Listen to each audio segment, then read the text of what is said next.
Hi. Okay.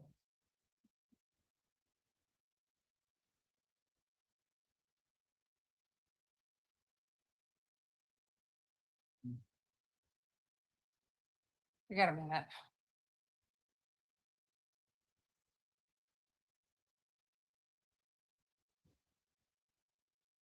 He'll be fashionably late.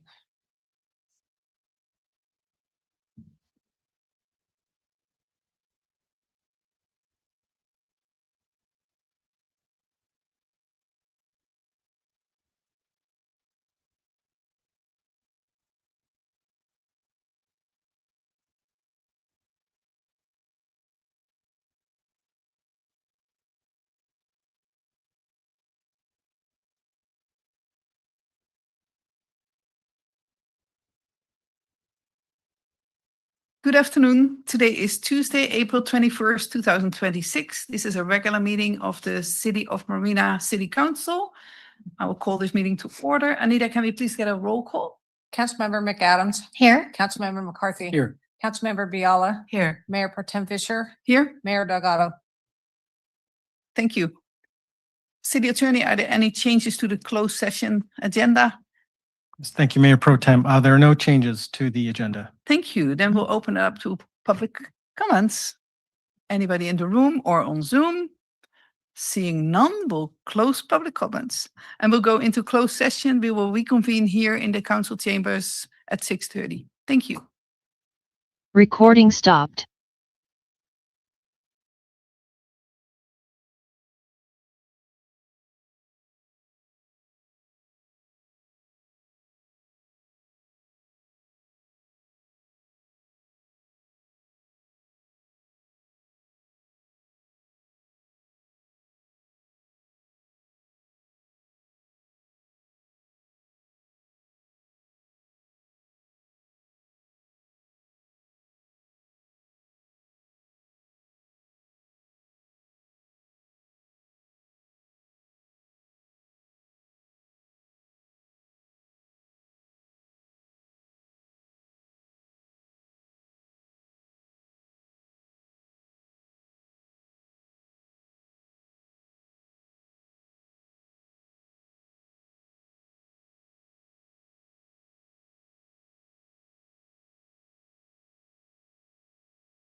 Good evening, everybody. Recording in progress. We just came back from a closed session and our city attorney will report back.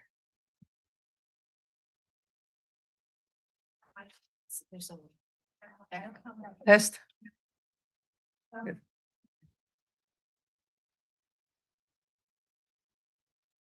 I think it's okay now. Yes, thank you. Our city attorney, Renee Ortega. Yes, thank you, Mayor Pro Tem. So council provided direction, but took no reportable action. Additionally, I think we have the mayor appearing by Zoom under the just cause provisions of SB 707. Mayor Delgado, did you want to briefly state the purpose for appearing remotely? I'm sick. Thank you. So I did not want to laugh about that, but so thank you, Mr. Mayor, for being on Zoom. We'll now have a moment of silence and a pledge of allegiance. Maybe Councilmember McAdams would like to lead us in the pledge after a moment of silence.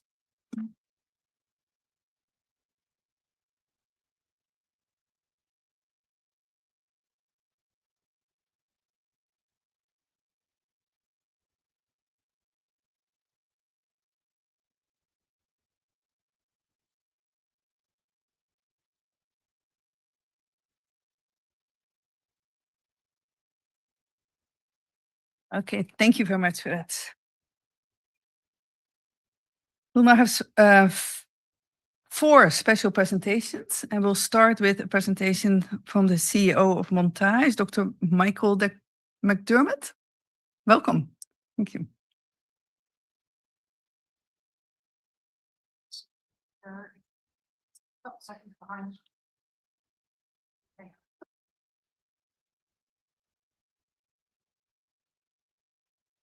Are they showing or? Oh, I gotcha. Well, good evening, Mayor Delgado and members of the council. Thank you for the opportunity to spend a few minutes with you today. I recently celebrated my 1-year anniversary with Montage Health and in this community. And I've spent much of that year listening to caregivers, to patients, and to members of the community. And so today, I'd just like to formally introduce myself, share a short update on your local healthcare system, and reinforce that Montage Health is committed to being a community partner, not just a healthcare provider. See if, okay, next slide. Thank you. To give you a brief background on me and what brought me to Montage Health, before coming here, I led a nonprofit community-based healthcare system in Fredericksburg, Virginia, called Mary Washington Healthcare. Like Montage Health, it was independent, it was locally governed, and deeply rooted in its region for more than a century. And that matters to me because being community-based and being nonprofit, it means that our decisions are made locally. It means that our resources are reinvested here. And it means that we're accountable first and foremost to the people that we serve, not to outside shareholders or to distant corporate interests. And that model is something that I deeply believe in. And it's one of the reasons that I chose to come here to the Monterey Peninsula and to join Montage Health. Next slide. And today I want to focus on 3 issues that I know matter to all of us. First, access to care. Second, ensuring that this remains a thriving place for people to live and work. And third, working together for the benefit of our community. Next slide. First, access to care. Access to care, it's one of the most important issues facing our community. It's one of the things I've heard most about in my first year here, and it's a priority for us here at Montage Health. Today, we operate in more than 20 locations across the Monterey Peninsula.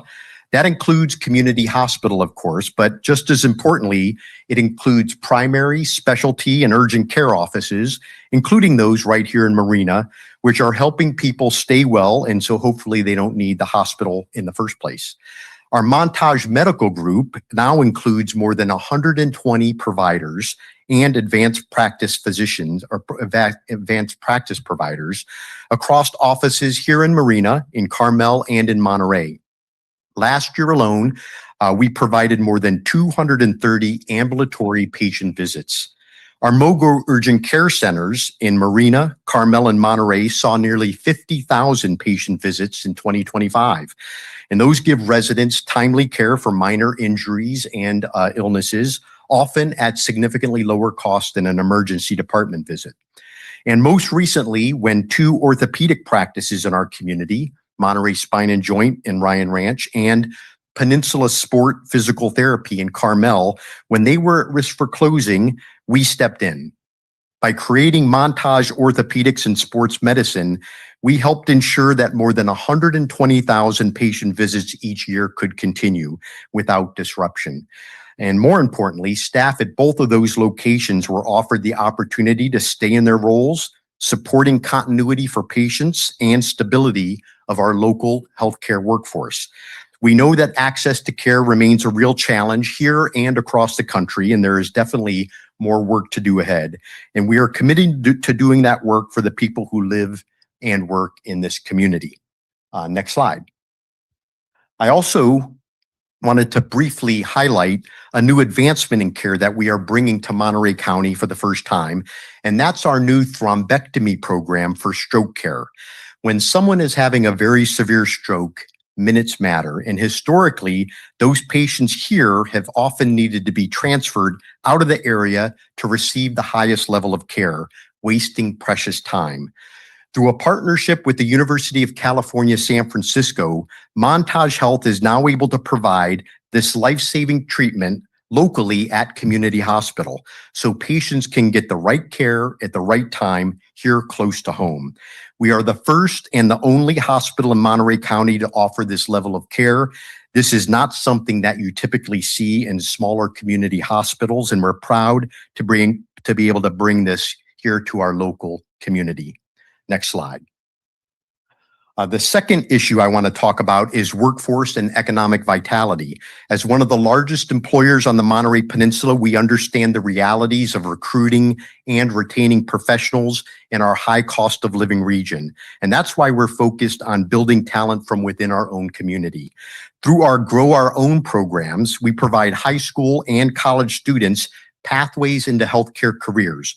In 2025 alone, we provided more than $1 million in scholarships to local students.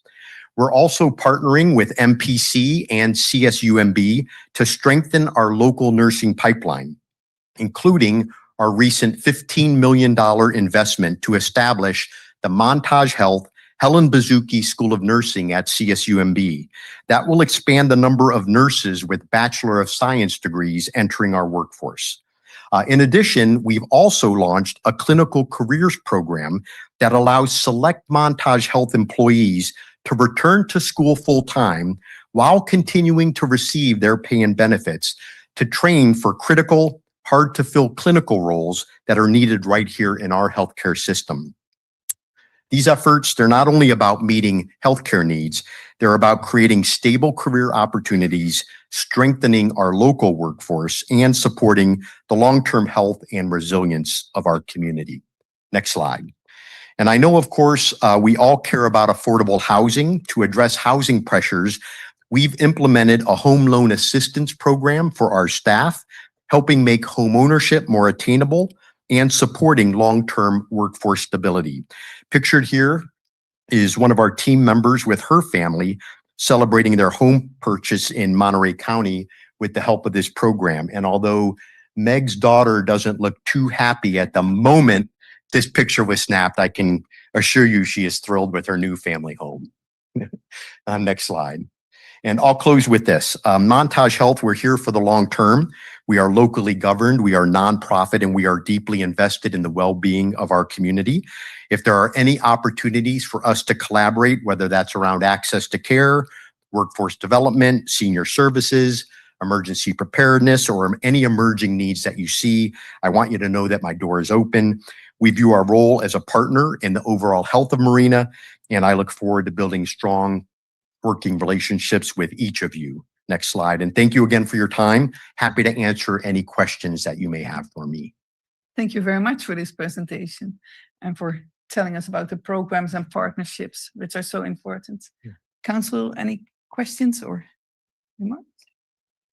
Yep. Okay, Uh, Councilmember Mayor, McCarthy. just kind of a general comment. I mean, it's more for the council's benefit, but it's clear that healthcare has strains that Dr. McDermott articulated that are making it really challenging, not only for the organizations, but for the people we represent as well. So I think that I certainly speak for myself, but I imagine the council would be thrilled to have as many healthcare partners working with our residents as we can possibly get, because our residents, many of them are suffering without access to Yeah. quality healthcare, and we certainly welcome a relationship. So I appreciate you being here today, Dr. Thank you. Councilmember McAdams. Thank you. Thank you for the presentation, Doctor.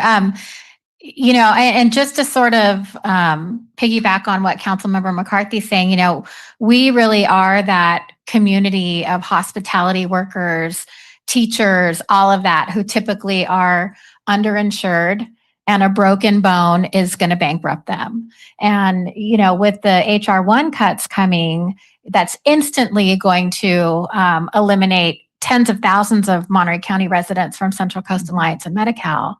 I really think that the situation is critical, you know, and so I appreciate you being here. I appreciate having MOGO right here in our community, and also the wellness center. And I also have very good medical benefits, so I understand what that privilege means.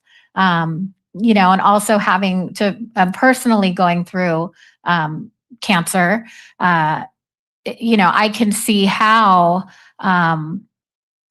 you know, to get a bill where your share of cost is tens and tens of thousands of dollars, I mean, it can just ruin you financially. So, I mean, I just concur with what Councilmember McCarthy says regarding, you know, to come here as often as you can.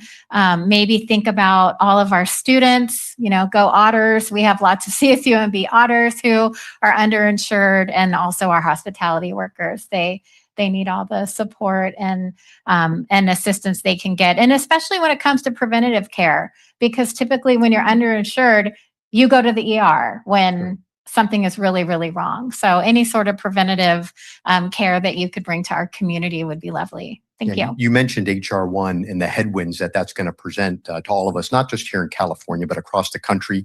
We're pulling $1 trillion out of the U.S. healthcare system over the next decade, and there's going to be a real impact here. And it's going to take all of us coming together. Nobody has real simple, clear solutions, but it's going to take all of us that come together, with all the providers of care here in Monterey and all of the community members, to make sure everybody's well cared for when they have healthcare needs and require services. Thank you. Councilmember Biala. Thank you, Mayor. Thank you very much for that presentation. I have a background, my career was in healthcare, so I understand some of the real pressures. On the one hand, in this county, we have huge amounts of underinsured, and with other healthcare organizations coming into our area also, I know that it presents really competitive problems, I think, for other, providers, that are struggling for the insured groups.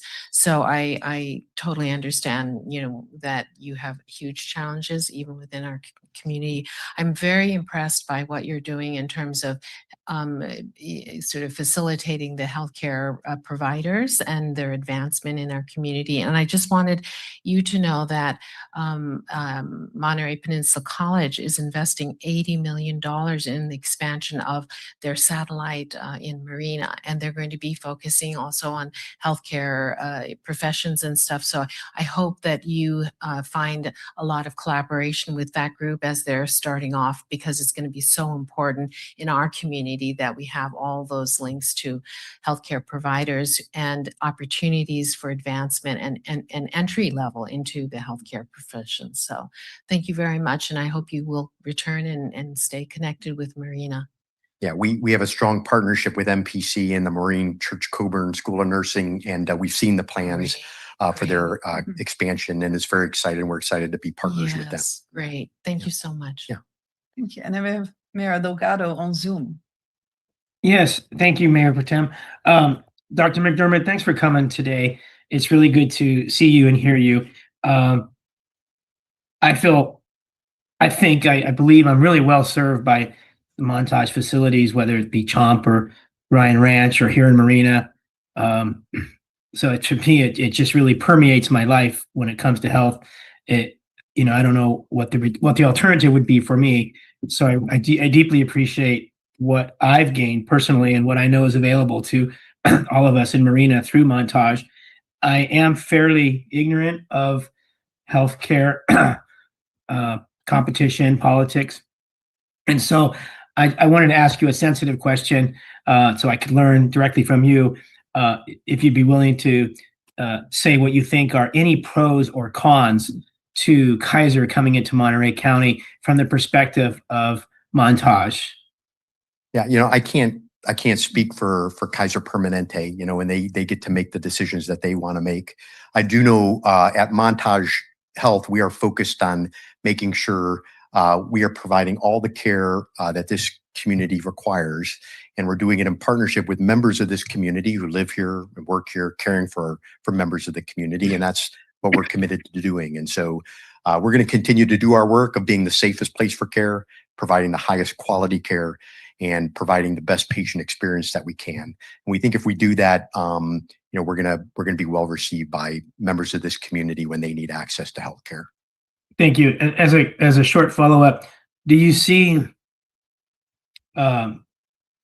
Montage cooperating or partnering with Kaiser in the future when it comes to facilities, ER services, or any of those type of opportunities? Yeah, the Kaiser model is different than their model is one of typically having commercial insured members that have signed up for their relatively closed network that they care for. Our model is more open, caring for everybody who comes through our doors, whether they have Medi-Cal, Medicare, commercial insurance, or no care, right? We care for every single person that walks through our doors at Community Hospital of the Monterey Peninsula. As a not-for-profit, we're proud of that mission, and it's something that we'll continue to do. But our models tend to be kind of fundamentally different in a lot of different ways. And like I said, we're going to just continue working to make sure we are providing all of the care that this community requires. And that's really what we're focused on. Thank you very much. Yeah. Just thank you again. And yeah, we all expressed our concerns. We are privileged to have good healthcare and access to it, but we don't have solutions here. So I hope that there can be some dialogues with you and others at Montage. I look forward to it. Especially at what's coming towards us. Yeah. So thank you again and congratulations on your first anniversary. Thank you guys so much. Thank you, Yeah. Dr. McDermott. Okay, our next presentation is an update about the Marina Connect. We already had our first quarter with that. And this will be? Oh, Tori online. Okay, I'm looking. Yes. There she is. Hi, Tori, welcome. Hi, good evening. And my presentation is just providing a brief update on Marina Connect.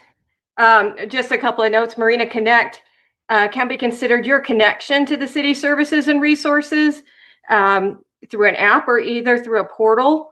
Through the app, just looking at the phone that's on your screen, not only does it allow for entering a service request, but it also allows for providing you links to the city website, community resources. If you wanted to see the community calendar or book a recreation class, you can all do it from the Marina Connect app.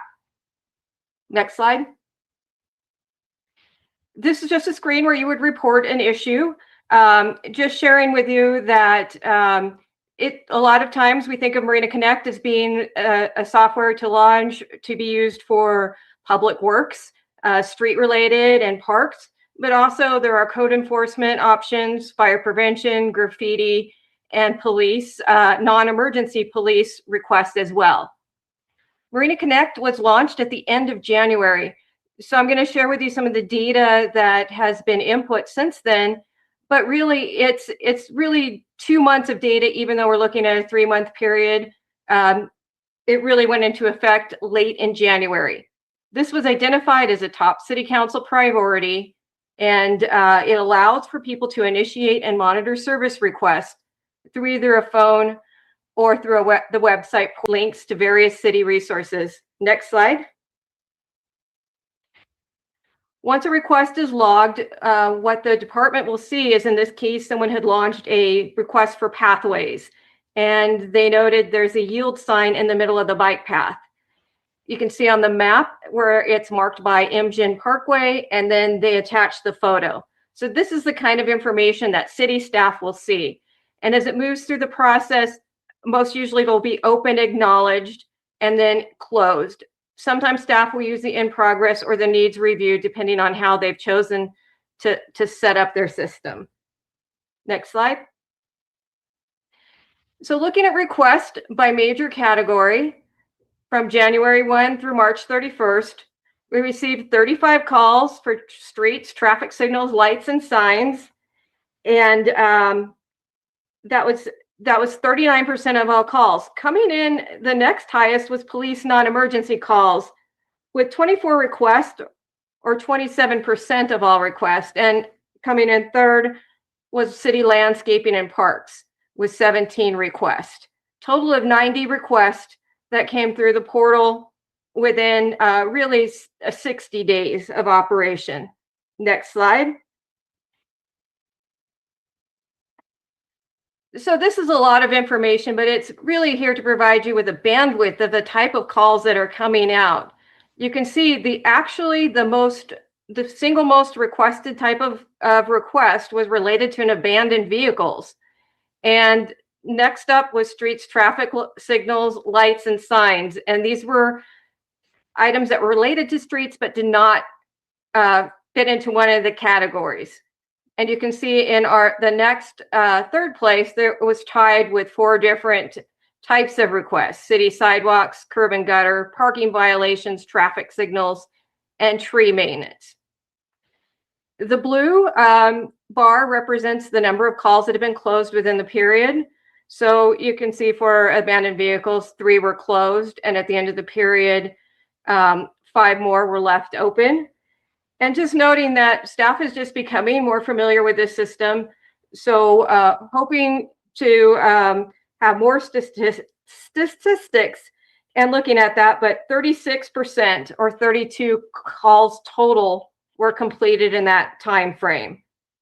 And when the ones that were closed in 5.3 days. We have a little bit more lead time on some of the other calls because they are more complex, and then just adapting to the system. Next slide. Marina Connect can also provide information by council member districts. You can see in this slide, we don't have a very robust system, but we do have for reporting, but we are able to gain a lot of information for data drops. Here you can see that in District 1 is the leader of number of calls with 29, and District 4 following closely behind at 28 calls. And that will show us the distribution, allow us to remap. And then if a council member should choose to request what type of calls within their area, we can provide them with a report. Next slide. So in conclusion of my presentation, I invite you to, if you have not downloaded Marina Connect, to visit the city website for more information. On the website, there's a tutorial video. You can also just go down directly and go to the Google Play Store or the App Store and download Marina Connect. You would just search for Marina Connect. And with that, I conclude my presentation. Thank you very much, Tori. Council, do you have any questions, remarks about this cool app? No? Councilmember McCarthy? Yeah, Mayor Pro Tem, I can't help but continue to say how excited I am about this. I think it's really the best thing the city's probably done all year. I mean, it's been a big passion of mine to get this up and running, and I'm just so thrilled with how staff is handling it. So thank you to staff. Thank you. Mayor Delgado? Yeah, I echo what Councilman McCarthy just said. It seems kind of simple and it seems kind of expected that we'd have this kind of service, but it's also like a dream come true because we haven't had it before. And now residents can track. I guess I should ask, can residents track their specific, and can other people who don't make the request track all these kinds of requests if they wanted to dive into the details? To track your individual requests, you would need to set up a login ID. You can report anonymously, or you can set up an account. So if you set up an account, you can see the status of your request as it moves through the system.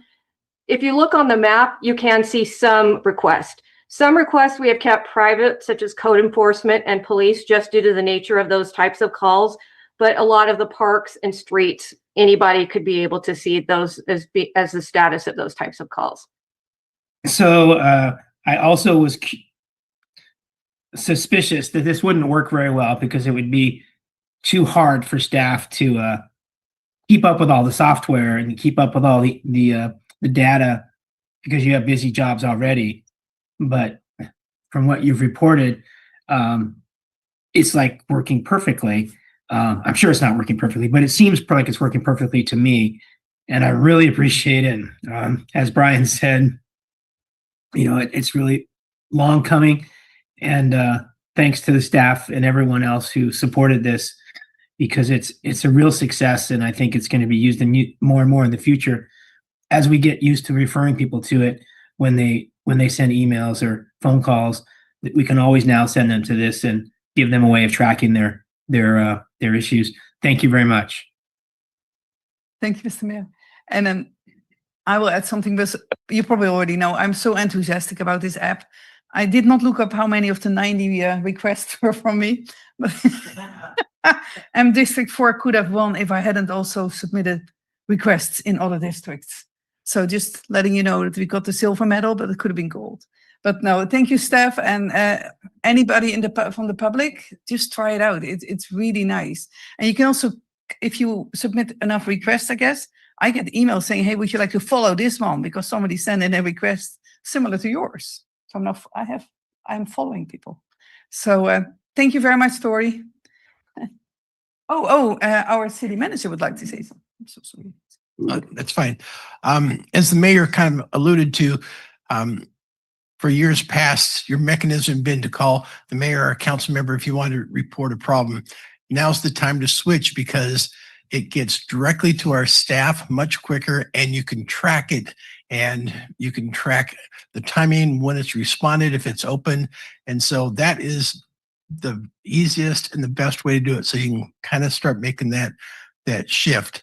Another thing I really wanted to highlight is that it really has launched glitch-free at this point. And then part of that is because Tori and Ishmael and Juan has led this effort on our staff, and they put over a year of working into this. And there's this whole platform on the back end called CityWorks that takes all the information, puts it into a work order system that internally we're able to track it. It's going to help us a lot more on our budget time, because then we're able to track and say, okay, this is how much time Public Works has spent in parks, and this is how much time they've spent on tree limbs, and this is how much time on these other activities. And so there's a whole back-end tool that's working. And again, it's all been glitch-free, but I really wanted to highlight Tori and Juan and Ishmael for really leading this effort. They did a tremendous job.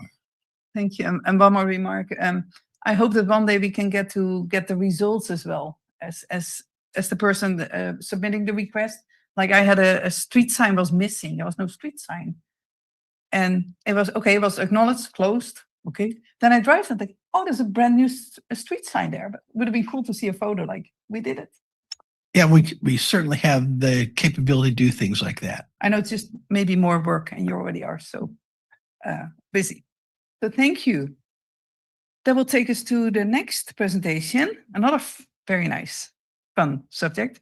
Sidewalk shaving project update and presentations. And this is our Public Works Director, Ismael Hernandez. Thank you, Mayor Pro Tem. Tonight we have Joseph Ortega from Precision Concrete Cutting here to give a presentation on the kind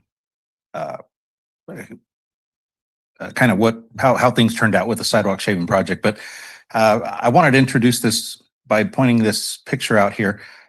On the left, you see mulberry trees on the side of a residence. This is another city that I worked at. Every one of those mulberry trees lifted the sidewalk at least 4 to 5 inches. One of them was a 9-inch lift, so it was almost like taking a step up, going upstairs. And we launched this new sidewalk maintenance program. That was the first location we did. And the lady on the right gave us permission to take her picture. She was the first one that used the sidewalk once we opened it. And when we were removing the caution tape, and she stood there and she said, "Is it okay for me to cross?" We said, "Yeah." She said, "I've been retired for 20 years, and every day I go for my walk, and every day I've been having to navigate these trip hazards." And she just thanked us profusely. So that was May 6th, 2016. Still have it on my phone. I look at it often to remind myself not to forget people with accessibility needs. So this is Joseph Ortega. Good evening, Mayor, City Council. Thank you for having me tonight. My name is Joseph Ortega. I'm the Vice President and co-owner of Precision Concrete Cutting. And I think that was a great introduction. I've dedicated almost the last 2 decades of my life to fix sidewalks, and I'm very grateful to do something meaningful. We all walk our dog, we walk our kids to school, we go for a walk for good exercise, and we use sidewalks every day, right? And so it's so meaningful to be doing something great in our communities. Next slide, please. So I'm here to talk to you tonight about a project that we worked with Public Works Department on last year in 2025. We mapped out all the sidewalks in the city of Marina, and we had never done a project like this in the city of Marina. So we had previously worked here as part of our partnership with the city's insurance pool, Ambasia. So we used some of the data that we had from the project with Ambasia, and we estimated it would cost about $210,000 to work our way through the entire city to do an sidewalk inspection and then fix uneven sidewalks up to 2 inches. So our projections were 26 offsets per mile at a cost of about $2,500 per mile. The actual was a little bit different, about double. We found 52 offsets per mile at a cost of about $5,000 per mile. So there was additional budget needed to complete this project, about $233,000. Next slide. I think this is important to understand how we categorize the repairs. There's a picture of one of our technicians. So when we deploy to inspect and repair the sidewalks, we assign technicians who walk over the sidewalk. Any displacement up to 2 inches is categorized for shaving. So that's a location that we can repair on the spot. And categorize and document and repair. If the displacement is lifted over 2 inches, or if the sidewalk's cracked and broken, we assign that to a remove and replace location.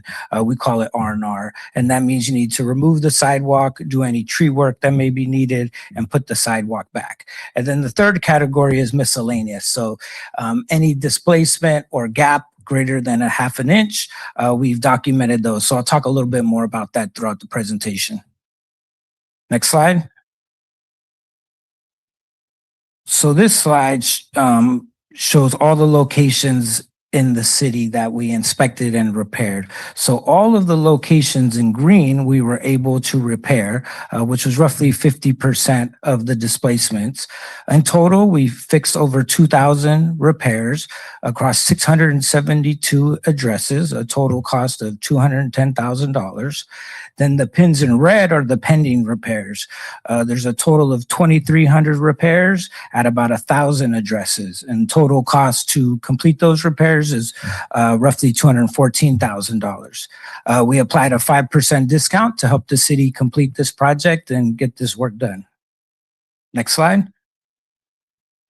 And the next slide highlights locations that we could not repair with our technique. So these are locations that need concrete replacement, which take a lot more time, typically 1 to 3 days to complete, and are much more costly. In total, there was 527 addresses, 666 locations. So one address may have 2 different locations on the parcel that need replacement. It's approximately 92,000 square feet of sidewalk. At current industry standards, it's about $2.3 million to do the sidewalk replacement, or $4,300 per parcel. Next slide. The next slide is the miscellaneous. In all, there was about 279 miscellaneous. They're categorized there. Some of them are utility boxes, some are pavers, a couple are even old pieces of sign that are left behind. And then the bulk of them, about 74%, are gaps or holes that are between 1/2 inch and 12 inches.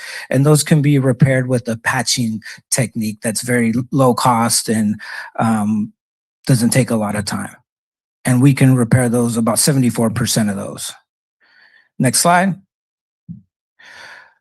So besides the repair, we developed a sidewalk condition database. So for every sidewalk we inspected and repaired, we collected a data point, GPS location, before photo, and after photo if it was repaired, date and time. This is very powerful to helping the city manage its sidewalks moving forward. You can compare it next to complaints you get and manage ongoing repairs. Next slide. This is a screenshot of the database. City has access to this. It's called DataWorks. It's a software that we provide, and it integrates as well with CityWorks that you guys were just speaking about.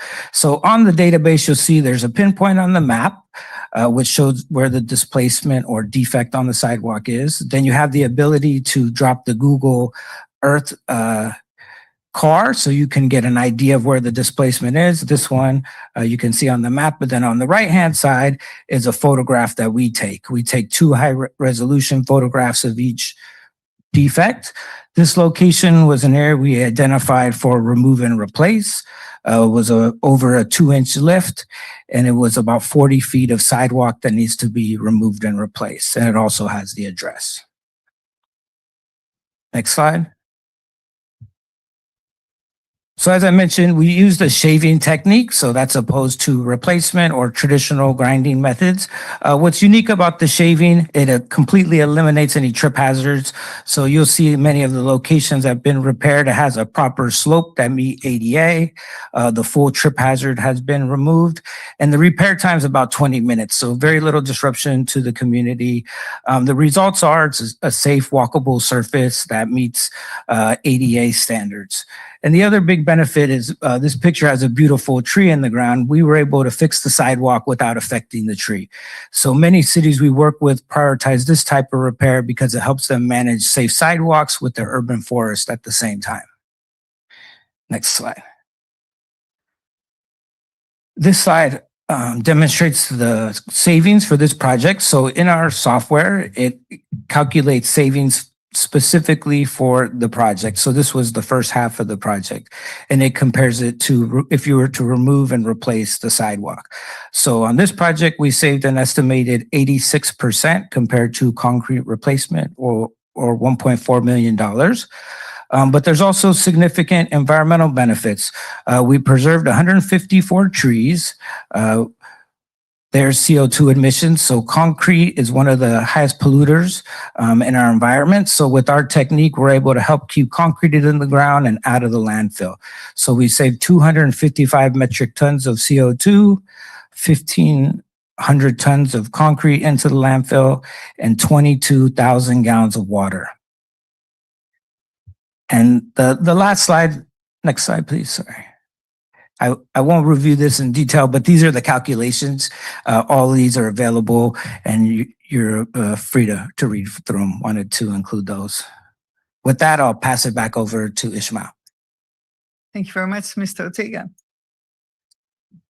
Last slide. Sorry about that. There's just one real quick slide, and it's just next steps. We will be bringing an item back to council. Find time on an agenda where we have time to talk, possibly a work session or something, and just go over options for a sidewalk management program. We'll be looking at what other cities we already have. We have these programs from other cities, and we'll bring you some options. And yeah, so a lot of information on this. Anybody has any questions, we'd be happy to answer. Thank you. Councilmember Biala.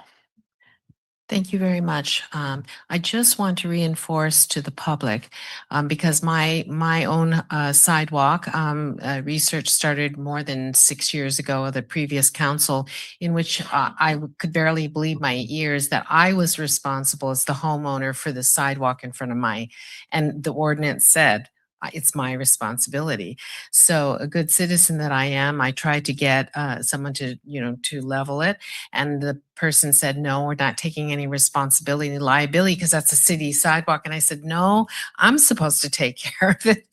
And it went back and forth. And I even looked at our home insurance and they wouldn't take responsibility because they felt that that's not, the borderline for, but it was on our ordinance that it is the homeowner's responsibility to repair it. So I spent probably about $400 back then, about 5 years ago, maybe, because somebody almost tripped.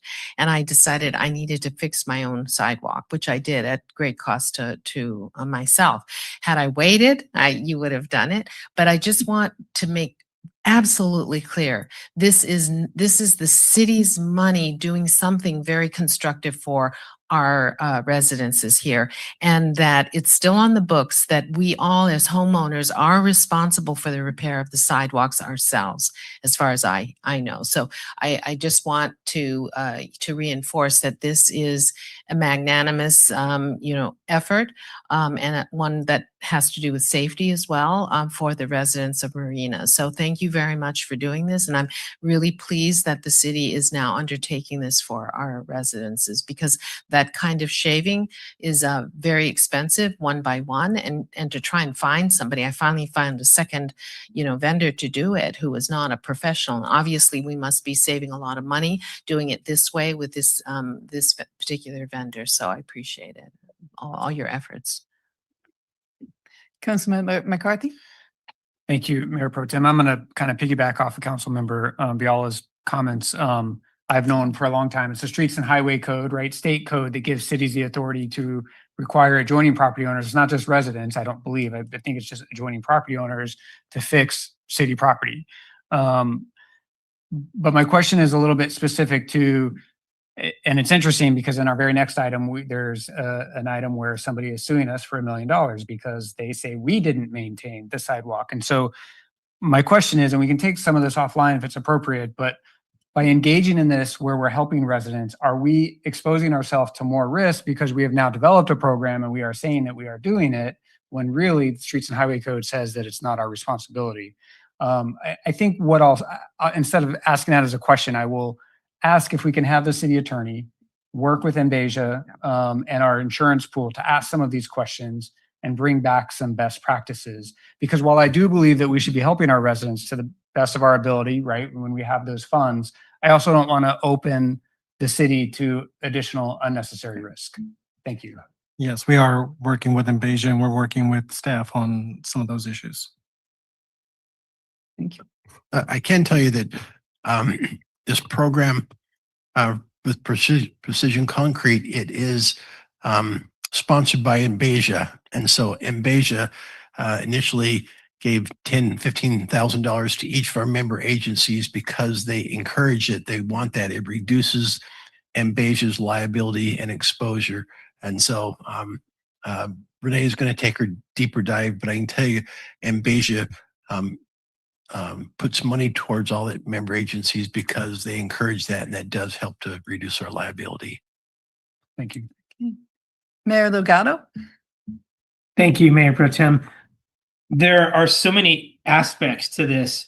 I feel like singing from the rooftops about it. It's kind of like that prior item where Tori and staff have put together a reporting system for problems. And I'm sure some of the problems will be sidewalks that are being fixed, but for sustainability of, making it a walkable town and a cyclable town, and for strollers and blind and other folks with special needs, the aged and the very young.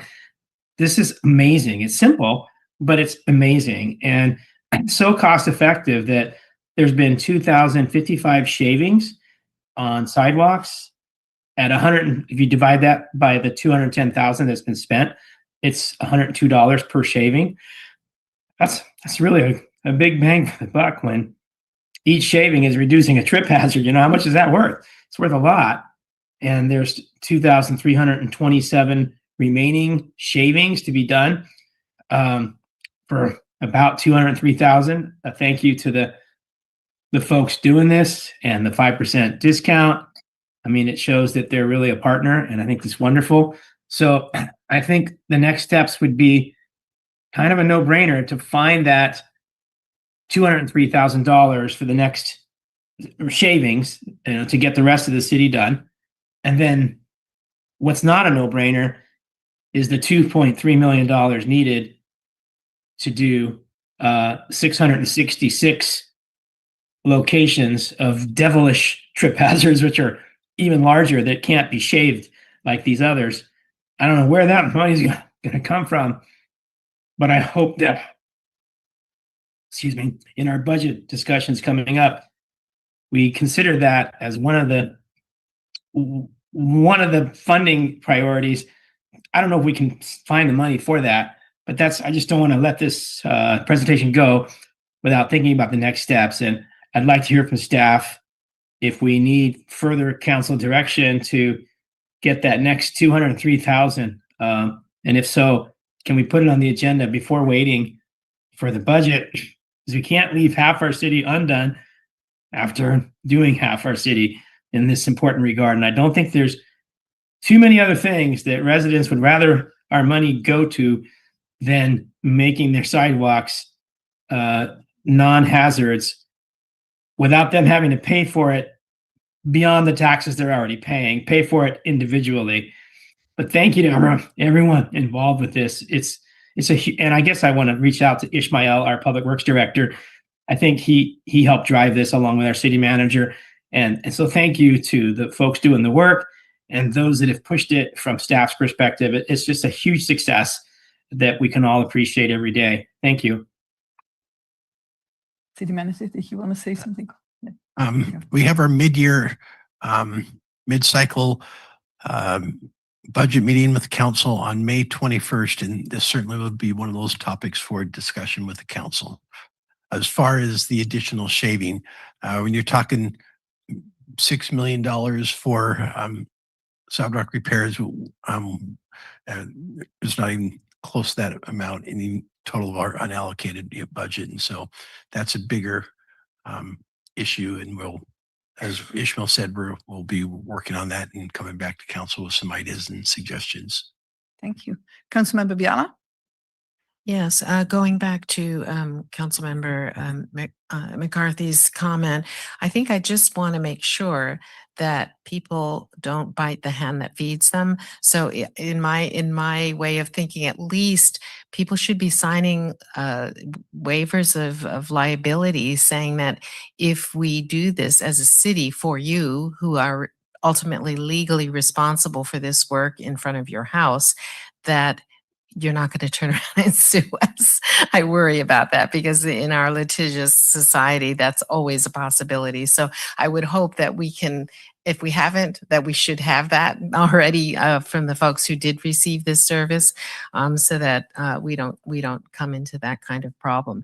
And the reality is that I paid probably more than what would have done had you all done it. So if we can't find the funds, then maybe what we do is pay 50-50, with the homeowner, because it's still their liability. But it gives me great comfort to know that our city's insurance company is saying that this is one of the cost-saving measures for us getting sued, and for every lawsuit that doesn't come to some kind of a trial, but we settle because we need to, because it is just too lengthy and involved, that every time somebody sues for something like that it's so costly for us. So we'd much rather put money into prevention. I think that's a real statement of the importance of this, just monetarily for the city, let alone safety issues and care for the community. So anyway, I hope we're thinking about legal. Thank you. And just good to know that staff, including our city attorney, are working on this, city manager, our public works director. And of course, I'm just happy to see that the recommendation, or one of the next step, is to allocate money for maintenance, for continuing maintenance, because it won't be done we cannot forget about it for another couple of decades, as probably happened in the past. So thank you very much. And I'm looking forward to the next step, especially finding that money. Okay. Thank you. Okay, we have one more presentation. We can fill the night with presentations, I guess. The Imjin Parkway median update. And who is presenting it? Bianca Bianca. is online, so if you can pull her over to a panelist. That will be Bianca Koenig, Yes. our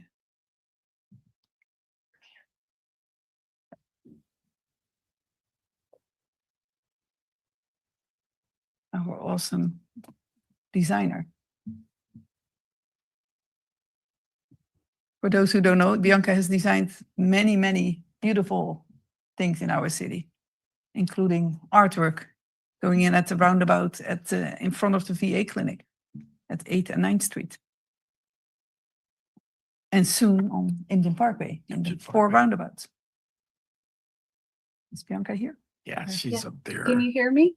Oh yeah, welcome Bianca. I was just filling the time here. I appreciate it. Thank you so much. It's a pleasure to be here this evening. I'm happy to share an update on the Imjin medians. The Imjin Parkway project is undergoing the finishing touches, and that collective was asked to look at the median specifically to address some of the items you see on the slide. The improvements in the medians would need to be permeable, would need to address some of the exposed soil and erosion control conditions of the existing medians. These areas would not be able to receive permanent irrigation, and any plantings would need to be California natives. And we had an approximate construction budget within the project of about $10 a square foot for over an acre of landscape areas in the medians. And not on this list, but pretty much on every project, we are also tasked with making the proposals aesthetically engaging and also low maintenance. So next slide, please. So we dove in and started collecting, exploring, and testing different ideas. With that list of opportunities and constraints that led us to gravel and decomposed or crushed granite. Next slide, please. And so we looked at locally available materials for both short and long-term availability. And also, we understand there's some dolphin sculptures that the city will be looking forward to as part of the Imjin Parkway project. So we were working with those pieces as well. And next slide. Also, with every project, we find it important to connect with the regional characteristics of the place and support the sense of place for the community. So naturally for Marina, we love to look at the ocean, especially in combination with these sinuous curving lines on Imjin Parkway.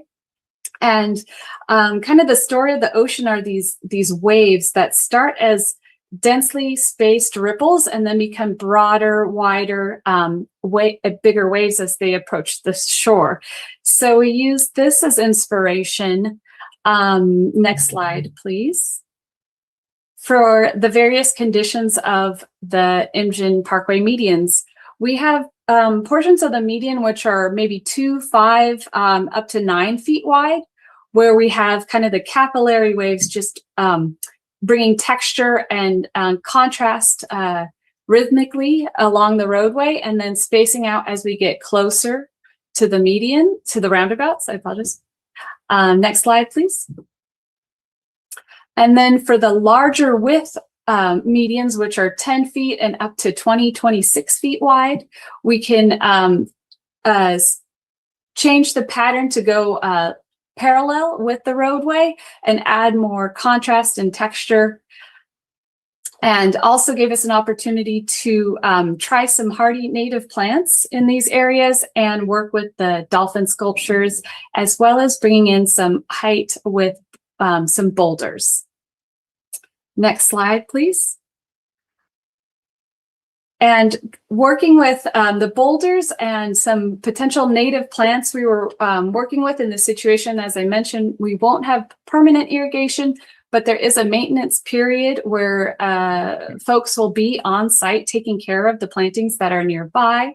And so the goal was to find plants that were hardy enough. We could get larger container plants, get them deeply rooted and deeply watered at planting and then maintained during the maintenance period. And these were selected for to also maintain sight lines as needed and to establish quickly so that they could be on their own without supplemental water sooner, as soon as possible.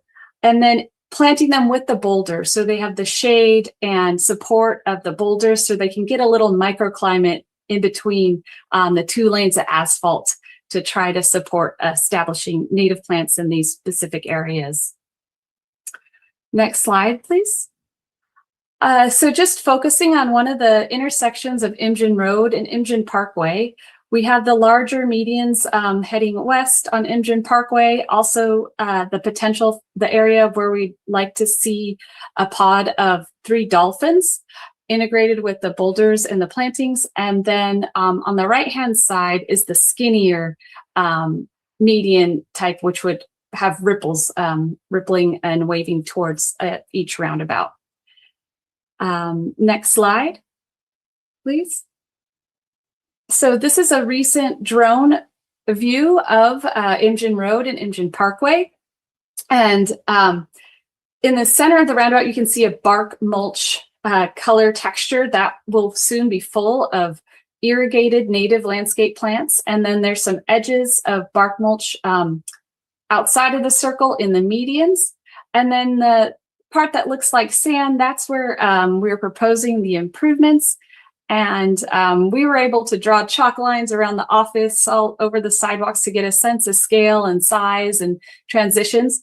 But next slide is just wanted to provide a quick look at to get a sense of scale of the different texture transitions and mimicking the wave motions.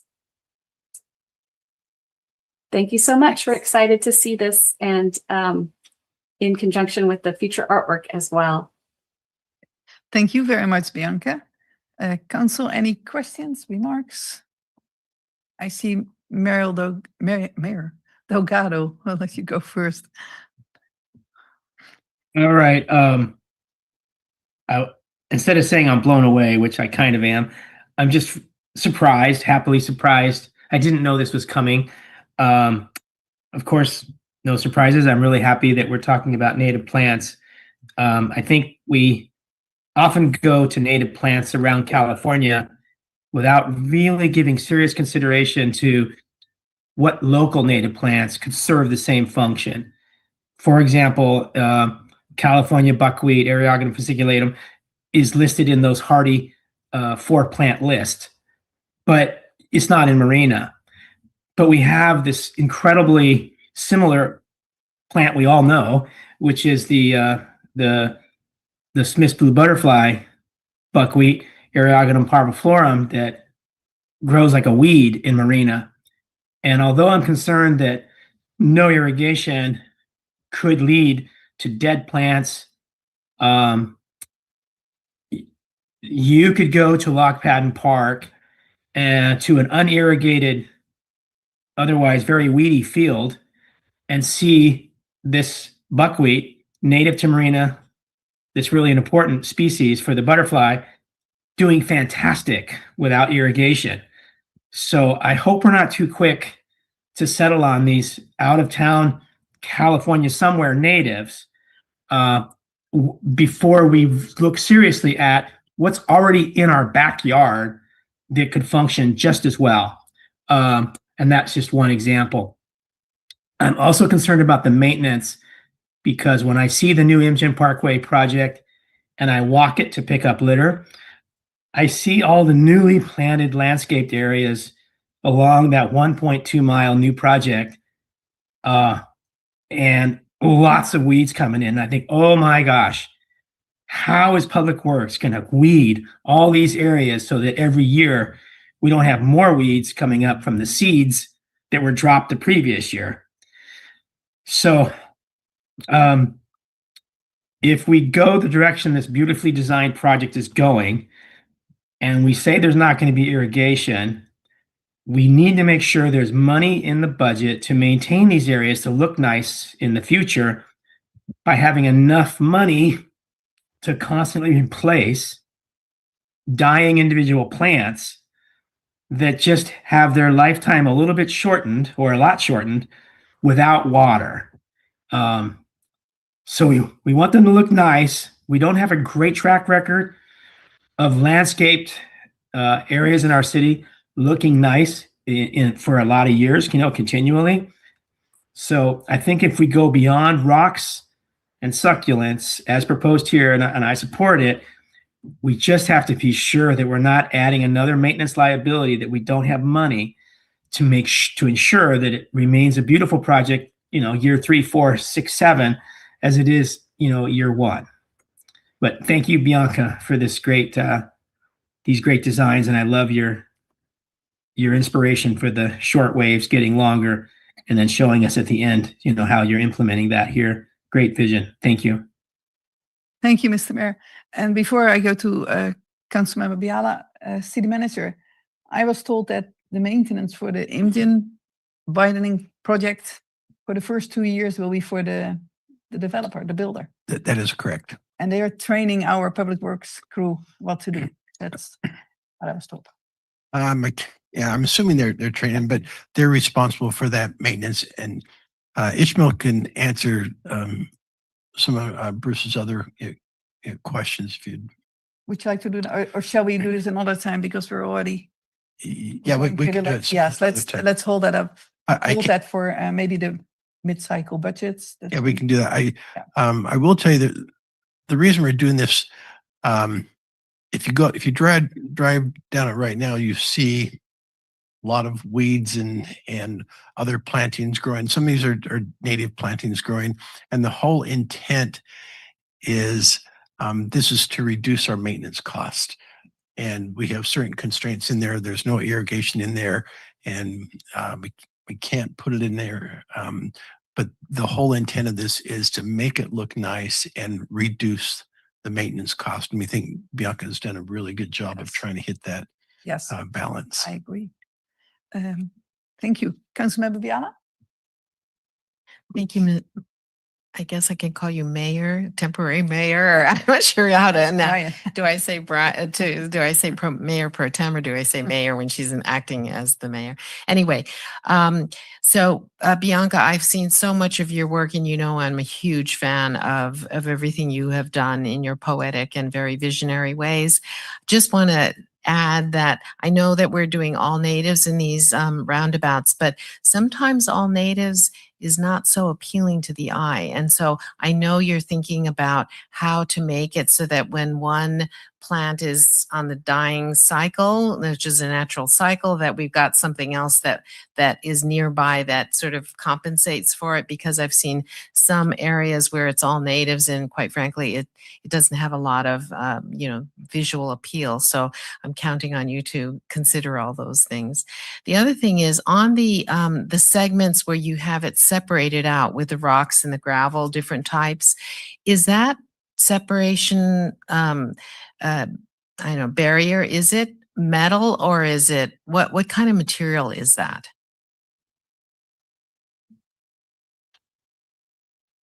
Bianca? Hi. Yes, so we will be connecting with budget to verify, but optionally, it could be a composite with, I like to do the metal stakes to really hold it in place, or wood stakes, and composite edging or metal, but we're gonna do budgeting next to help narrow in on final material selections.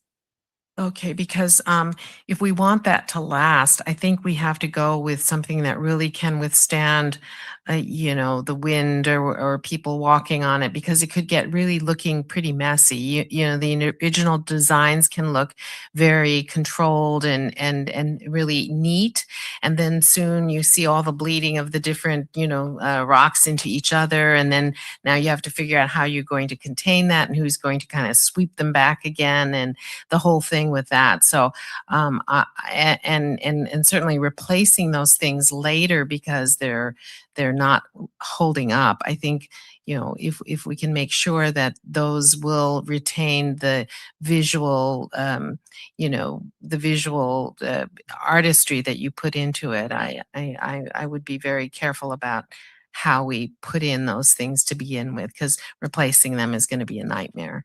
So thank you very much again for all your wonderful work. Really appreciate it. Thank you. And no surprise for my remarks again. Please don't be penny wise, pound foolish. Always look at the maintenance cost as well for the future. But thank you, Bianca. Beautiful. I'm looking forward, just like Mayor Delgado, the real mayor. I was not aware that this was going to happen. I bike there regularly and I thought the sites are so beautiful. If you haven't seen it, the poppies are there and the other, whatever the names of the flowers are. I ask my husband, I stop every time to take photos. And it's beautiful, especially this time of the year. And after the rain, we'll get more. So if you haven't seen it yet, slow down in your car or go bike. And this is a public service announcement. For the bicyclists, you can now bike from 2nd Avenue to Reservation on a separate bike path. You don't have to bike on Indian. If you like, you can do that, but there's a separate bike path, either on the south side from 2nd to Indian Road, and then you cross green paving, cross Indian, and then go on the new separate side bike path all the way to Reservation. So not everybody is aware. Thank you all, especially Bianca. And that takes us to item 7. First, we'll have council announcements. Council members, anybody? No? Okay, Council Member McAdams. Thank you, Mayor. I wanted to ask the city manager and the chief a couple of questions in light of the kidnapping and sexual assault that took place in broad daylight at Log Padden Park last week.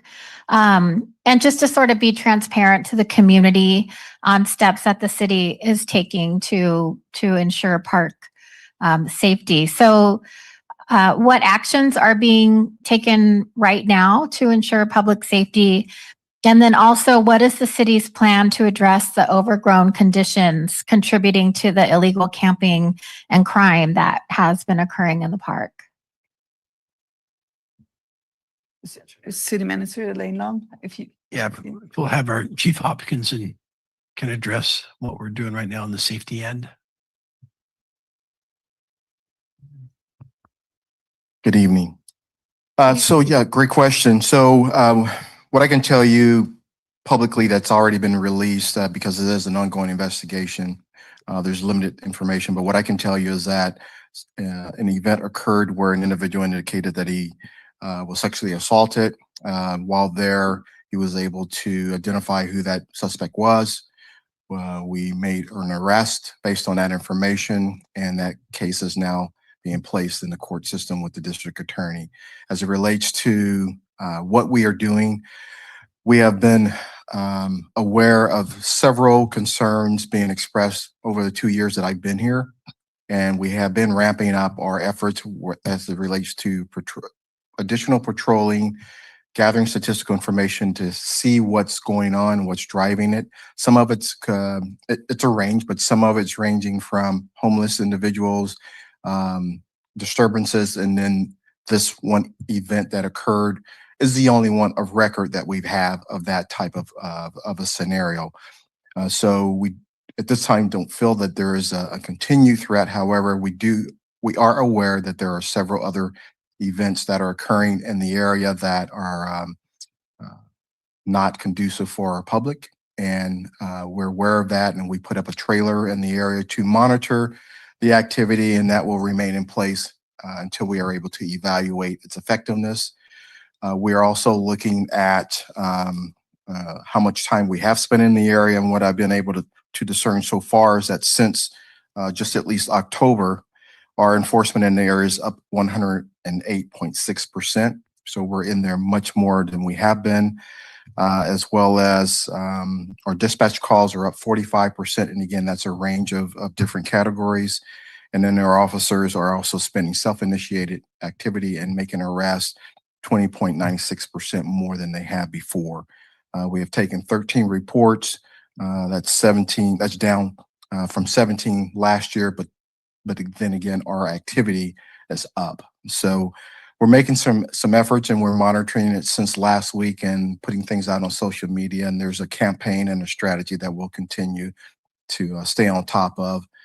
We have seen a decline just in population. We've seen others that are in the park that are sitting right under the camera because they feel safe, I guess. So that's great. And that's what we want. We want people to use the parks, use it respectably, feel safe doing so.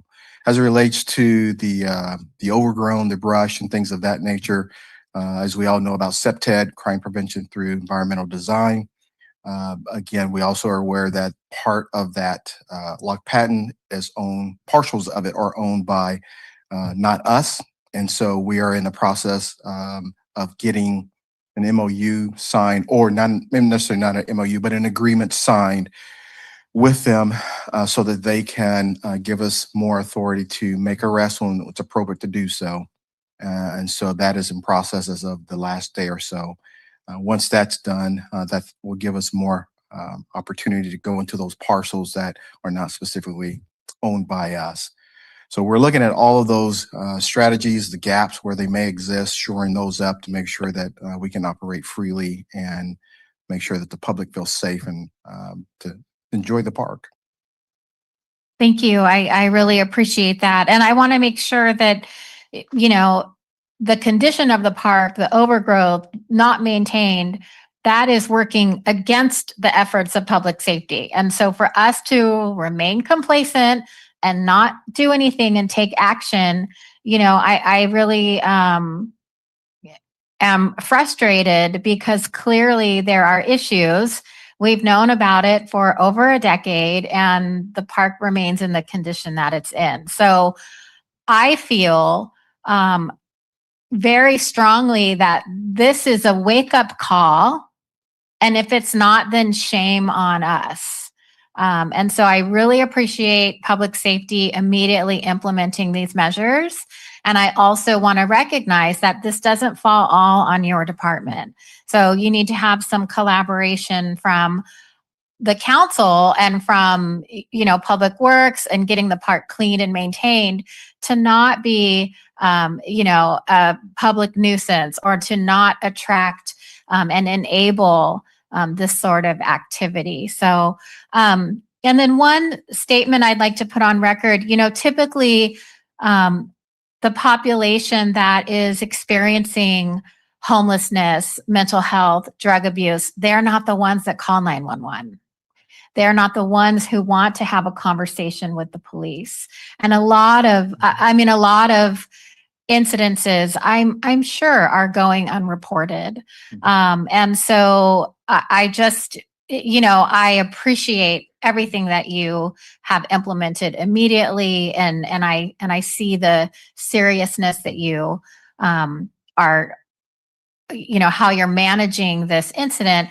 And also, you know, it's our responsibility to make sure that the park, all of our open spaces, are safe for our community. And so I really hope that this is a wake-up call for us, for our work with the Parks District, and for us moving forward in whatever capacity.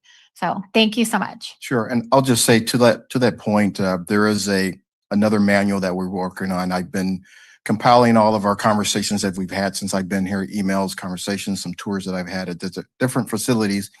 And it's a manual that I'm working on that relates to homelessness, encampments, and then coupled with intelligence, just so that we can better understand how to serve those individuals, as you said, that may not be calling. There may be more events and services that we can provide and just knowing where those resources are, as well as any ordinances that we can maybe bring to bear to change. All that's being explored. And so I'll be tapping you all for your ideas and maybe look at this draft to make it more robust before we roll it out. So I appreciate the support overall. Thank you. Thank you. Councilmember McCarthy? Thank you, Mayor Pro Tem. I hadn't really planned to follow up on that, but just a couple quick statements. You know, I think that to Councilmember McAdams' point, right? Like, how many times has somebody called the police when a drug deal has gone bad and said, "Oh, I've been shorted, you know, a couple ounces of what?" It doesn't happen, right? There's a lot of things that go unreported, and we really need to be cognizant of that. We know without, I know without a doubt that there are serious problems at Log Cabin and have been for 30 plus years. But these issues are not unique to Marina. They're not unique in the county, and they're certainly not unique in the country. There are best practices. There are resources that we can reach out to kind of figure out how we participate in those environmental design pieces to engage in harm reduction strategies. So I'm hoping that as a city, we are certainly at that table ASAP. Many may or may not know that in this city was it 2015, there was a similar incident where a man was invited to the beach, beaten, killed, and burned. And those are the kind of things that we want to make sure as a city that we are doing everything we can to prevent from happening. On a lighter note, I attended a Public Works Commission meeting this week. It was fantastic with the leadership of Ishmael and Chair Hunt. We talked about a variety of issues. One of the neat things that the Public Works Director shared with me is that they have innovatively sought out a new way to kind of fill our potholes in our streets. And I saw some of that on my journey to City Council today. I think that was that new technology where they're using a new surface material that lasts longer, is more durable, and doesn't disappear as quickly. So I'm just really thrilled at the innovation and the out of the box thinking that the Public Works Department is doing. As you know, I sit on the AMP board, Access Media. Forgetting what the P is, Productions, maybe. They're the entity that televises our city council meetings here. We've got a staff member in this closet here, kind of operating the cameras. The organization is in trouble. I've talked about this before. It desperately needs members of the community to participate and figure out what the future of AMP is. And so I just want to put that disclaimer out there. If you have an interest in all things television and television production, please reach out to AMP and see how you can participate. The last thing I want to mention is June is fast approaching. That is Pride Month. I'm sure we have a resolution that allows us to raise the pride flag for that month. I would like to, if it's okay with the council, broadly work with Ginny again to organize an event. Just kind of want to put that out there as a public comment for now. And if there's any opposition, reach out to staff and we can figure out a way forward. But very much looking forward to that. These messages are more important now than ever to kind of communicate to our community. So thank you, Mayor Pro Tem. Thank you for all your remarks. And I'm already looking forward to the invitation for the June 1st flag raising. Can I ask Councilmember McCarthy a question? On typically our Pride Month resolution, we can do it May 21st or June 2nd. Is there preference? What makes more sense? I don't have a preference, but I think I do have a preference on the date of the flag raising. Probably, definitely that Friday, the 1st, or maybe Saturday. Probably what Councilmember McAdams, I don't know if you want to weigh in just because we partnered on this event. Yeah, I don't think that matters. Let's maybe June. We'll do it in the actual month. Thank you. Councilmember Biala. Yes, I just want to follow up on Councilmember McAdams' comment about the unfortunate circumstance with criminal activity at Loch Padden Park. I do want to emphasize that that park is jointly owned by the city and the regional park district, and probably the majority of the parcels are owned by MPRPD. So I just want to say that both entities should be jointly to be responsible for that. I don't know that it's just the city, and and I don't know what the legal ramifications for that crossover are, but certainly there could be resources from both the property owner and the city that has jurisdiction over all the areas in our cities. But I don't know the the parameters for that, but I just want to mention that. And what I'd like to say on a happier note here is that yesterday we had with our sister city, Izunukuni, we had a signing ceremony remotely, and that was to change the sister city designation from a friendship city to a more official sister city designation. And that friendship designation was more an issue with Izunukuni because they have sort of descriptions of that in their ordinances, and they needed to then start with that and then progress to a sister city. So we had a wonderful celebration. It was a Zoom that was just yesterday at the Marina High School, and it was in their library. And we had present the mayor and the rest of all of our city council members were there, as well as ACOM board members and key individuals there, and the 6 students who are currently in the Izunukuni Marina student exchange program that we're now in the 3rd academic year. So this is over Zoom, and the students just bond so incredibly much every academic year.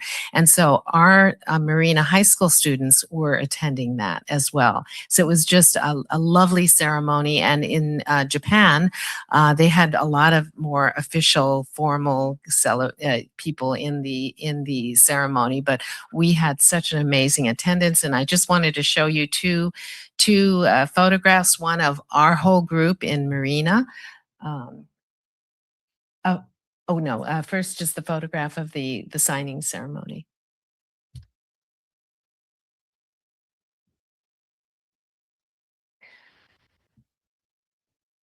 While we're waiting for that, I saw Izunukuni City had posted. You're going to show that. Show that. It's just it kills me. I got it right before coming here. It's just so cute. Okay, so this is our group in Marina. We had such an incredible group for the signing, and you'll see in just a minute the press that came out in Japan over this signing ceremony. So could you show that?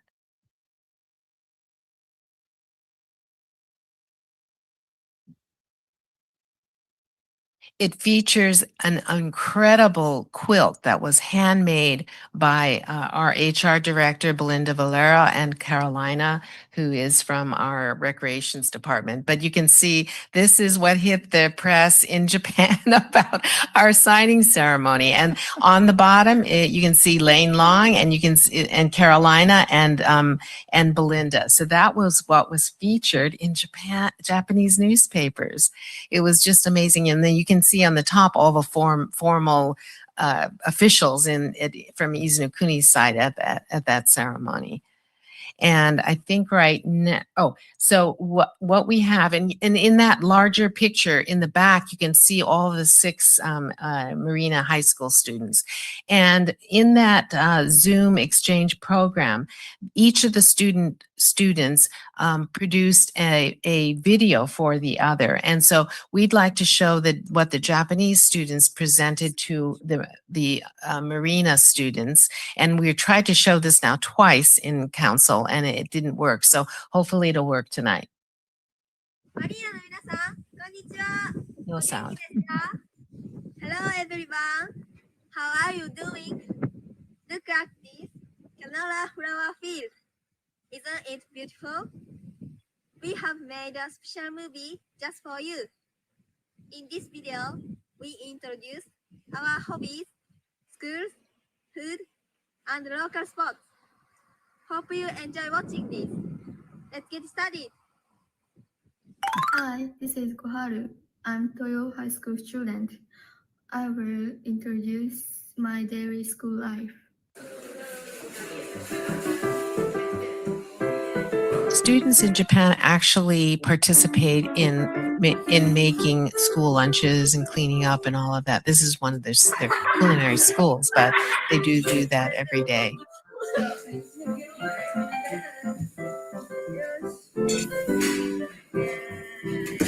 This is my calligraphy club's room. I belong to calligraphy club now, so I will note kanji. This is one of our exchange students, and she's showing how to write Japanese calligraphy, which is called oshuji.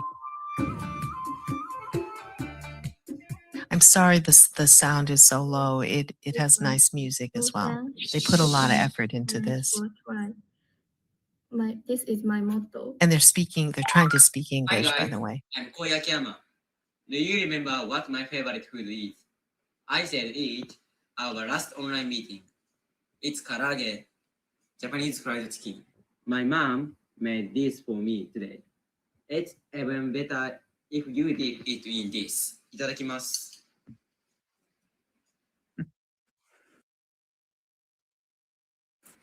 It's so crispy and delicious. When I'm not eating, I'm usually on the basketball court. I love playing basketball with my friend. It's hard work, but we have a lot of fun. I'm really happy to meet all of you through this program.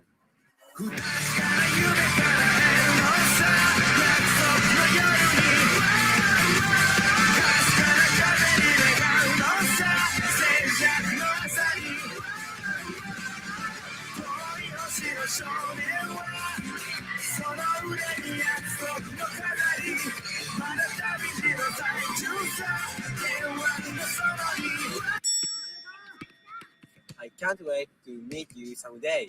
See you. こんにちは。ここは私たちの通う韮山高校です。Hi, this is our school, 韮山ハイスクール。幕末の大官、江川太郎左衛門秀達さんが開いたと言われる150年以上の歴史を持つ学校なんです。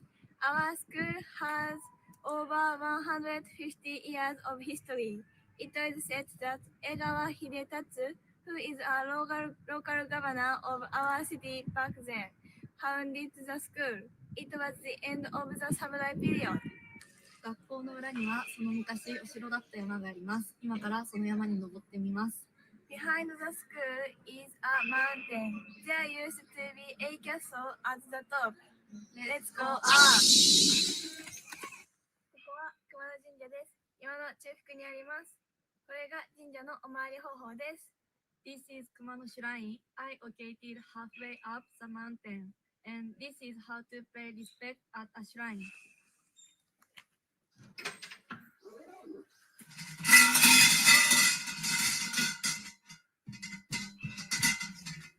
Bow twice, clap twice, bow once.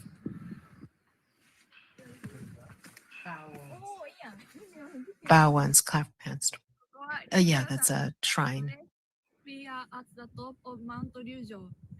They're showing from their high school, which is 150 years old. They overlook Mount Fuji, which is incredibly rare to see, to be able to see this view of Mount Fuji every day. Hello everyone.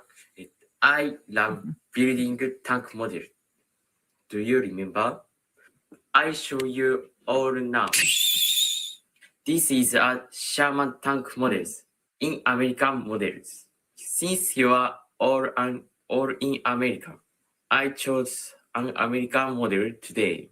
I think tank models are very cool. Don't you think so too?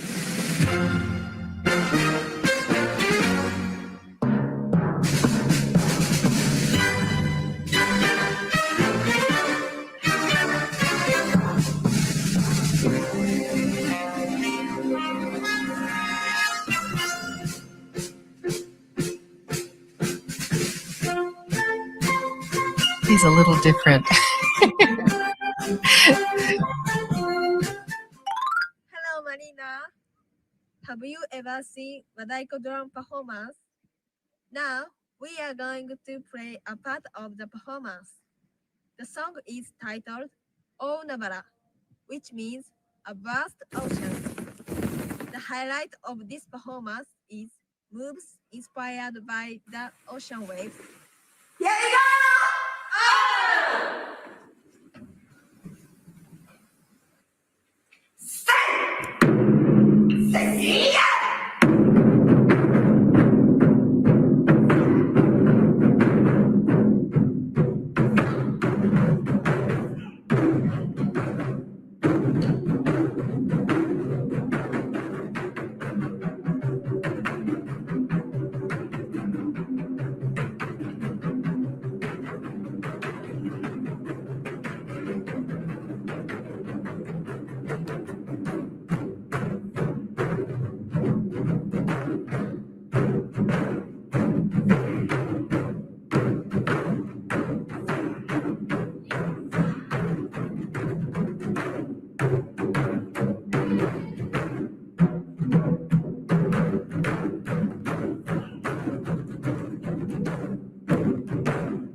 So these six children are actually going to be coming here August 22nd in the second phase of our exchange program where they're actually coming. And so now in that signing ceremony yesterday, if you noticed in the background, we had a quilt, and now Belinda and Carolina and Elizabeth, but where's Carolina? Oh, okay. Are going to show what we presented to Izunukuni. We're going to send this to them. It was just incredible. And Lane is going to talk about it, right? You want me to read it? Yes, this is your words.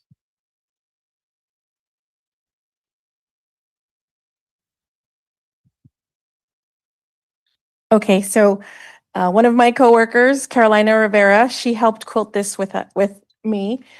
Funny story, the first day I started with the city, she walked up to my office and said, "I heard you're a quilter." And so we bonded over quilting, and just we worked on this for about 30 hours over the course of a few months.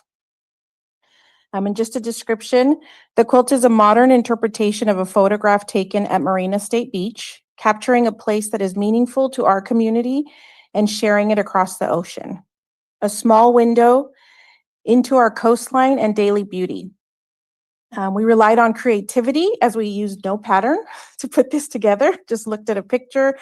We did use ChatGPT to try to translate to a quilt. The upper portion reflects the night sky with scattered stars. A soft gray horizon line represents the coastal fog. The presence of both the sun and the moon symbolizes the time difference between Marina and Izunokuni. While one city winds down under a sunset, the other looks up at the night sky, reminding us that we are always connected, even across the ocean. The sunset is stitched with 5 rings to honor the city of Marina's 50th anniversary this year.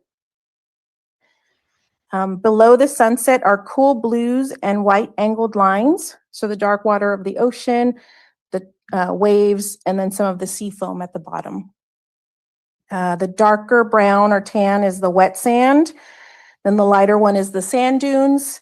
The last one is the coastal plants. You can see some of the little purple flowers in there. It reflects pride in place, appreciation for nature, and the connection between two communities. And this was all done by volunteer. Belinda and Carolina, no one asked them to do it. They just took it upon themselves. And it really is an amazing work of art. And we're really excited to share it with Izunukuni, and it certainly is very special to them. And we could hear lots of oohs and ahs on the other end, and they're pretty understated in terms of emotional reaction, but that you really did get one. And by the way, Belinda was one of our official delegates to Izunukuni. Was that last year? 2025. So She's And returning some. originally this was going to go just as a quiet gift to Japan with Kathy as she went on her trip just a couple weeks ago. And it turned into something I think much more meaningful and beautiful for both of the communities. Yes, totally. So thank you. Thank you so much. Thank you all very much. Even the backside is beautiful. No, no, really, with the, you see the, no, it's, yes. So we do very quick because, oh, come, quick. Come.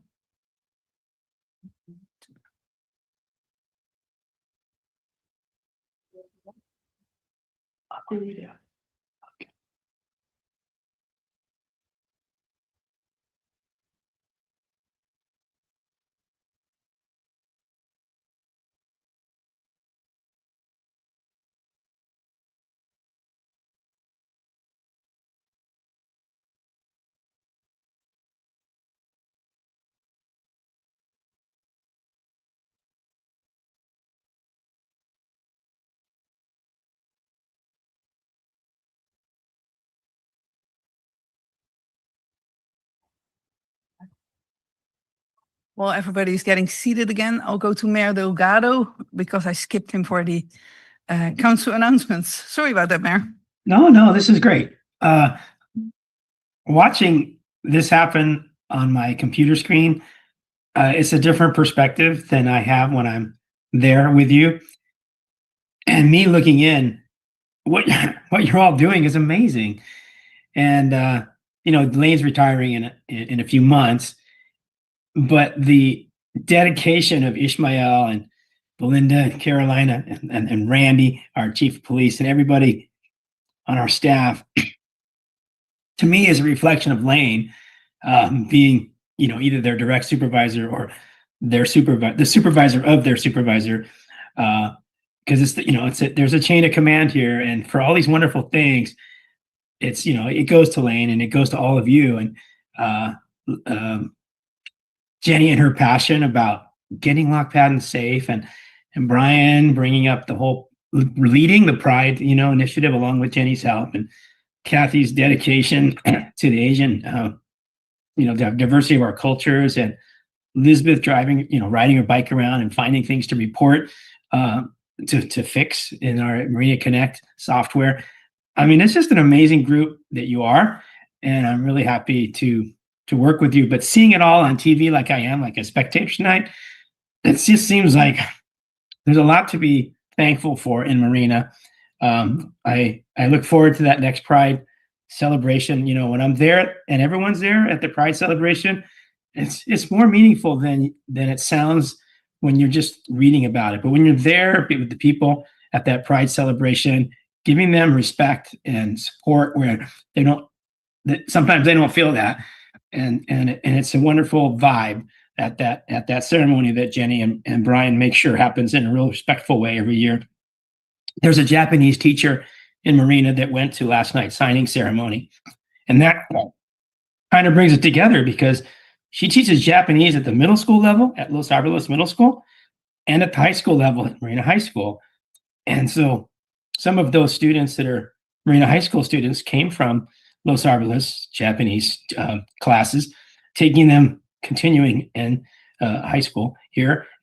And then they've come back from Japan just on personal trips to Japan using their language skills. So it's coming full circle with the Izuno Kuni friendship, now sister city, and it's been a beautiful evolution. But it wouldn't have happened without many hours of Kathy's organization. The quilt that Carolina and Belinda did on their volunteer time was so appreciated by the Japanese delegation when they saw it in our joint sort of signing ceremony yesterday. Thank you, Belinda and Carolina. You reflect, joy for your job, dedication to your community, and it's more than just a job. And you show that, and I thank you so much. It's so great to see that. It inspires me so much to see that.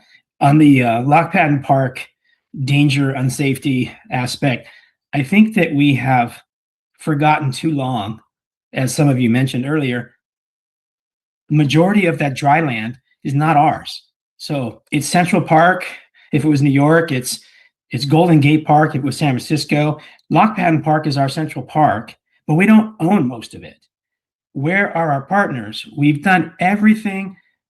They've done very little because we were happy all these decades to do everything.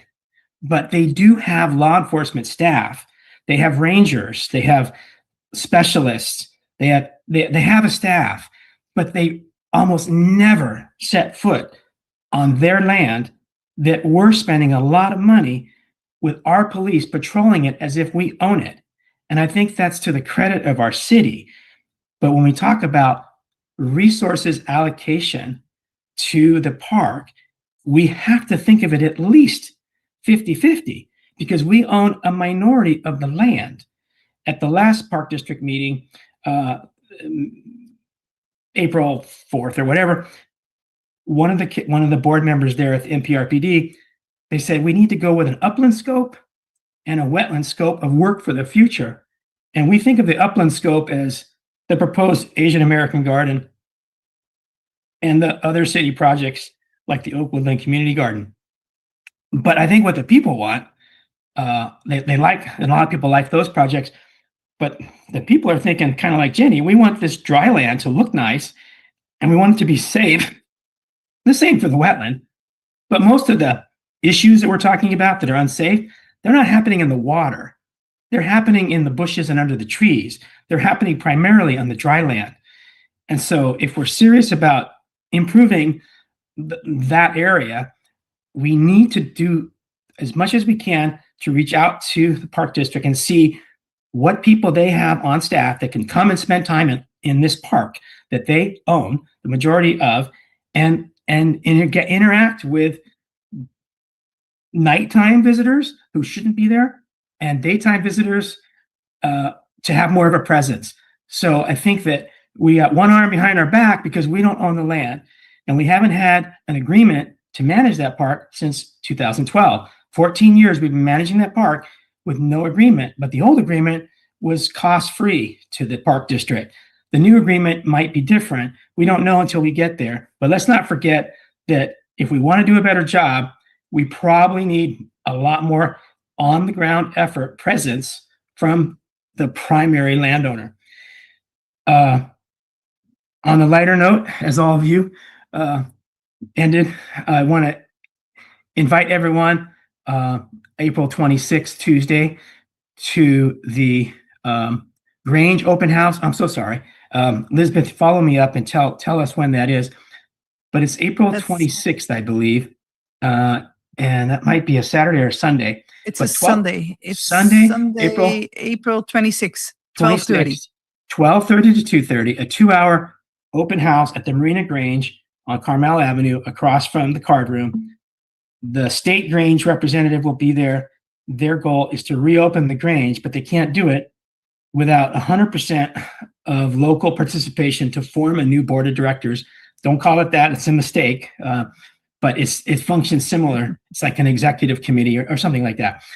But if you want to use it for all-in food distribution for those people who have food insecurity, or you want to use it as more of a community meeting room, it needs to get along with the Marina Card Room because it's essential. That parking lot to the Grange is essential to the existence of the card room. The card room pays $1,500 a month to lease that parking lot, and they can't really survive without it. So we got to figure that out. But anyway, if you want to support the Marina Grange being alive, it's died. It's been boarded up for many years. April 26th, 12:30 p.m. at the Grange. And then the last thing is on May 5th, which is a Tuesday, the high school is doing mock interviews. They need about 50 community members to listen to job interviews and participate in those interviews as if we, the community, are the employer interviewing the applicants. It's a great experience, but no experience is necessary. It's a great way to support our students who are about to transition to post-high school. And Justin Collins at the Marina High School is a civics teacher in charge of this. So contact me or contact Lizbeth or contact the high school and ask to get in touch with Justin Collins, the civics teacher, for a 60-minute time slot. They'll have 6 or 7 of them from 8:20 a.m. to 3:35 p.m. That's the range. And in that range, there's about 6 to 7 60-minute time slots. So each of us can sign up for one or more of those time slots. And I hope that, Lane, you and I discussed this, we can get as many staff to go for one or more hours. It's a fantastic way for staff to connect and feel more connected, learn more about our community, and feel, the pride of being helpful and integrated with our high school students. So I hope we can get 50 community members to the high school on May 5th, Tuesday. Thanks a lot, Mayor Pro Tem. You're doing a great job. Thank you, Mayor. This takes us to item 8, public comment. This is it. Oh, I'm so sorry. You have some staff announcements here. I'm so sorry. I knew I forgot something. How did I forget staff? Ishmael first. Sorry about that, Ismail. Just when the mayor says I'm doing a great job, I'm fired. No problem at all. Our Public Works Director. Just want to remind council and the public that this coming Saturday at 10 a.m. we have our first annual. We don't have full permanent title yet, but Earth and Arbor Day planting event. Staff has been busy removing. It wasn't even landscaping. Couldn't be considered that. It was mostly weeds in between the parking lot and the Vince DiMaggio building. All that is cleaned up, removed, and we will be planting 33 trees, new trees, and over 1,000 shrubs. So everything is there. It's on site behind fences. Hopefully nobody sneaks out a plant or two. And like I said, 10 o'clock, we'll have waiver forms for volunteers to fill out, and bring your shovel. If you forget to bring your shovel, we'll have some ready for you. And we're just going to plant as much as we can get done in those 4 hours. Thank you. City Manager Lane Long. I'd like to introduce our new Recreation Cultural Services Director, Elizabeth Crisante. As the mayor talked about, it really is our staff, from our line level staff to our department directors that lead our city. And we're trying to do a better job of showing what happens behind the scenes. And so we apologize, it's taken a couple hours here, but our staff really does a tremendous job behind the scenes. When we hired Elizabeth and went through an extensive recruitment process, had a recruiter, had some great candidates, and Elizabeth obviously was one of the stars. And I won. She talked about she has an amazing, fun sense of humor. She has so many traits: her energy, her excitement, her enthusiasm, her passion, her love for recreation, her ideas.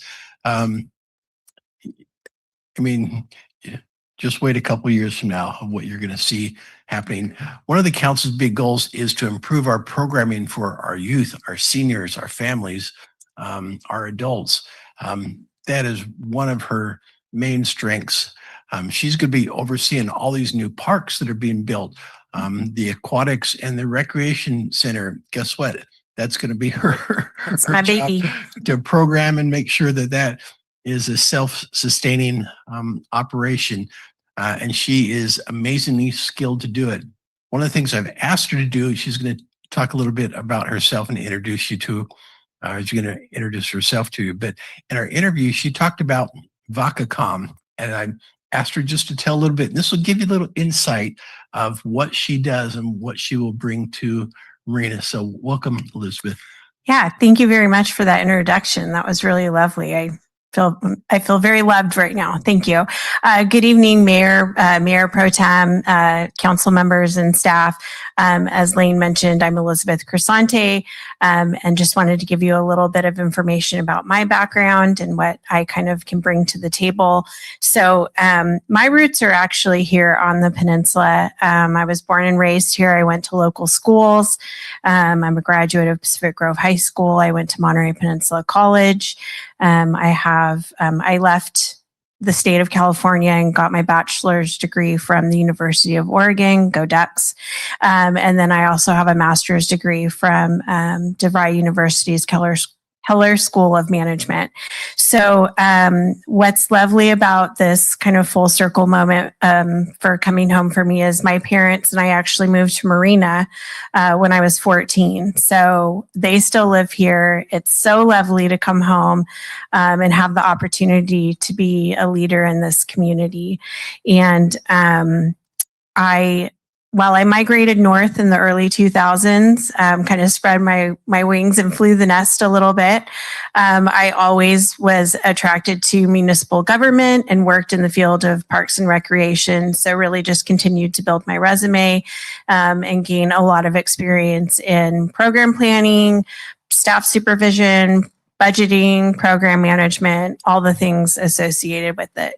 And if you don't know what working in parks and recreation is like, I would equate it to sometimes being in a circus, where you're juggling, jumping through hoops, doing multiple things. I know that staff are listening right now. They're nodding their heads and saying, yes, that's exactly what it's like. So, anyway, with my previous agency, I was with City of Vacaville for almost 11 years. And one of the legacy projects that I did there, as Lane mentioned, was this event called VacaCon. And we modeled it as a special event initially for teens to boost our teen programming. And it was based on the San Diego Comic-Con. So it's an event celebrating all things pop culture with artists, vendors, people doing cosplay, many different kinds of things. This event had a twist where it was primarily highlighting folks from Vacaville and the surrounding area. So we wanted to really, focus on kind of homegrown artistry and vendors. This event took off and was far more successful than we ever imagined. The first event we held in 2019 was a 1 day, 6 hours. We had 1,000 people come. That was way more than we anticipated. And fast forward, Vacaville hosted it a couple weeks ago. It's a 2-day event. We have close to 10,000 people who come, and it's grown exponentially in just the layers of programming. So this is the kind of thing where, you take a look at your community and you identify needs and you identify the desires of the community, and you're listening to what those community members want. And so that was a project that we saw a deficiency in, and we were able to kind of fill that service gap. And we quickly learned that far beyond teens, it was very agreeable for people of all ages. So as a special event that solely was supposed to be for a niche population, quickly became something that, was for the entire community. So I really look forward to joining this team. I've been here 2 days, and our small but mighty team has already completed and accomplished so many fantastic projects, and there's absolutely more to come. And so I am really looking forward to working with the executive leadership team, city council, and the recreation and cultural services team to just, dive in and see what we can do, what we can get done. So yeah, just give me a couple years. Thank you. Thank you very much, and welcome, Elizabeth. And I just can't help but seeing how our rec department manager, who has been without a director for almost a year, is just smiling. She cannot stop smiling. Absolutely. She worked so hard this last year. Yes, I'm just going to do it. It's appropriate. I really want to thank Andrea Diallo for carrying the torch over the last year and a half. I think it's almost been for her. And so she's been really lovely to collaborate with right off the bat. And so I'm happy to take some of that burden back and let her breathe a little bit. Yes. Thank you very much, and welcome. Okay. Any more staff announcements? I'll be more careful now. Anybody? Okay, so this takes us to item 8, public comments. And thank you all for your patience. So any member of the public may comment now for anything that is not on the agenda or anything that's on the consent agenda for tonight's meeting. We'll start with people here in the room. You will have up to 3 minutes. If you'd like to speak, please come up to the podium. See, it's different. I'm usually having to bring 10. Thank you. I'm always afraid to get it wrong. My name is Megan Range. I just came in to introduce myself. I'm the new government relations rep for PG&E. I have reached out to your staff and I'll be working on a meeting with you. The rest of you, I will be reaching out to you all individually here soon. Just wanted you to know I'm new. I replaced Jasmine. A lot of people are used to Jasmine. I promised to try to be as cool as her, but I wanted you to know I'm in the area. I'm around. I'll be reaching out and we'll be setting up meetings. Thank you. Thank you. I don't know if it's a coincidence that it seems to, when a new rep starts, there's a power outage in Marina. Oh, yeah. Yeah. But yours was not as bad as hers. Yes. Five power outages, I should say. Okay. Welcome. Okay. Anybody else in the room who would like to speak? Yeah, now it needs to go higher.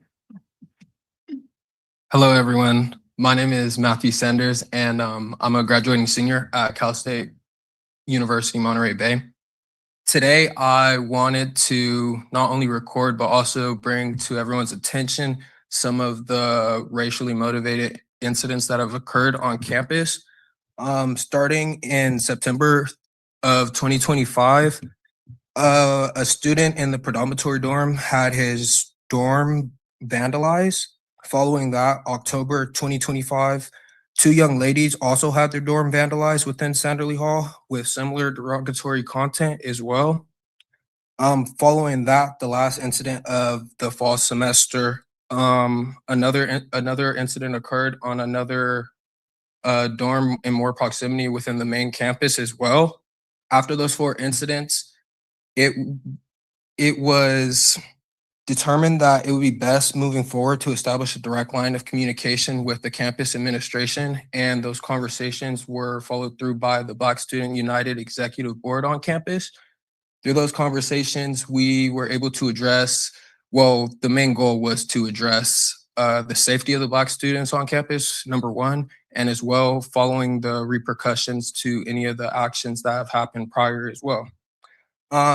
Through that, we came to the solution of the fire escape door should be locked to prevent unnecessary access and unwanted access to and from student dorms, as well as implementing a security system to better enhance campus security and protect students, and maybe even follow up to have some justice in these situations as well.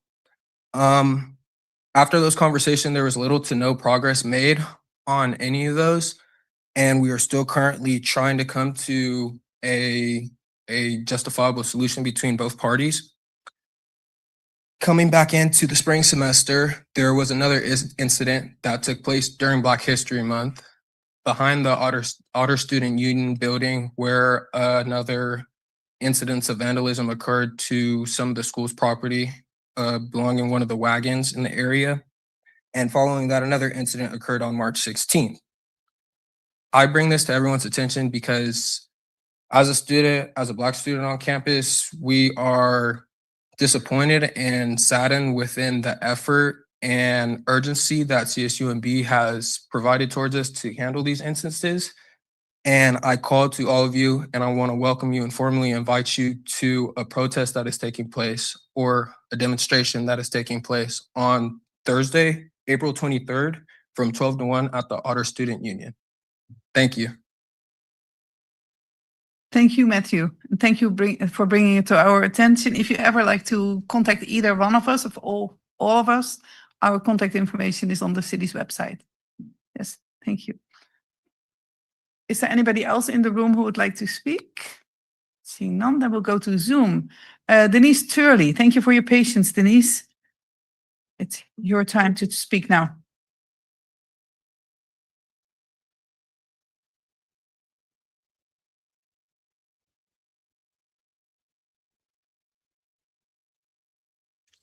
Thank you, Lisbeth. This is not a pot shot. This is a statement of fact. We are 2 hours into a meeting and we are only to public comment. Just have to say it for the record. So I'm hoping that the two app things that came up, that you would let the public know what they can and can't service.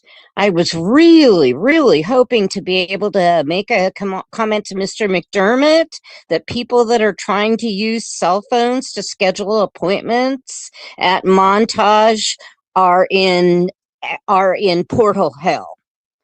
And I have a friend who has waited 2 months to get an appointment for a heart monitor because they can't get their portal fixed.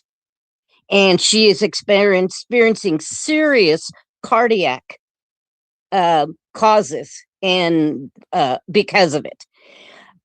So as a general comment on all portals, Housing Authority included, and Graystar included, the bleep thing has to work if you're going to count on it as your primary way of communicating with people.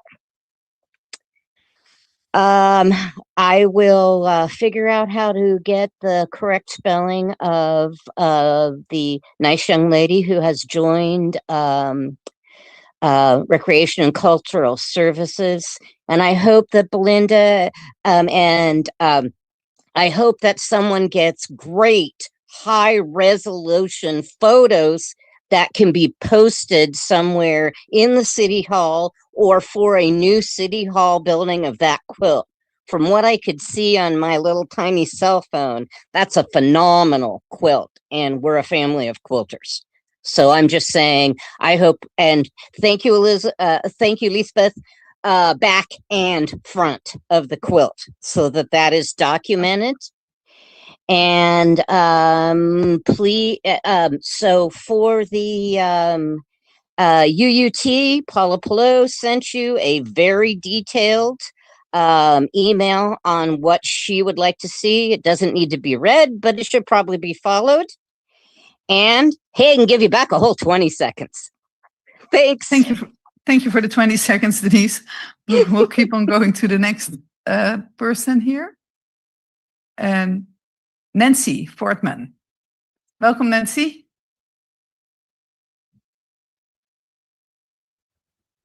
Good evening, Mayor and City Council members. My name is Nancy Fortman, and I reside in District 2, which is represented by Kathy Biala. I'd like to suggest a small addition to the public comment process, that when speakers come forward, in addition to stating their name, they might also be asked to share in which district they live and who their council representative is. This would allow council members to more clearly recognize when their own constituents are speaking and better understand the perspectives and concerns coming from their districts. It's a simple step that could make public input more meaningful and useful for you as elected representatives. So thank you for giving your consideration to this. Thank you very much, Nancy. And just to let you know, anybody, when you speak, you don't have to say your name, but you can say your name if you wish to. And from now on, if you wish to let us know what district you live in, please do so. So thank you for the suggestion. We have one more speaker on Zoom. I see Amam. Yes, hello. This is about the short-term rental permit. I don't know if now's the time to speak or later. No, that's on the agenda. So that will be later during the meeting. There will be item, okay, I should, 11A. Thank you. So we'll hear from you in a little while. Thank you. I hope a little while. So I don't think there were any questions to answer. Oh, man,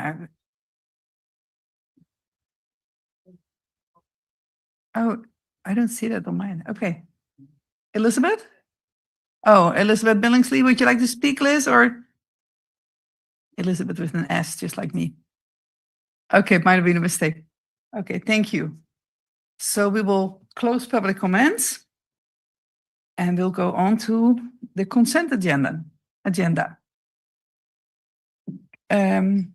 Council, Yes, Mayor Pro Tem, two brief comments on 10C1 and 10F2.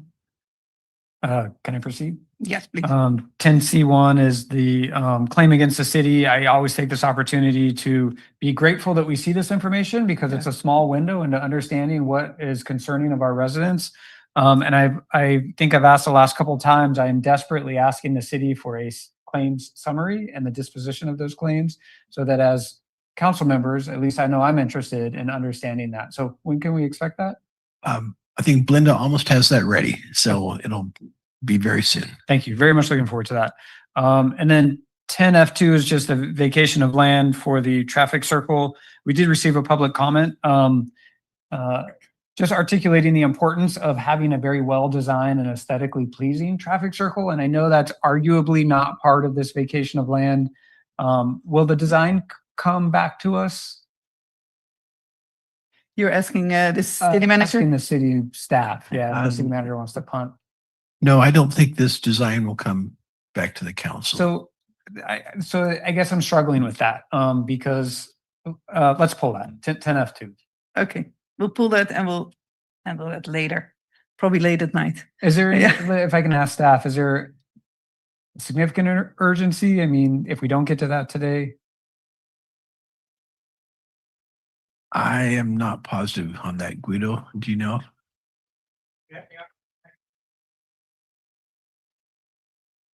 So it is delaying their project.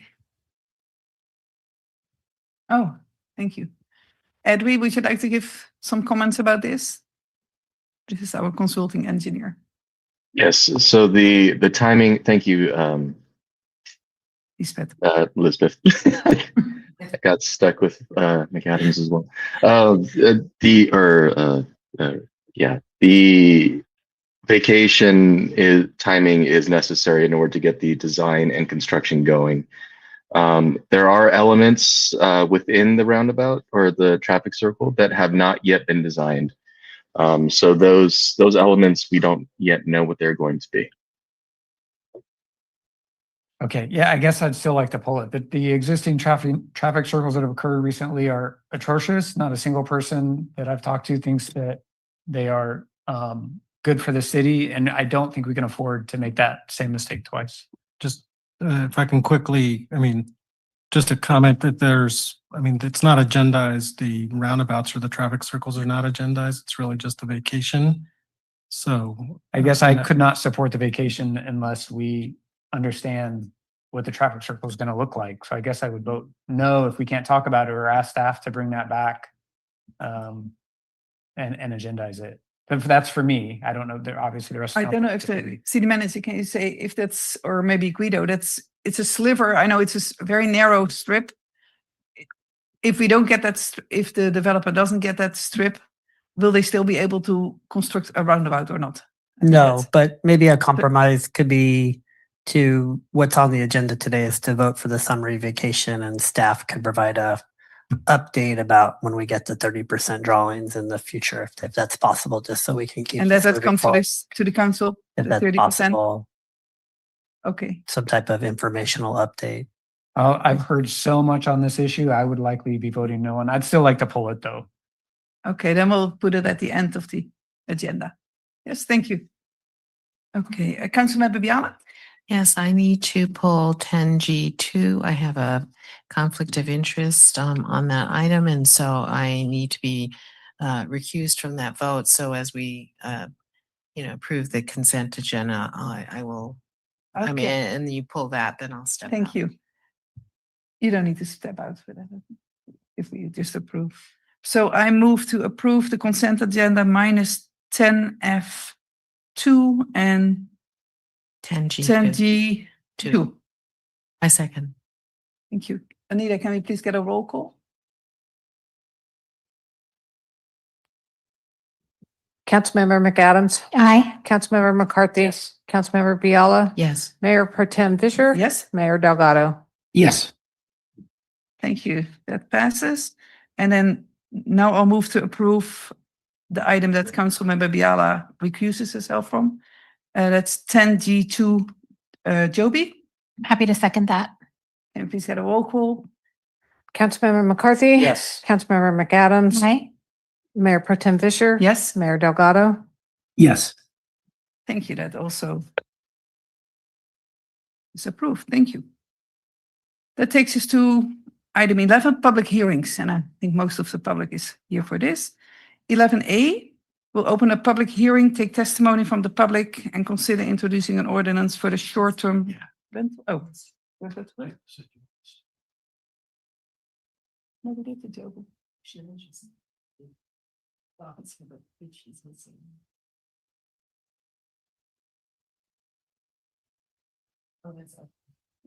We're fine? Okay, keep on going. 11A. This is about proposed amendments to a section of the Marina Municipal Code for short-term rentals. City manager who is leading us in And this. Mayor Pro Tem, I'll be recusing Yeah, sorry. myself Yeah. from this item as I believe I have a conflict, but I will be participating as to my own interest as allowed by the Brown Act. And describing my interest, I just want to share that going back to 2019, on the Planning Commission, I have recused myself from these issues, even though I have never participated in a short-term rental until 2022. And the reason is the attorney at the time suggested that because I thought that I might in the future, it would be safe to do so. So in abundance of caution, I have always recused myself and will continue to do so tonight. Okay. Somebody will let you know when we're.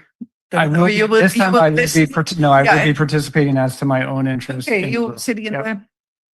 Thank you very much, Councilmember McCarthy. Okay.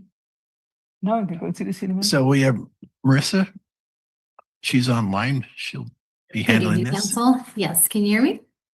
Yes, welcome, Marissa. We can hear you. Hi, good evening. There should Good be a evening. presentation. Thank you.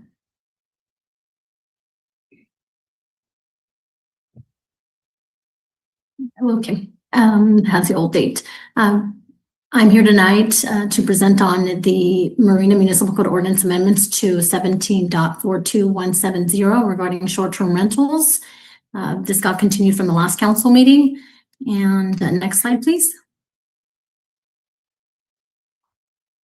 This is a follow-up presentation from the March 17th presentation on the short-term rental updates.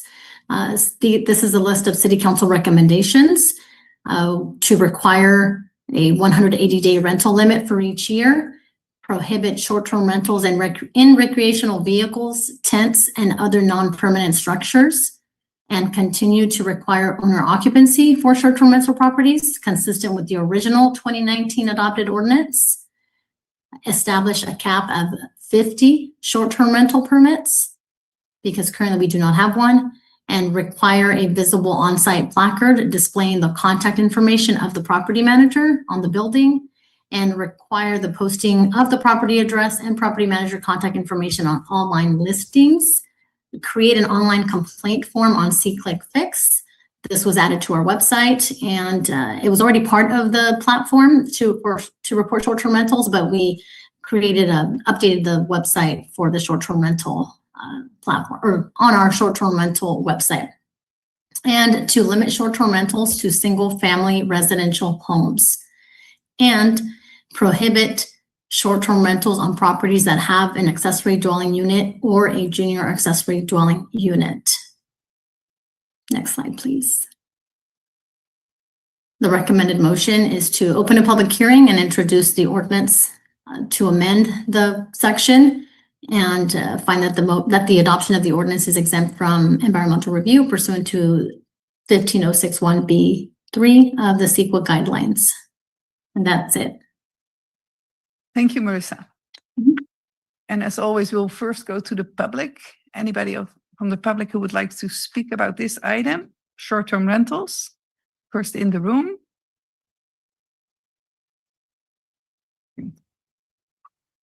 Hi, my name is Sean McDonald, Marina resident since 2017, the year that my wife and I purchased our home here utilizing the VI loan program, which we were eligible for due to my wife's military service. As we were both working as educator salaries at Marina schools, we were unable to save for a six-figure down payment, and the VA loan program allowed us to purchase a home without one. We have been very thankful for this opportunity. The reason banks are willing to lend to borrowers like us under this program is because the VA backs the loan in case of failure. On the front end, this program was fantastic for us. However, not putting down a down payment means we have a higher monthly payment for a larger loan. In late 2017, we welcomed our first child into the world and expenses, of course, increased. To help account for these increasing expenses, in 2018, we began moving in and out of our home, largely during school breaks and even during some weekends to rent it out to visitors. City staff at the time confirmed that this use was allowed by city code. By 2019, we were hoping to expand our family, and we knew expenses would again increase and the quantity of movement in and out of our house would be very difficult in the long term.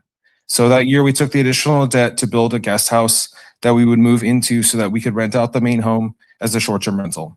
The same year was when the Planning Commission and City Council debated the current short-term rental ordinance. At that time, I participated regularly in the meetings of both governing bodies. City staff and City Council were both aware of our situation and confirmed that the ordinance put into place would allow us to rent both our main home and the guest house as an STR throughout the year.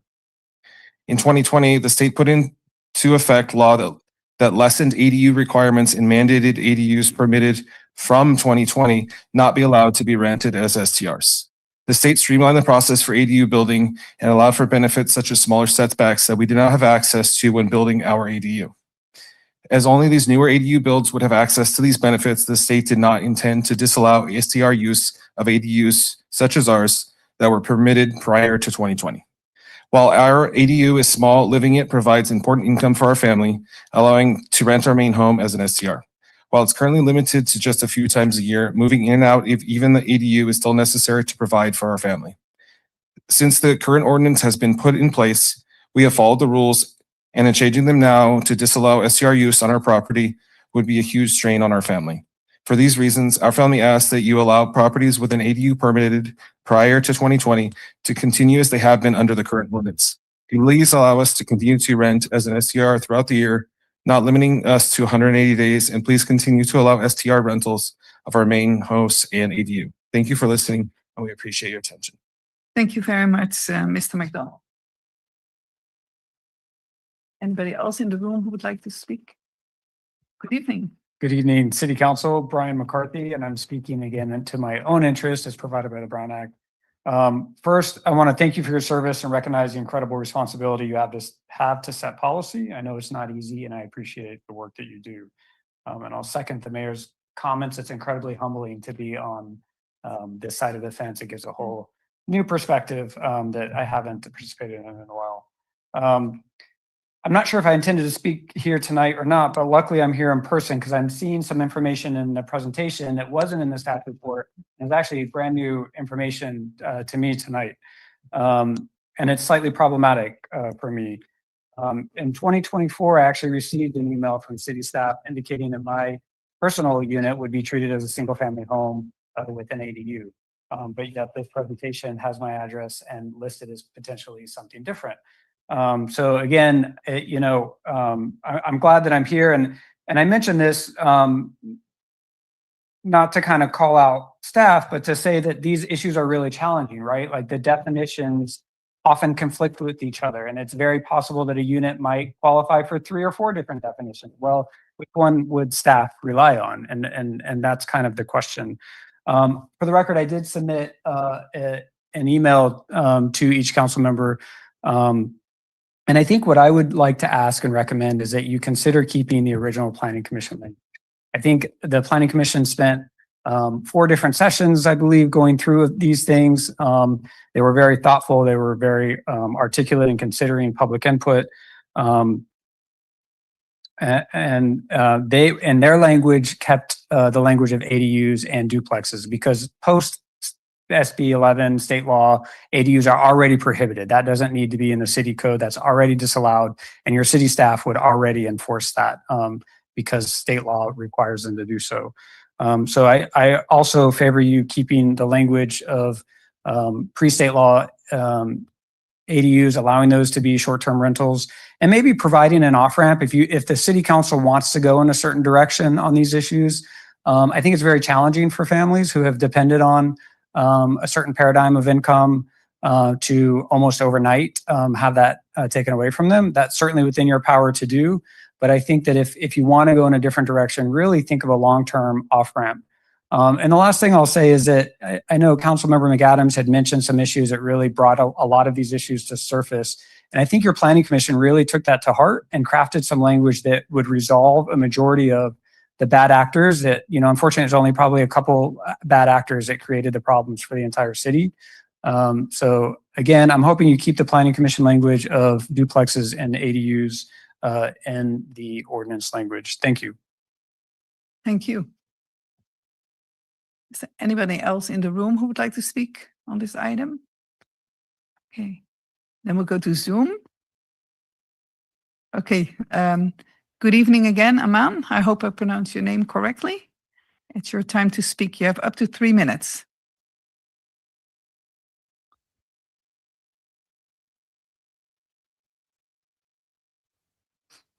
Hello. Yes, yeah, you did pronounce my name correctly. The gentleman who just spoke actually spoke onto my concern. I am a homeowner, but I guess I technically am a condo owner. I have a short-term rental permit, and as was mentioned, sometimes to take care of family members, I would have to take off of work and to kind of supplement my income. I use the short-term rentals to help with that. I was worried. I had listened to some of the previous meetings. I was worried about some of those concerns, such as it affecting the neighbors. And even with it being my own personal, I had some concerns about short-term rentals of them of guests destroying my house or having parties or things like that. From my experience so far, I haven't actually seen those concerns. When I started doing this, my HOA was aware of it. My neighbors, they both were aware. They both have my number in case there were any issues. And if they said that there was any problems, I would halt doing so. And they haven't brought up any concerns. One of the things I've noticed is given that we have CSUMB in this area, sometimes family members, when they want to visit the students, their family members, instead of using like a hotel, sometimes this can be a good option for them. And if they don't find it in Marina, then they would find it elsewhere. It keeps individuals and visitors here in the area. They spend on local businesses. And what has been mentioned before, the 14% TOT tax stays within Marina. It's one of the higher tax rates in the area. And I know in some of the other agendas, you were looking for ways to generate income. So I feel it can be beneficial for both ways. The only thing that would make mine not in compliance is the fact that it might be under the language of a duplex. And so if the council can reconsider that language. Thank you, Aman. Can you please repeat your last sentence? You said the only thing that made your ADU not in compliance? Or I own I guess a duplex. And okay, I don't know if that would be duplex. considered a single family residence. Okay, thank you very much. Thank you. Okay, is there anyone else on Zoom or in the room who would like to speak? Okay, seeing none, we'll close public comments. And that's not correct. Council members, any questions, remarks? Councilmember McAdams. Thank you, Mayor. I think with the city attorney, my question would be if we allowed ADUs prior to when the state law came into effect, isn't that, could ADU owners then argue that that isn't legal or that's not fair or we're not treating them the same? Could there be any issues like that? Not that I can think of. Putting a date of 2020 makes sense. That's when the city first also enacted its ADU ordinance. And in that ADU ordinance also required that properties post 2020 need to have a deed restriction that does not allow the ADU to be used for anything less than 31 days, meaning it can't be an STR. So you could treat pre-2020 ADUs differently. Thank you for that. And then for staff, Guido, how would you know? I mean, is there a list already of pre-2020 ADUs? I mean, I can't imagine there's not a ton of ADUs in the city. What would that look like for staff to figure that out? We do have a list of the ADUs. So. Okay, and it says the year that they're built. Right. Okay, and would that be difficult for staff to No. monitor or enforce? No, it No. seems to be pretty easy. Okay, okay, those are all my Thank you. questions. Thank you. Thank you. Councilmember Biala? Thank you, Mayor. So just as a follow-up, so it's likely that there's going to be few, correct? Because that predated 2020. Yeah, I mean, we've Might be. approved 66 in the last 3 years. So the pre-2020 ones would be not as many. I'd have to go back and look at the numbers. So 10, 20? possibly. I'd have to So, look. but likely a small number. Yeah. Okay. All right. So first, I want to just ask, I want to thank the Planning Commission and all the folks that have, been part of this, Guido. But I wanted to find out, with all the parameters that we see on the chart in the presentation, is this the enforcement staff, is this going to be okay for them? I mean, I don't know how hard it is for them to, follow up and watch for the 50 permits or the visibility of on-site placard, or, are any of these difficult for this staff to enforce? I can So speak. we did. 1 second, Marissa. So we did have a draft contract with Deckard Technologies, which will significantly help us with the enforcement provisions. They will actually data mine every single day, all of the permitted and unpermitted ones.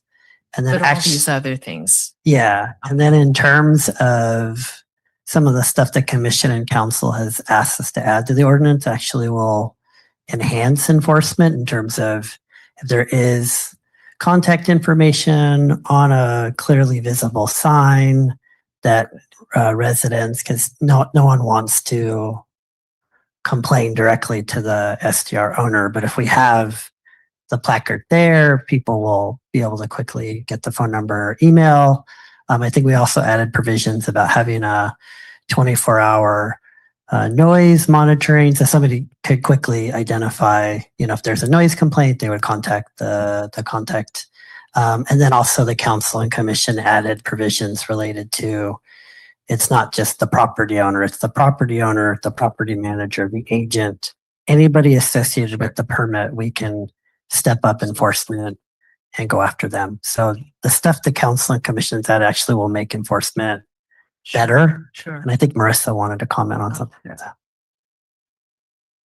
Thank you, Guido. Yes, I wanted to add information that upon renewal of the permit, the applicant would need to submit proof of all the requirements. The expected calendar that they plan to rent for the 180 days, the placard, the floor plan, everything. Great. And Marissa, do you expect to be making sort of the rounds of an actual site visit for some of these things, because you wouldn't know if they're posting things or taking them down after a day or so?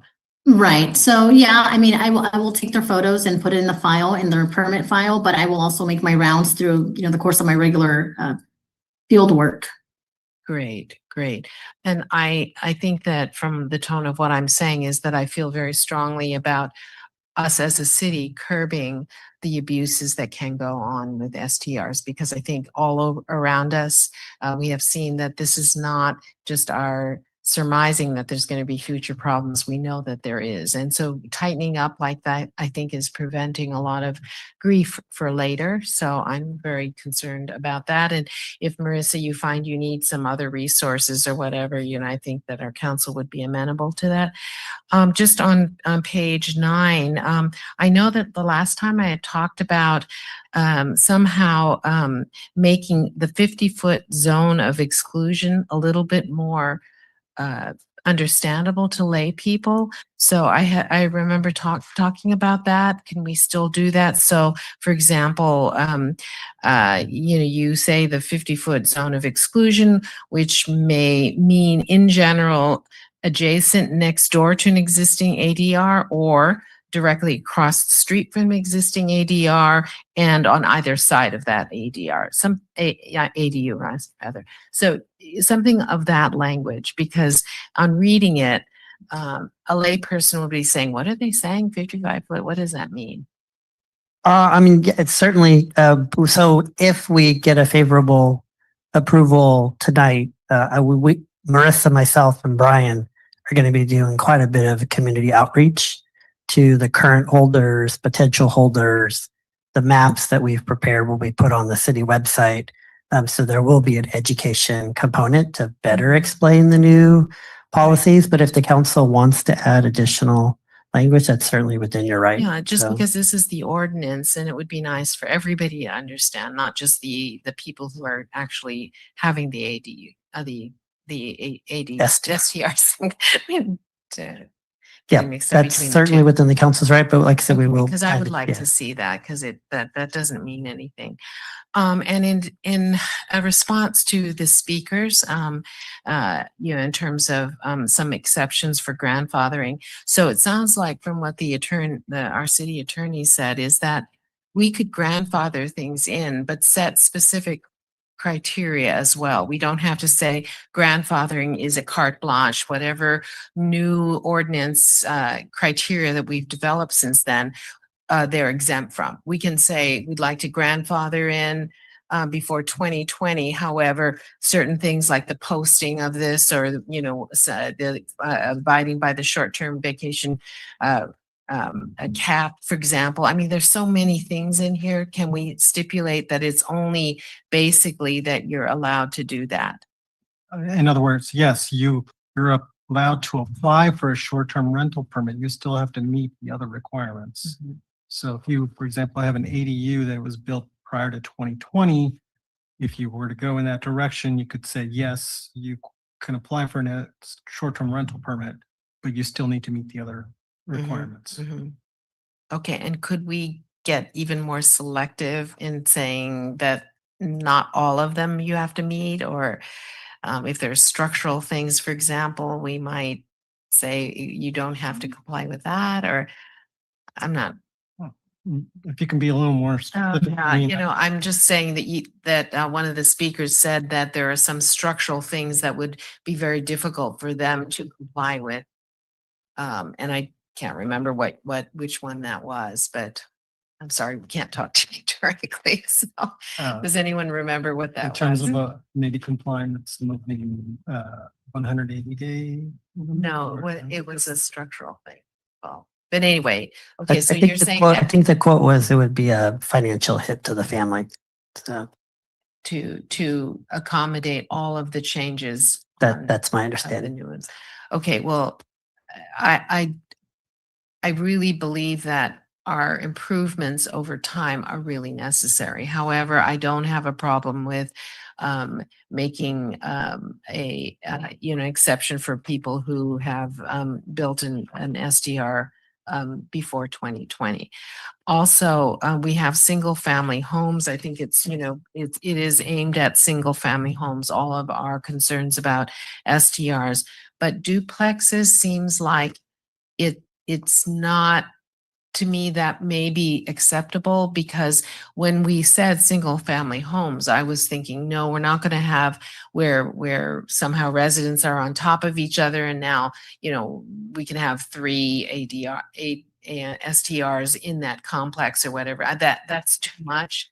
But it seems like, I guess the condos or the duplexes, it's more duplexes, I guess, are feel to me like they're single family homes. They have an adjoining wall, but they seem to be more separated. So unless I'm wrong about that interpretation of what a duplex is, I think that it would be acceptable for me to add that to our single family restrictions. That's all. Thank you. Thank you. Mayor Delgado? Thank you all for going in before me because you brought up some good points. I'll go a little bit backwards to kind of for the flow to be better. Councilmember Biala just addressed the duplex issue, and the speaker who has a duplex sounded like she was unsure if she was a one family structure or if she was a duplex that she was not. And so I want to confirm whether if I have a duplex, am I prohibited from having an STR because I'm not a one family dwelling? That would be my understanding, a plain reading of the ordinance, yeah. Okay, so I didn't see in here a definition of one family in the list of definitions, so I wasn't sure. But if I own half of a duplex, is that possible? I mean, there are some condos where there's multiple owners in a duplex. I'm sorry, I didn't hear the question. Somebody was. If I live in a duplex and I own a duplex, well, can I own half a duplex in Marina and have someone else own the other half? You can, but under the current ordinance before the council, you wouldn't get an SDR ordinance permit. Right. You would have to add that back into the ordinance. Yeah. So I'm trying to single family or duplex would be allowed. Okay. So I'm trying to think selfishly here for a moment. If I live in one half of a duplex, can someone else theoretically own the other half?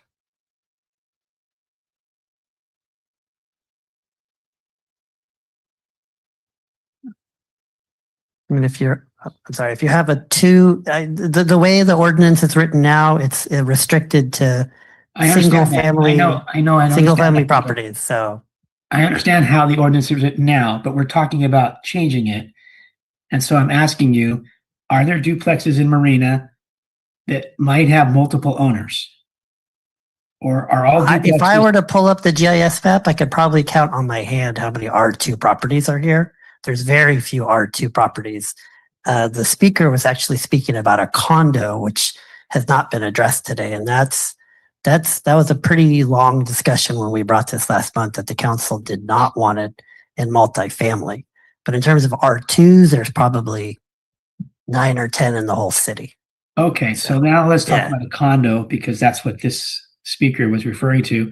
I didn't understand that. Thank you. So a condo shares walls, right? That's correct. And does a condo share walls between owners, or are they owned by the same person? I'm not sure what you're. If I live in a condo, a condo, you can condoize an entire property. There have been ADU laws that have been passed that allow you to build an ADU on your property, to condoize the ADU separate from the house. You can have a shared wall townhome. You can have a condoed property with or without shared walls. A condo, and the definition of a condo in common airspace can be however your CCNRs, your HOA. So I don't want to bore the council, but I mean, there's a lot of different ways to build land and build properties. So I could go on and on about this. Okay. If council wants. All right. So living in a single family home, if I live in a single family home, I don't share my walls with another family. If I live in a condo, I can share my walls with another family. I wouldn't want the other family to have an STR. I wouldn't want visitors coming throughout the year on the other side of a shared wall. Does that make sense?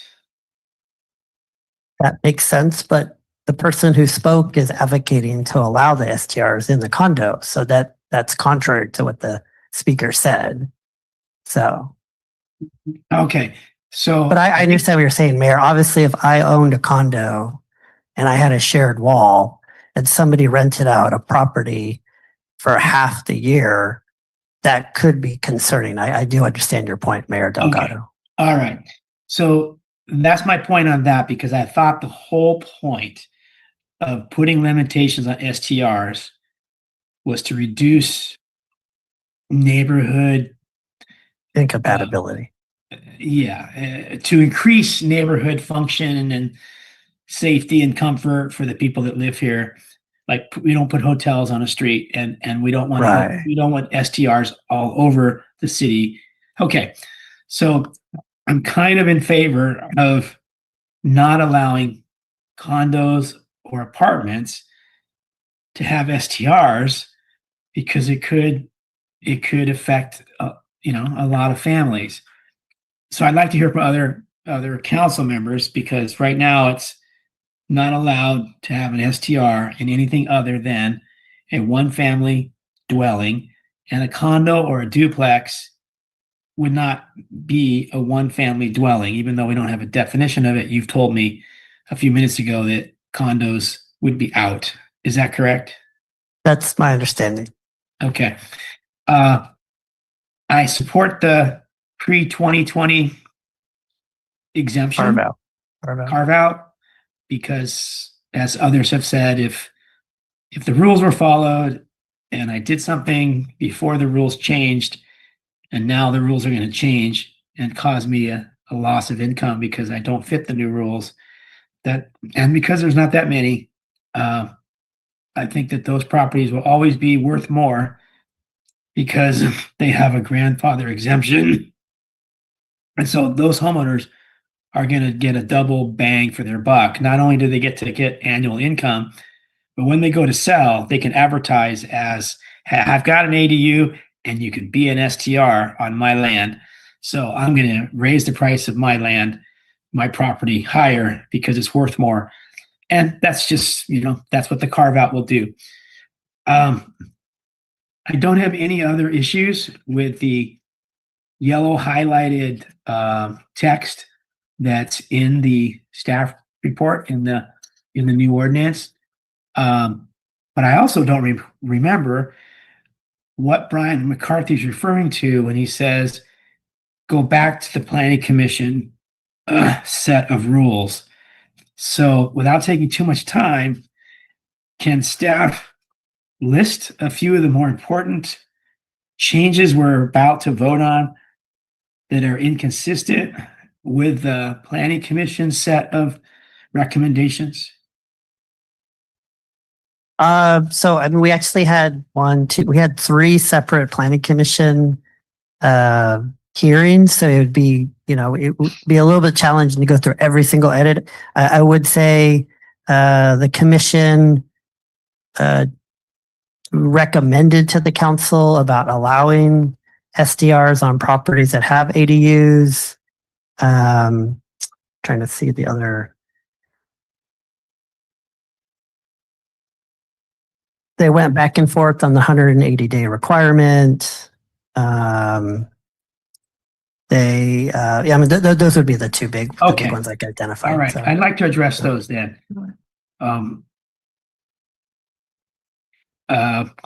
The whole other point, and we were talking about neighborhood safety. The other major piece was affordable housing. So if all ADUs in the city could be STRs if they complied with the 50-foot rule and the other rules, we'd have less affordable housing because we'd have more ADUs not available to live in permanently year round. And so I like the idea of keeping post 2020 ADUs available as or unavailable STRs to maximize the ability of people to long-term rent smaller units for less money than they'd have to rent or pay for larger units. The 180-day, I'm a little confused, but I like the 180-day because to me, it means that I can't rent my house out more than 180 days per year. my neighbors don't have to put up with me renting my house to visitors 180 days a year. Am I missing anything in that interpretation of the 180-day rule? Oh, let me go back to your first point. So what the commission went back and forth on was not allowing STRs and ADUs, which is not allowed by state law. It was prohibiting an STR permit on a property that has an ADU. And what they deliberated on that, they recommended to allow properties that have ADUs to allow an STR permit for the property, not in an ADU. So that was the first point. And Okay, the second point, let me refer to that, please, Guido. I'm sorry to interrupt you. The main family moves into the ADU, rents out the front house, and therefore the ADU can't be long-term rented because it's needed for the main family to live in, because the main family has to live on the property at least 6 months out of the year to have an ADU. Is that correct? I mean, I'm sorry, to have a short-term rental. I'm so sorry. to have a short-term rental. Yeah. Am I correct? So let me just to answer both questions. So the 180-day requirement, that was a lot of work with our city attorney's office. The original meeting with the council on August 6th, the direction from the council was to the staff, hey, what can you do to strengthen the ordinance, to support Marissa in code enforcement? What can you do to protect the neighborhoods? That was the discussion on August 6th. So working with the city attorney's office, looking at other ordinances, looking at if you want to get a property owner exemption, you have to live on a property for more than 180 days. And that we pulled that, and Marissa can quote either from Pacific Grove or Seaside or wherever.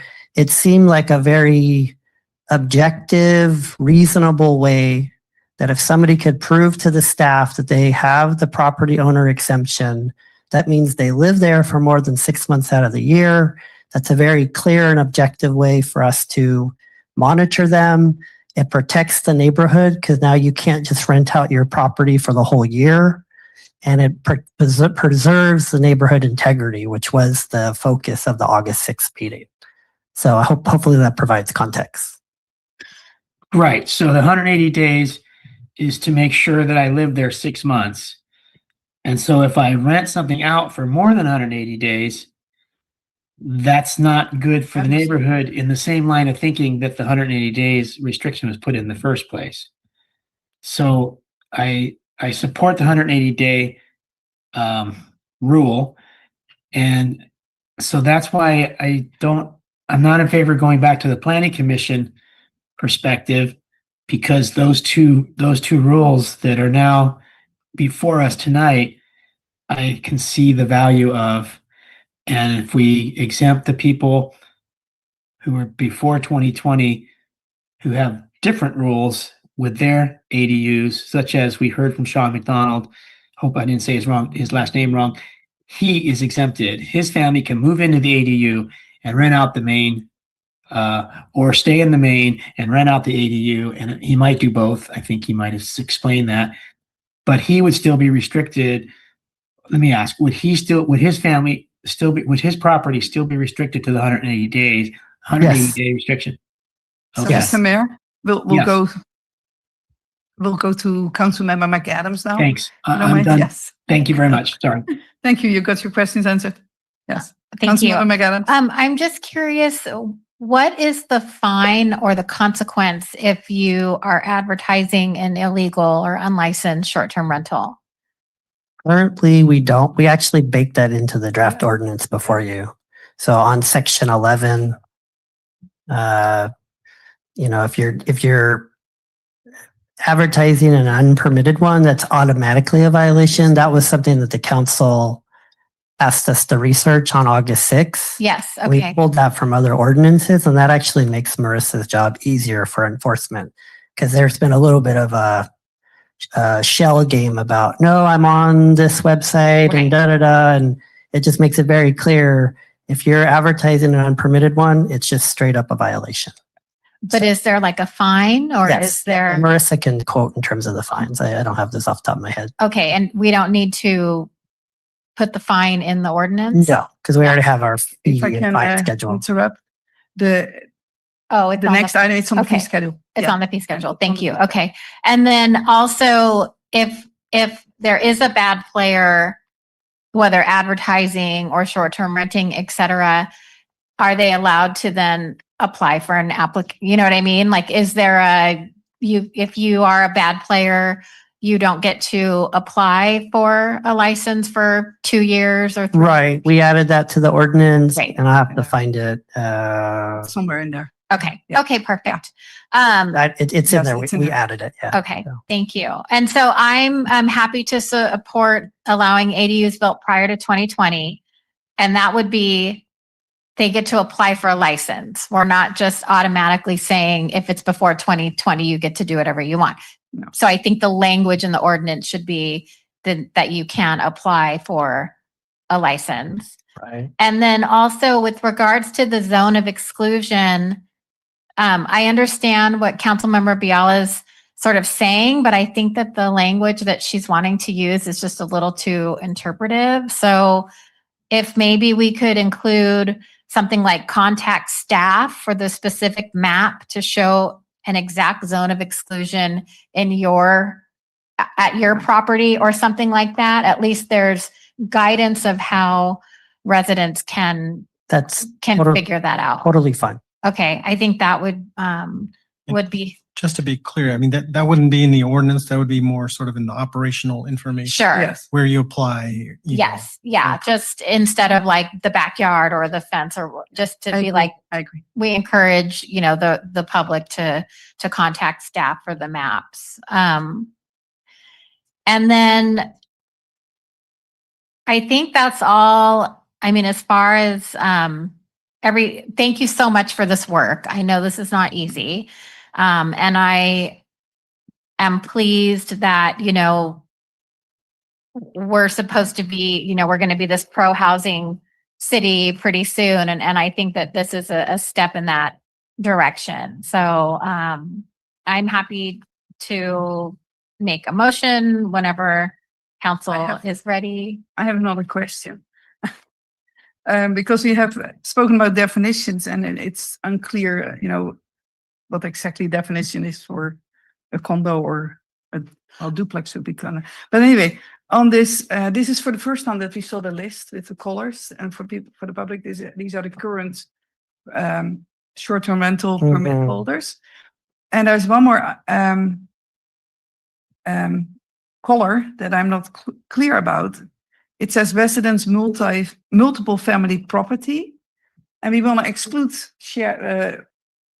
structures with shared walls. But as if I'm not mistaken, both those orange ones are like single family residences. They don't share walls. So why would they not be allowed to? I'd have to pull up the zoning. Yes, map. I Googled. Yeah. So That's what I was doing. Yeah. I'm sorry, I had one more thing. Sorry, I had one more thing. Is that okay? Okay. Sorry, thank you so much. With regards to the allowing the ADUs, it doesn't mean like the license is connected to one home, right? Just because you have like don't ADUs usually have different addresses than main homes?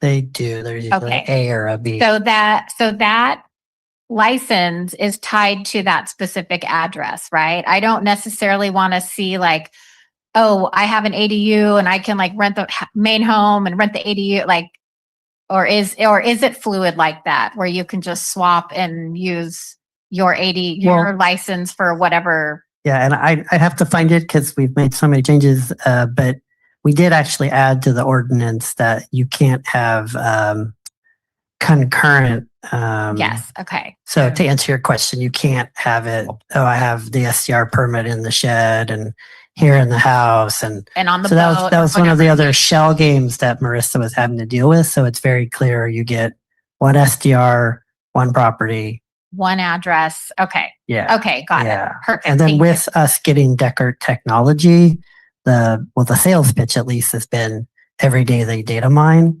And so if somebody tries to add another to a same property, they'll be able to quickly alert Marissa and I. Great. Thank you Yeah. for that. Just clarification here. So you may have two separate addresses, one for the main property, one for the ADU, but it's still one property. Right.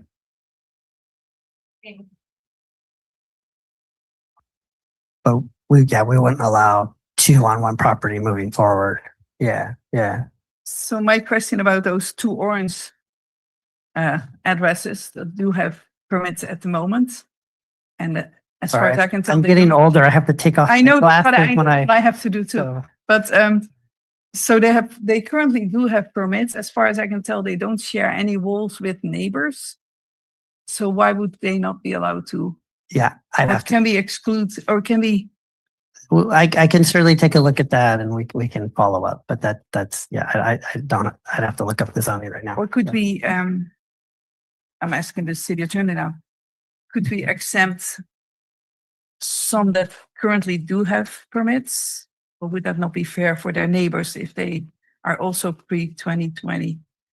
And Yeah, I mean, okay, you're saying to exempt specific properties? yeah, so to allow them still, Okay. the two orange ones to still keep their So I permits or think it apply? to apply Sort of an objective criteria. Yes. Not, this is. So we can only say if they don't have any shared walls, they would still be able to apply.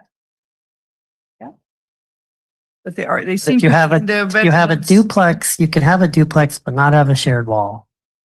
And I think the council is moving towards allowing it only in the R1 zone. That's the gist of what you guys were just talking about. Well, the orange ones are labeled as residence multiple family property. But what I see, they have their own units and they don't share any walls. Once again, I'd have to pull the floor plan to verify all that. So that's not something I can do right now. So yeah. I know that So. if you're going to build a motion, I hope you can put that in there. So Councilmember Biala? Thank you, Mr. So I just want to make this clear. What you said is that you have, an address with A, the main house, and then B is the ADU, and you treat the both as one address. 1 STR, 1 property. That's what we're adding to Right. the ordinance. Okay, so let's say you have the ADU, you cannot have an STR and an ADR in the same location. That's by law, you can't do that. You can't have an STR In an and an ADU. ADU. In an ADU, And right? what the council is adding to the ordinance is if you're pre-2020, Right. you can have it. That's the carve out. But what the Yes. council has added is to say, if you have an ADU on a property, you're not allowed to have an STR permit, period. In the big house and the Yeah. and the ADU, anything, period. Okay, Yeah. yes, okay. So And is that what the planning commission determined? Was that consistent with the planning commission? no, their recommendation was to allow Okay, got on it. the Okay, property. yeah, okay. So I would be in favor of our revision of that. Okay, got it. Okay, now when I'm thinking about this, the duplex, I guess, the mayor had expressed, imagine yourself, even though you own half of the thing and you've got Right. probably a really, really thick wall, because why would you buy something when you can hear your neighbor because they happen to share the wall? Right. But still, when I think about it, you could see yourself as being very separated from the other duplex. But then again, it's closer than anything we might have wanted otherwise. It's just a shared wall. So I think I'm going Yeah, to. I live in a townhome in San Jose. I wouldn't personally want somebody to rent out an STR. Right. I Right mean, next you to do your share a pool. wall, Yeah. but that's Okay. my own personal. No, I understand it. I was trying to think it through again, even though I was trying to be a little bit more lenient on that. But putting myself in that situation, I think I would still stick with the single family residence only. So I retract my idea before. Thank you. The city attorney would like to speak. Just to be clear, so as I understand, a duplex is a single property, but that has 2 homes on it. correct? So, and you would have to own and be a resident in half of it. So you would be the one who is renting out the other part as the owner. Is that right? Right.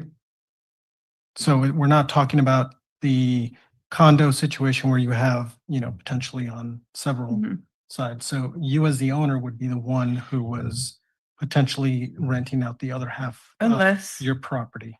unless if you leave town for, like one of the speakers said, you could own half the condo, the duplex, sorry, half the duplex, and you can rent out your own duplex then, because you leave for a weekend or you leave for a vacation. I think that's a different situation, but I'm thinking of the traditional duplex where it's two homes on one property. Yeah, but it's I mean, owned by you the could same owner. you could be on unit A, and there's unit B, and you don't own unit B. You're here in unit A. You don't have to own both if you're in an R2 zone. You can own one or two of, right? You can own both or you can own one, right? So, but the question that was posed to me is, well, what about a condo? Well, a condo is traditionally multifamily. And then the question that was posed to me was, well, I mean, you can condoize anything. So. What I would like to do, Mayor, before we let you speak again, I would like Councilman McAdams, you offer to start making a motion. Excuse me. Sure, thank you. I move that we open a public hearing introducing ordinance number 2026 to be assigned, amending the Marina Municipal Code, section 17.42.170, short-term rentals, and find the adoption of the ordinance exempt from environmental review pursuant to section 15061B3 of the CEQA guidelines, and allow ADUs built prior to 2020 to apply for a license, and include, well, the language about the zone of exclusion. That staff will prepare an administrative memo articulating the zone of exclusion. Excellent, great. And that's it. Second. Okay. No more comments. Okay, Anita, can we? I had comments, sorry. He had some. You still want to comment as well? Yeah, so is it my turn to go or someone else? Yes, Mary, your turn. I apologize. Okay, thank you. I apologize for taking so much time earlier. Yeah, I'm really sorry for that. Now I just want to ask one question. If I have a pre-2020 ADU and I get my license approved for an STR, can I sometimes rent the main unit and sometimes rent the ADU? You cannot rent the ADU for an STR. I guess theoretically you could rent the ADU for more than 31 days. Okay, so if I built my ADU before 2020, the motion says I can rent the ADU, or it says I can rent my main house? The way that I understood the motion is that if you have an ADU built before 2020, you are eligible to apply for an STR permit and you would be allowed to rent out the main house. That's my understanding of the motion. But not the ADU? No, you cannot use the ADU for an STR. Okay. Period. Then. And like that's state law. Okay, so I'll finish there and just turn it to the rest of the council to make sure that that's what we wanted the motion to state. Thank you very much, Guido. Thank you, everyone. Sorry, and I apologize. I was trying to answer your question while complying with all state law. So sorry for the slow answer. Right. So that's prior to 2020. That's the exception that we would make, because right now, where we stand with our council leaning towards this, that a single property with an ADU cannot have an STR. I thought that's what you said. Is that That's correct? correct. Okay, so that's why the exemption 2020 will allow that. But anything after that, what we're saying in council's version, I think we have to add it, is that a single property with an ADU cannot have an STR because the state law says if you have an ADR, you can't have an STR. State law So, doesn't say that. well, The council's making that direction. Yes. Oh, okay. That whoever, I agree with that. But so this already, I'll check with the city attorney, that was already in the analysis. So all we do in the motion. Is that in what we're? Yes, that's in the Okay, draft so- ordinance so- before you. Yeah. Okay, With so the carve out added tonight. So all we great, do is got it. Okay, make the exemption. And I would like to add a friendly amendment that staff look into those, Two properties. specifically those two, but as an example for properties that do not share walls, but are not listed as single family. I think that, I Residents. would say it. And if they don't share a wall, I think they should be treated the same as If I, single family residents. Sounds good. Okay. That's just staff direction though, right? Like it's not in the ordinance because I'm not able to support that because I don't really understand what it means. And also I have no idea what those properties are.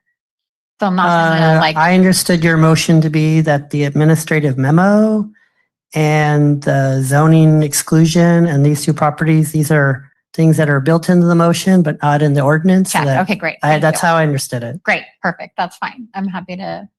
But if they're not in the ordinance. But it's in your motion. Okay. So that's what Anita's Okay, going to so report. those- Okay. And so you would come back with that information or staff is just going to figure out what they're doing with those two? I don't know if you guys want me to, I wouldn't necessarily. So for example, when the council adopted a zoning code amendment about a year ago, the motion was to tighten up the definition of what the director's discretion was. And so Renee and I actually worked on a memo that he approved that gave direction to staff about what would that mean about the director's discretion to kick up a permit, right? So I wouldn't necessarily bring it back. Okay, so you're just Yeah. going to look into them Yeah. and then make a decision. Yeah. Okay, perfect. That's fine. I'm happy to do that. I'm not sticking it in the ordinance though. That's okay. Thank you. call for the question. Yes, I think we're ready to vote. Anita, can we please get a vote? Councilmember McAdams. Aye. Councilmember Biala. Yes. Mayor Delgado. yes, Mayor Pro Tem Vischer. Yes. Thank you. That motion passes. Thank you all. Okay, keep on going. That takes us to item 11B. And this is about the master fee schedule amendments to the master's fee schedule. Tori is going to handle that one. Tori's still with us. Our finance director, Tori Hanna, is on Zoom. Thank you, Tori. Welcome back. Thank you. And the item is considering the resolution amending the city's master fee schedule, and these fees would be applicable to fiscal year 26-27. Next slide. So to provide some background, the city undertook a comprehensive fee study. This was presented to the City Council on July 2nd, 2024, and these fees were passed by the council and implemented. The study itself identified the full cost of providing services, including overhead. And the study is important because it establishes the maximum amount that user fees can be established for benefits to individuals and groups. So if you look at the chart below, you can see global community benefit, thinking of police services, fire suppression, just basic parks maintenance and street maintenance that just impacts everyone in the community. But then there are some fees such as recreation and cultural services and perhaps fire prevention inspections that benefit the community, but they also benefit individuals. And there are truly fees that just that just benefit an individual or group, such as building permits and engineering reviews. And so part of the study is to assist with cost recovery efforts to minimize the use of tax dollars to subsidize the services that are provided to individuals or groups. That way, they are paying truly for the service that benefits them rather than asking the taxpayers to pay for them. The city targets comprehensive fee studies every 5 years. Next slide. So on interim years, there's discussion at the last fee study was what do we do on the years when there is not a fee study? If we're doing fee studies every 5 years, how do we handle the interim years? And we spoke with the consultant on the fee study to talk about different ways to adjust fees on the off years. And that typically is done by looking at an index such as the CPI or looking at salary benefits. Last year, we referenced the CPI index for San Francisco, Oakland, Hayward, and the attached fee schedule also references that same schedule. This year, the proposed increase for most fees is 2.5%. Some of the exceptions are fees that are subject to external legislation or valuation, such as based on the valuation of the building, or a deposit, which provides for the actual cost of service. For those fees, we did not provide an increase on because they would be based on certain external factors. The fees presented to you also include some new amounts, new fees. And the first fee is through community development. It's a reasonable accommodations request. And the fair housing law established that persons with disabilities may ask for reasonable accommodation for zoning and building requirements if it will assist them in either obtaining housing or remaining in their unit. The community development director also added this to the municipal code in 2022. The dollar amount associated with this fee is based on the same time and staffing needed for a zoning clearance letter. There are also some updates for solar fees for the single family residents or what would look at the schedule as SFRs.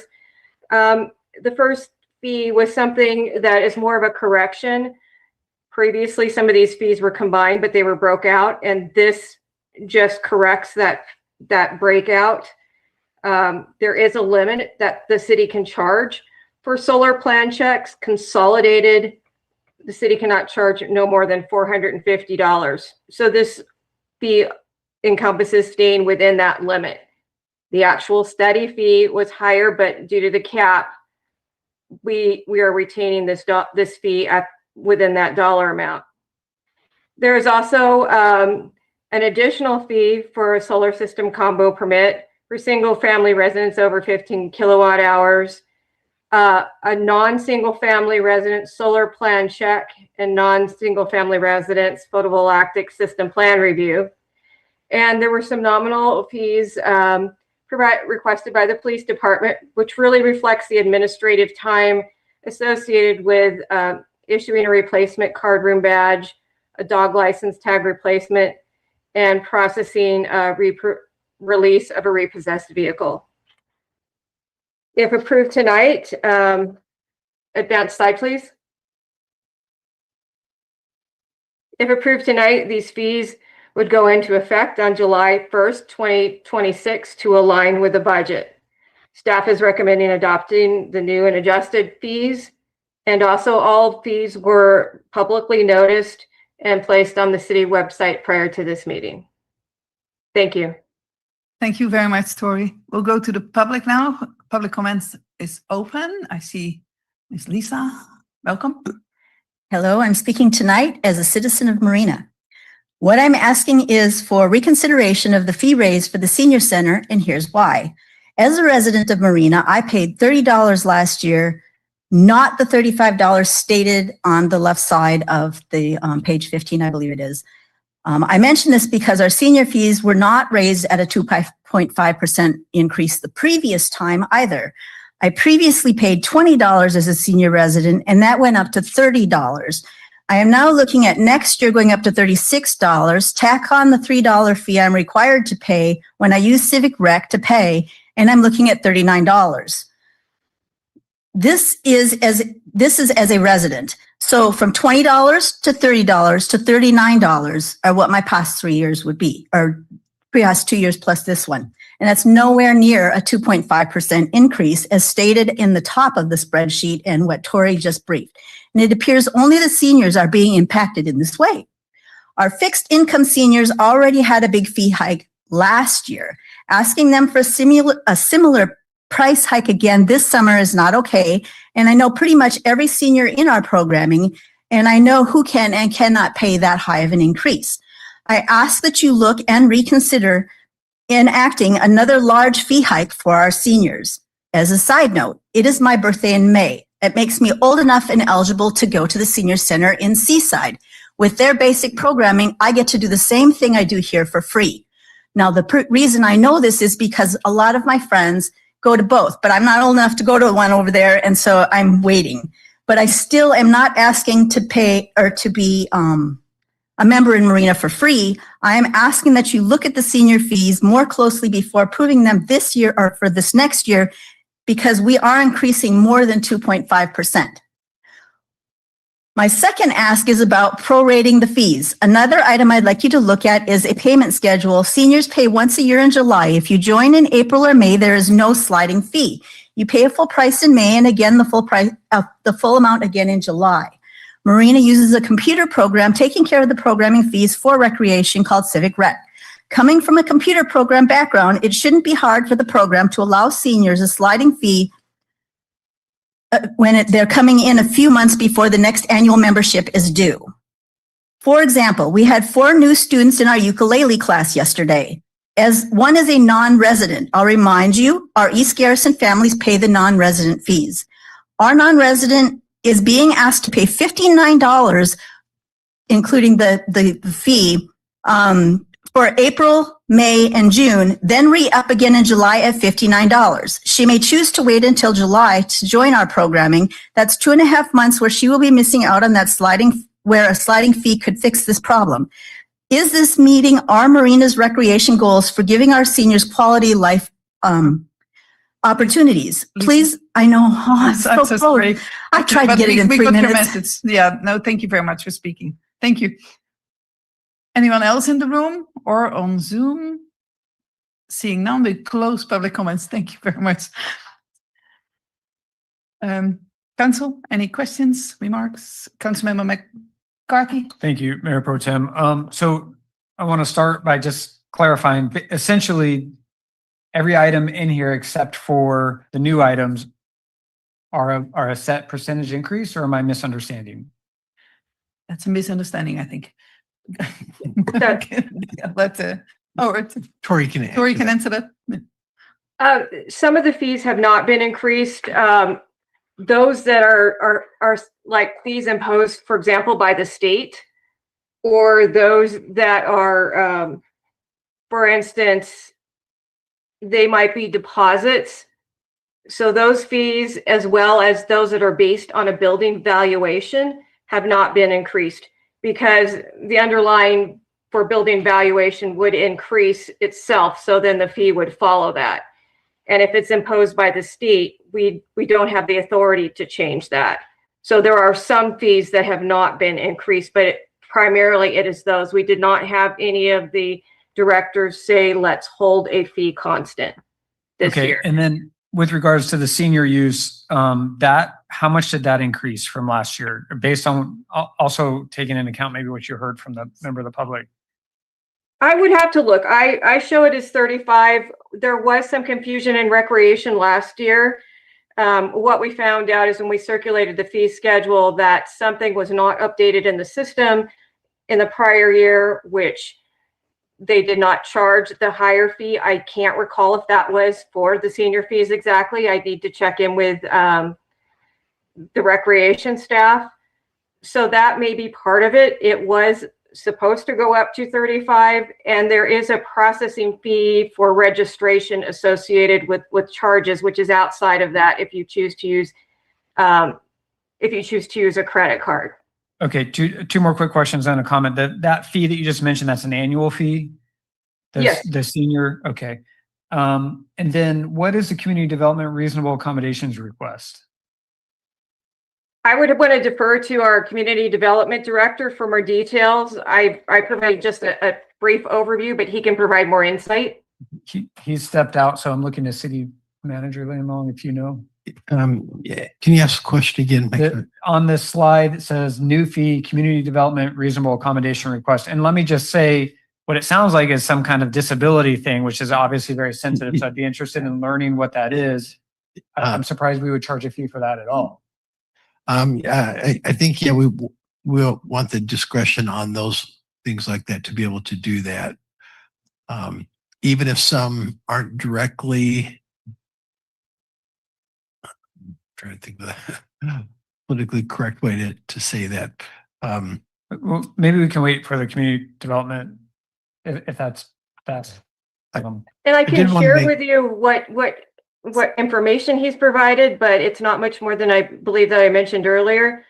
But there was an amendment to the zoning code that provides for a procedure to request reasonable accommodations under the fair housing law in the application of zoning laws, building codes, and land use regulations, policy, and procedures. And so this fee would be to support that procedure. Okay. Community Development Director Guido, there was a question just, and we heard kind of an answer from Finance Director, but this new fee, it says Community Development Reasonable Accommodation Request. Are you able to describe what that is? So every city I work for, I get this reasonable accommodation ordinance adopted. It's if you're a person who has a disability and you need an exemption from a building or planning requirement, it's a reasonable accommodation under fair housing law. So if somebody needs to put in a ramp, they need an extra deck, but that goes into the setback, somebody can ask for a reasonable accommodation. I try to make it as least costly as possible, especially with persons with disabilities. I think we put it at like an hour of staff time. So it's like a variance, but it's allowed under fair housing law, and it helps people stay in their homes, especially with people who have medical or physical disabilities. That's what it is. Thank you. So just my two brief comments are that I'd be interested in talking about both the senior fee and the reasonable accommodation fee. It seems like those are things that we should not place undue burden. And if we made a mistake by not charging the right amount last year, it seems a little bit unfair to put that pressure on the residents of kind of a 2-year increase, if you will. But I'd love to hear what my colleagues have to say. Thank you, Mayor Pro Tem. Thank you. To have a brief comment on that. Yes. And I wanted to clarify, typically our recreation fees, they are different from our other fees. The other fees, we go through a very in-depth analysis, and the fee that we're charging is the exact cost for that service. And so the 2.5% increase, it's a defensible increase for those fees without having to go through a huge study. Recreation is very different. Those fees are kind of set on the market and things like that.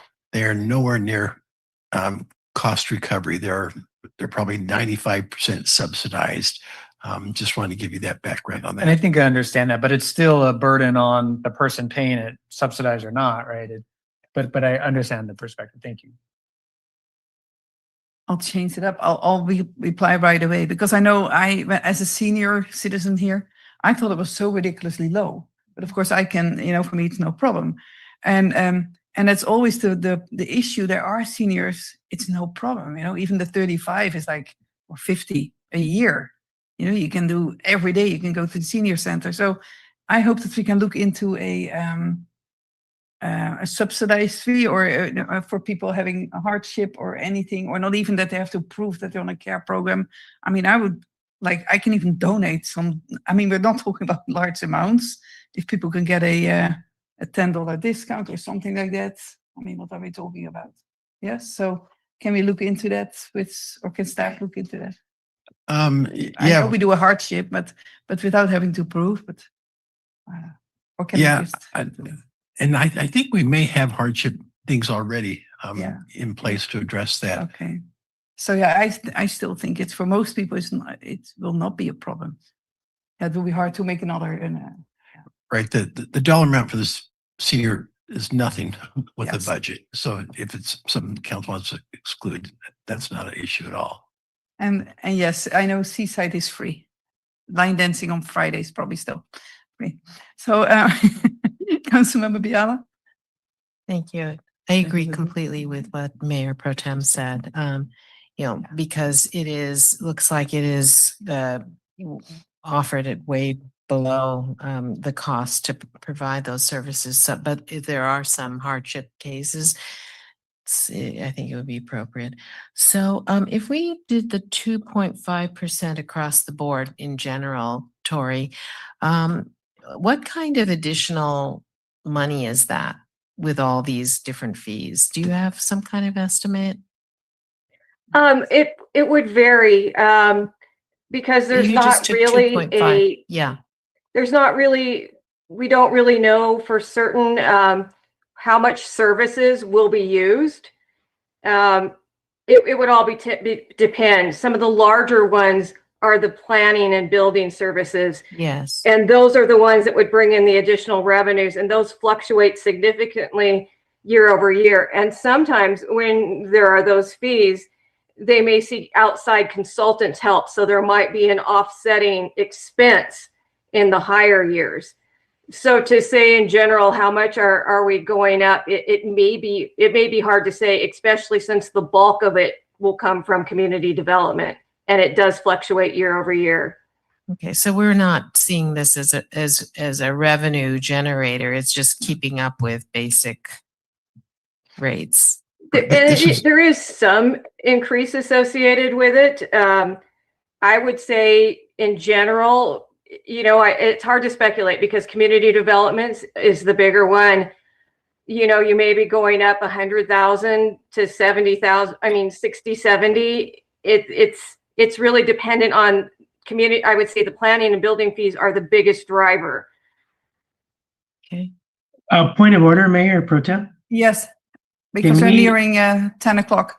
Yeah, that's it. Yes, thank you. Thank you, Mr. Mayor. I was just going to discuss with the city manager and the city attorney.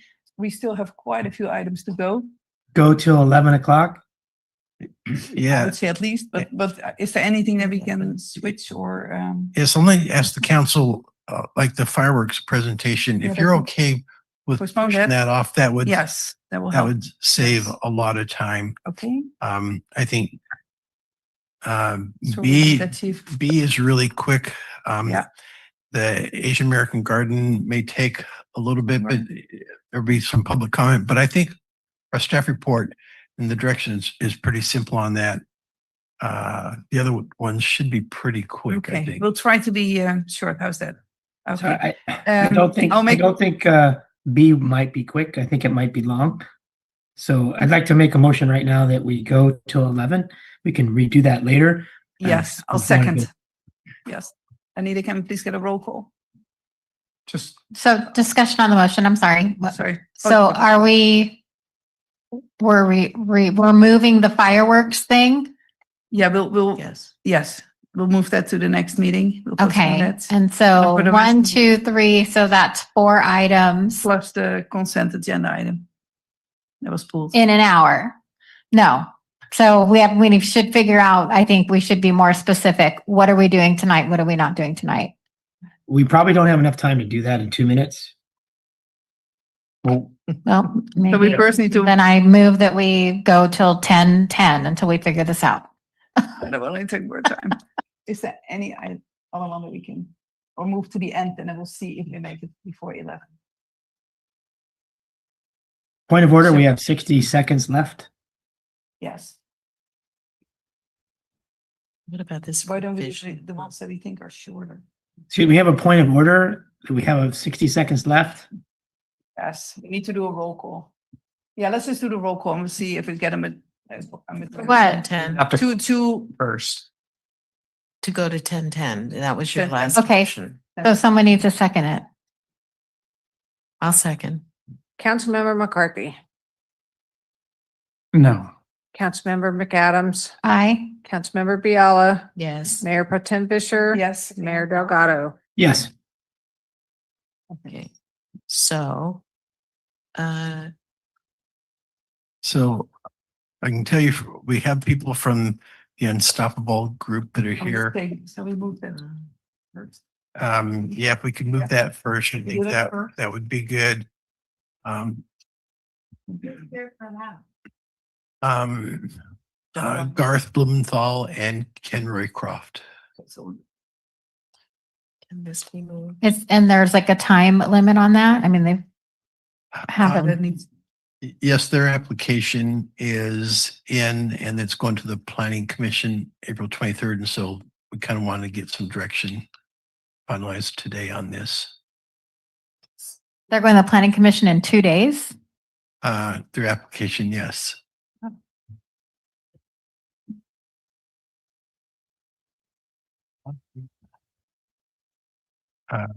Yes, B could be postponed, but we have a consultant here. So I think B and E really are at the council's pleasure. It was just giving you an informational update. Most of the information is in the packet. So I propose that we change the calendar. We'll finish, of course, what we're doing now, the fee schedule. And then for the other action items, we'll take 13D first, the Unstoppable.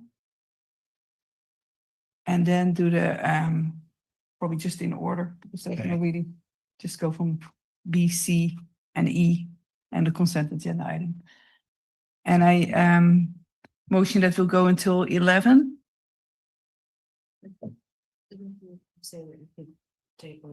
Oh yeah, and we'll skip 13A, sorry, yeah. Yeah. No, 13B. Second. We're doing that, then just take this.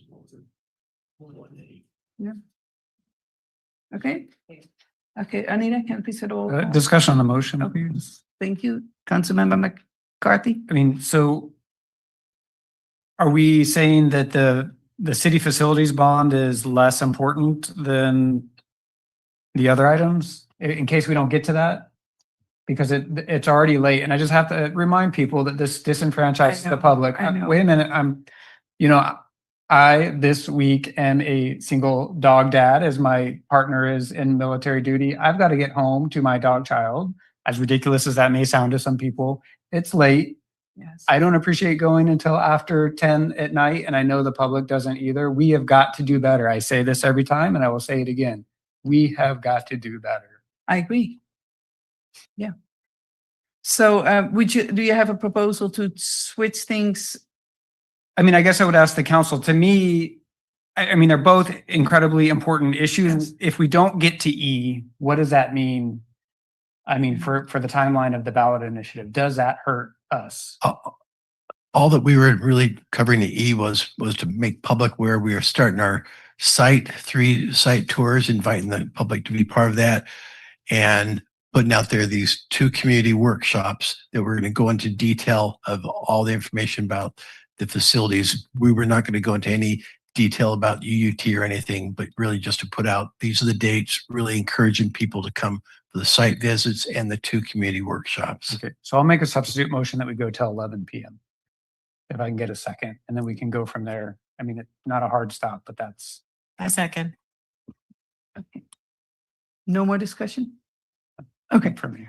I need a roll call, please. Councilmember McCarthy. Yes. Councilmember McAdams. Hi. Councilmember Biala. Yeah. Mayor Pro Tem Disher. Yes. Mayor Delgado. Yes. Okay, now we continue with item 11B, the master fee schedule. I don't think I was speaking. I was speaking. Okay. Okay. Councilmember Biala. Yes, just real quick here. So in the early discussions, the STR violation supposedly was on the master list. I don't see it anywhere. I just see short-term vacation permits and I see the numbers there, but was there something about violations, the fines or something Yes, here? it's in there. Where was it? Oh, so the area. It is in there. I can promise you. It's in there. Okay. Yeah. Short term.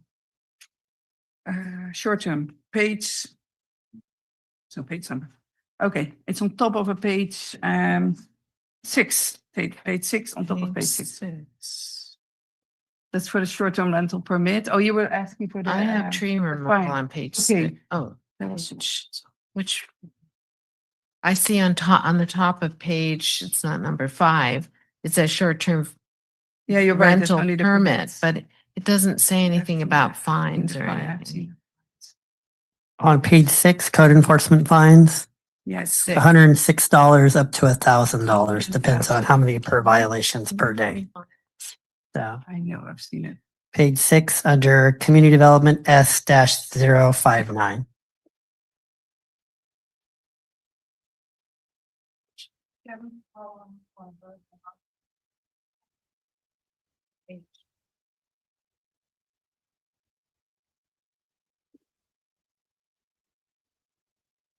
Yeah, here. I did code enforcement. Did highlight. Per day. It's 6, page 6. You had highlighted. So anyway, so there are daily fines, Okay. daily fines, Councilmember Biala. Page Here, it's highlighted. Yeah, that's all I have. Thank you. Okay. Yeah. 6, page 6. Okay, they're daily fines.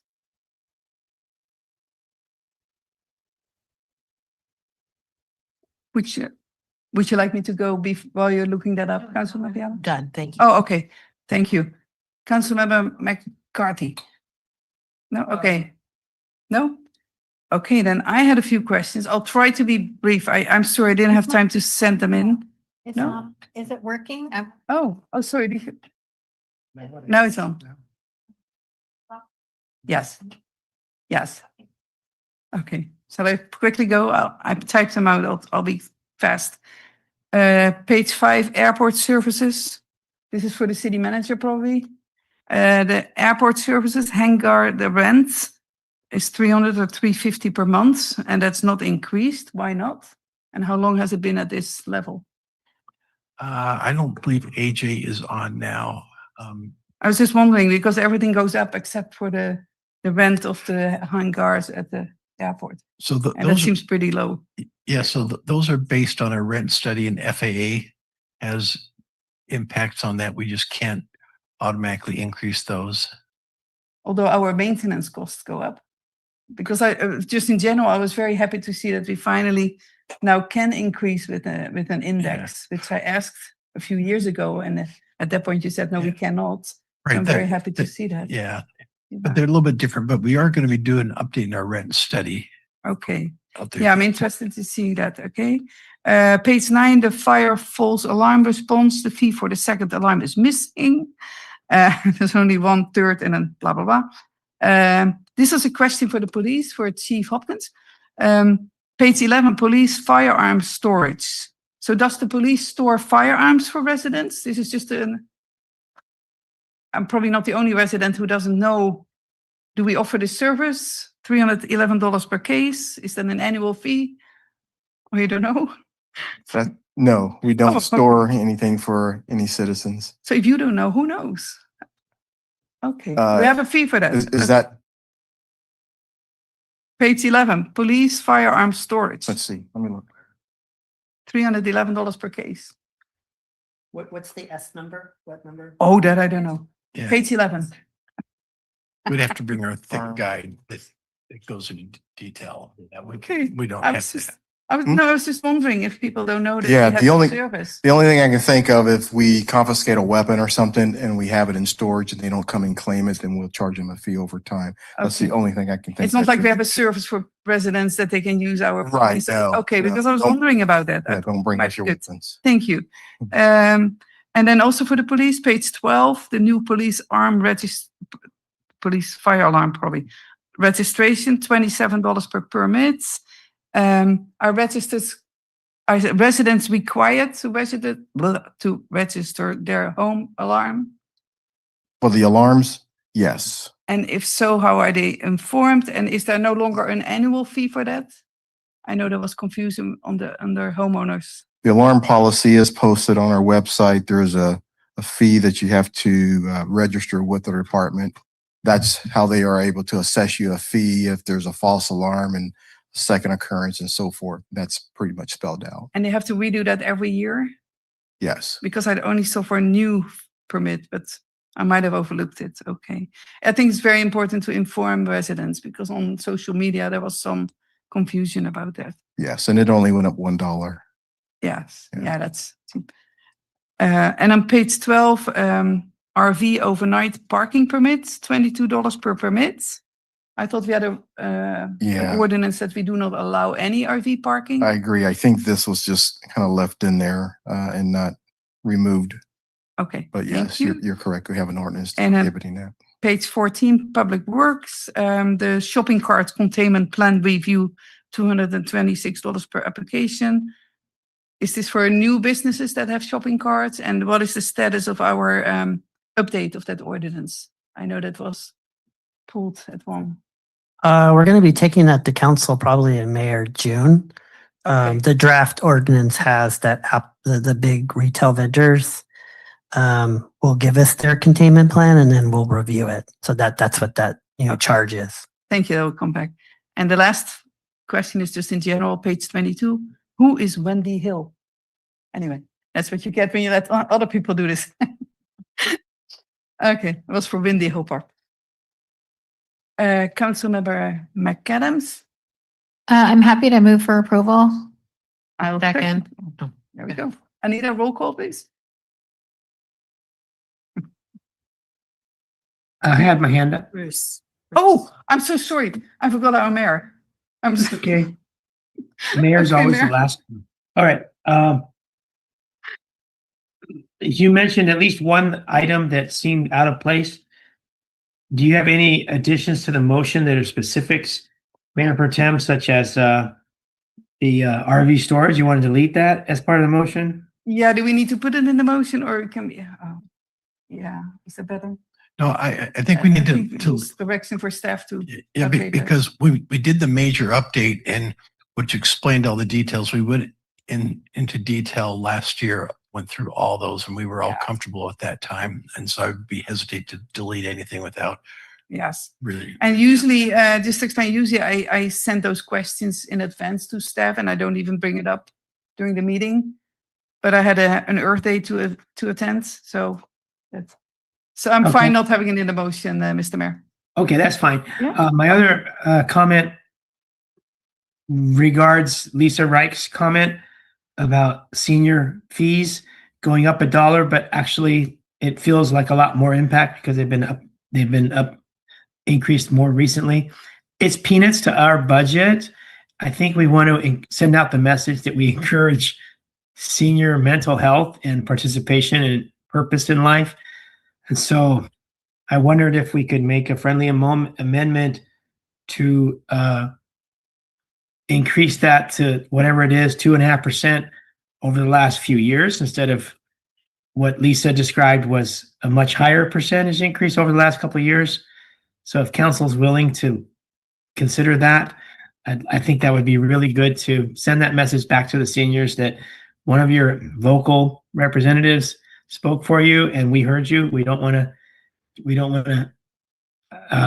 make you pay more for senior participation. But I do agree with you what you said earlier, Elizabeth, that a lot of seniors like me, we can afford that. But I think we're really thinking about the seniors who are struggling more than you and I. I would rather see the hardship program expanded for those people. Right. So that would be a friendly amendment to the motion that the senior program apply care-like standards to their fees. But then when you do that and you think about the teen and the youth center, sometimes grandmas are paying that and they might be care. So it's, who's running the teens, who's caregiving for the teens. It's not always a younger parent who can afford it. So it does open up some equity issues. Thank you. Thank you.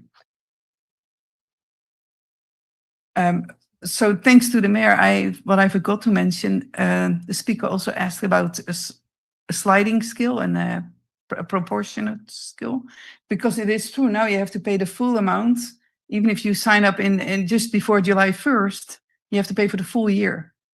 I think that will make sense to look into making that prorated for per month, or at least for the. I don't think we're here to like redesign Oh, that's true. like we're here to So- approve the fee schedule. That's it. If we we're can gonna ask- fight over $1, that's ridiculous. Well, this is more, If somebody is needing financial support, there's the play ship, they can get all of their fees for free if they're income qualified. Like, I don't want to get into this like care program and that like, I no, do. that's not what we're here to do tonight. but how can we ask staff, or how can we build in a motion that we ask staff to look into that for a future meeting, to come back to it? We already have a program for scholarships to take care of But- any recreation fee. But we don't have we don't have a prorated fee. It's the full fee that you pay on July 1st. It's $35 for a whole Yeah, but year. for many people, if you have to pay on July or on June 15, people are not signing up. They're waiting for July 1st. So they're missing out on activities that they could be doing. So that makes more sense. It's not our responsibility to be like making sure people are managing their calendars well. Like, you know when to sign up. You sign up for the teen center, you sign up for the youth, the after school program, and you sign up for the senior. Like, if you sign up for it and you do it all the time, you know exactly when to sign up. So my recommendation, Mayor Pro Tem, would be that we proceed with the fee schedule, but we do ask staff, and I think it's come a back. great first project for our new recreation director to kind of reach out to the community, see what makes sense, and come back to us. You know, we'll do this again next year. Yes, it turns out being a senior is a lot like being a teenager. I know there were years where I didn't get life-saving medicine because $13 was not life-saving, I'm sorry, but it's late, but very important medicine, because $13 was a lot of money for me. So for that reason, I mean, just to make things easy, I would recommend that we just move forward with the fee schedule. I would like to make one other point, if I may. Yes, you may. I'm looking at the reasonable accommodations request. It's not $1, it's $221. And so I would like to make a friendly amendment that we keep that at zero for this year until next year. And the reason is because our city is not conducive to accessibility. I had somebody come up to me at Earth Day this weekend and said, I'm interested in running for city council. How am I supposed to get up the steps to the city council chambers? Guess what? Good luck. You know, we'll push you up. So it's a little bit personal for me, but this is not the time to be raising and adding barriers to our disabled community. So I feel very strongly that needs to stay at zero, at least until next year, and we can have a better articulation of why that's going up 221%. So that's a friendly amendment to the motion? Yes, a very passionate one. And the second, Second hold, Oh, I think I was okay. the one, I don't remember. And Councilmember McAdams, do you have more? No? Councilmember Biala? Okay. Okay, you didn't have more. So we can get a roll call, please? Councilmember McCarthy. Yes. Councilmember McAdams. Aye. Councilmember Biala. Yes. Mayor Pro Tem Fisher. Yes? Mayor Delgado. Yes. Thank you. That motion passes. That takes us to item 13. Oh, what did we say? 13D. We were going to do there. First. So we'll move it around. That will be for the unstoppable Madam Vice Yeah. Mayor, can we do have the Marina Station applicant online. I just want to confirm Okay. you're not getting to that consent item. You're pushing that off 2 weeks. Until the end, yeah. Oh. We should, I just want to be able to tell them. we should do that. Shall we do that first now? Perfect. It's Yes. Take the consent agenda item first. Hopefully it will not take too long. it's your Yes. discretion. I just want to be Okay. able to tell them to stay on or not. And that so. will be 13F. And that's for the consent agenda 10F2, the Del Monte Boulevard vacation.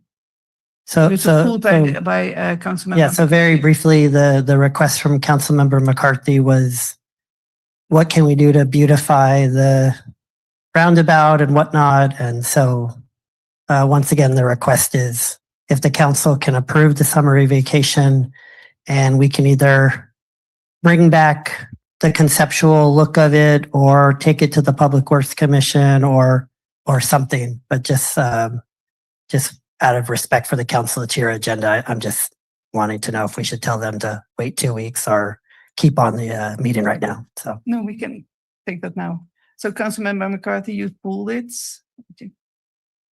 Yes, I mean, my recommendation is that we table it for 2 weeks, and I know that that's an inconvenience for the developer. But I would have never in my wildest dreams thought that what we decide tonight would prevent us from having some design input, some legally binding design input. And so that's very problematic for me. I hear more about that roundabout up by Windy Hill Park than I hear about just about anything else. And in fact, I even spoke to the developers team, and I think that there was some confusion there about what was required and what the city was requiring.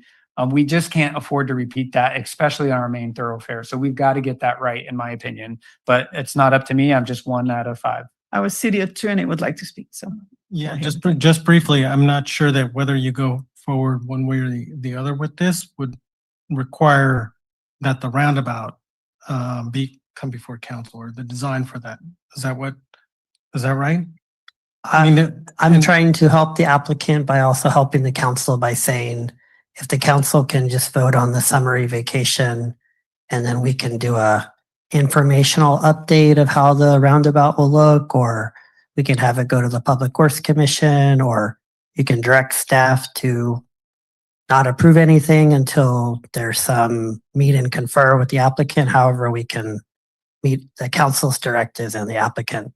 So, I mean, I think the only paradigm I could see myself voting for it is if we condition a solid condition that it comes back to council. And maybe it skips. I mean, if it's really an urgency thing, it would probably unfortunately have to skip the commissions, just because that adds another 3 or 4 weeks.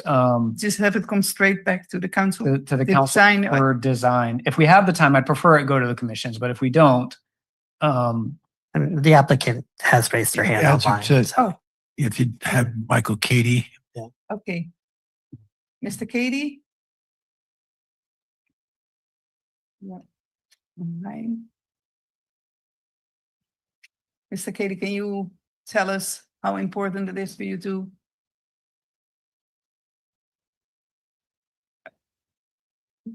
Mr. Katie? Hello? Hello? Yes. Hello, everybody. Welcome. I've been here for 4 hours. So just to clarify, I think Councilmember McCarthy's concern. So I want to make the distinction between roundabouts. What is at DeForest Road is a mini roundabout that is meant to be mountable. What's going in Del Monte, 2 of them are actually going into Del Monte, very much larger. They're fully landscaped. They're seen as entry monuments to the city, to our project. The landscape plans will be submitted as part of the plan check process, and that landscape plans are going to have to be approved before we get a permit to construct them. The item before you tonight is simply implementation of a condition of approval that's shown on the vesting center map, and one of our conditions of approval to do that. The reason we're anxious to do that is it has a governmental process associated with it. After you approve it tonight, it still needs to go to the state of California, which I think Renee has outlined in the report, and we'd like to move that process forward because it's got a process that has a tail end to it. I think you're concerned about losing leverage over us to make sure that the roundabouts are beautiful, which they're going to be. I don't think you lose that because, again, the landscape plans are going to be part of the plan check process. We're more than happy to meet with anybody, the council members, to show them. I can tell you there's a demand for our own selfish purposes to make sure that they're beautiful and represent our project in the city properly. So I understand the concern. Far different than I think what is happening on DeForest. And I think we can make you happy before we get the permission to move forward with the actual construction of them tonight. But I would like to bifurcate the vacation process because that is a process that still goes to the state after you approve it tonight. So that's. Thank you for that. Councilmember McCarthy, but. Yeah, I mean, my perspective stays. I'm okay with doing that and moving that piece forward, but it must be conditioned on approval of design at some level with the city. I just cannot take that risk. Again, I've heard more about that traffic circle up in Windy Hill Park than just about any other issue. even although you know now that that's a mini roundabout and this will be a regular size. Yes, and I also know that that one was approved. It was going to be beautiful and it was going to be the thing and it was going to be this and that and it's no problem, you know, so yes, yeah, I get that, but fool me once, you know, and these developers are great. I've had interactions with them, and I'm not suggesting that they have fooled us. I'm suggesting the process has failed us. And, you know, I have questions. Is it going to be irrigated, right? Is it going to be this and that? I mean, there's some basic questions that I think the council deserves to know and that our residents expect us to understand before we approve this. Would you like to make a motion? I sure would move that we approve the vacation. I don't have my agenda in front of me. 1 second. So it was 10F2.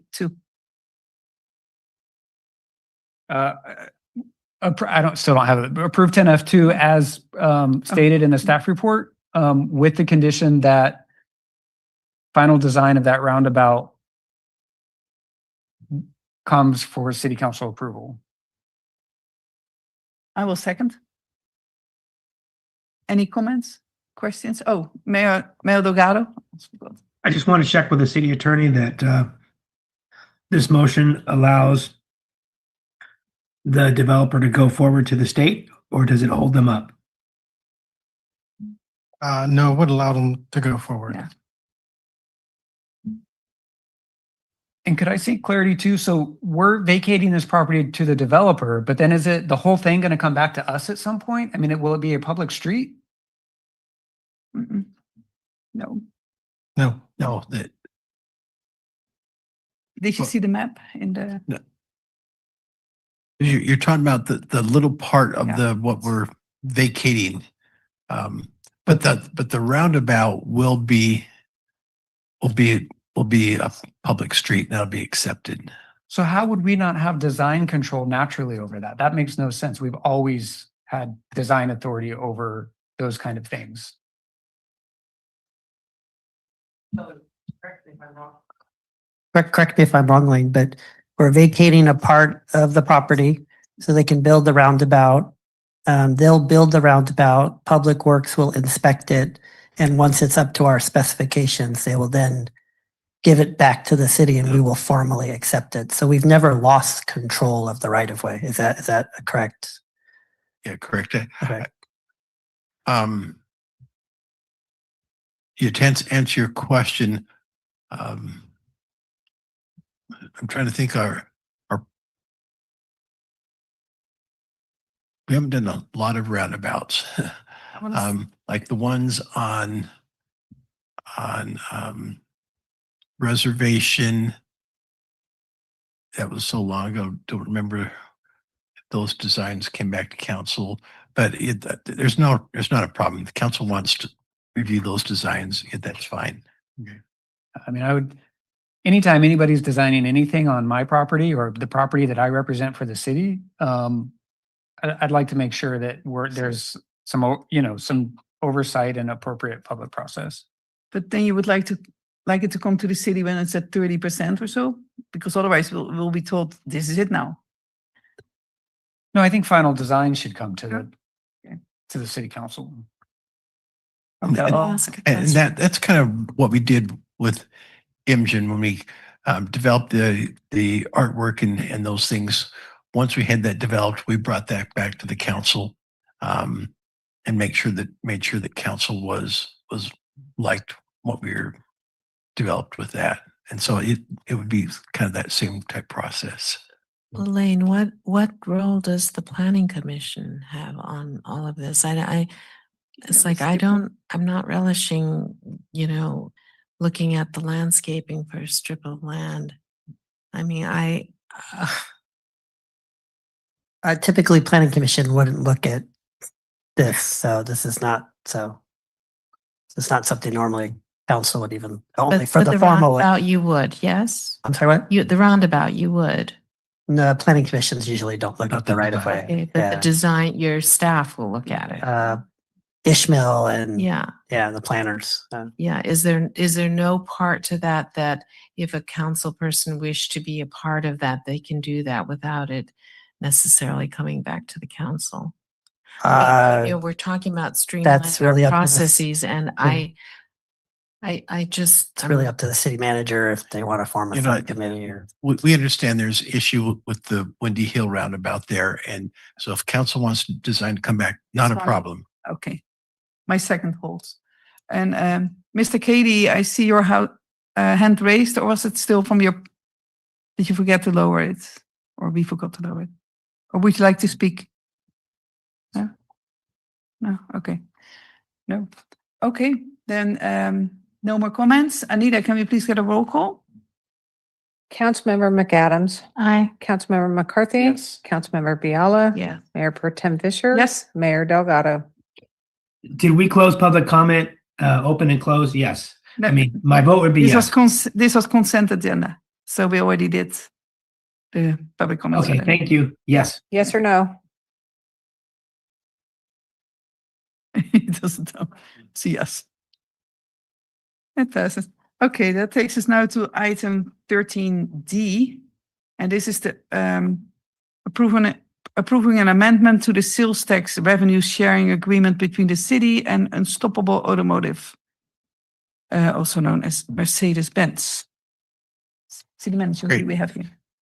Thank you. So what is in the packet is the existing agreement that council approved last year with the Unstoppable Group. And next slide. The only two changes, minor changes that we're proposing on the agreement is the original agreement had the complete or the commencement of construction had to be on January 1st, 2026. As we explained in the packet, due to a lot of factors, approval from Mercedes-Benz USA, the economy, tariffs, other things, that got delayed, but they're back on track. And actually, what's in the packet, it is September 10th, not September, should be September 10th, not September 1st. So that is a,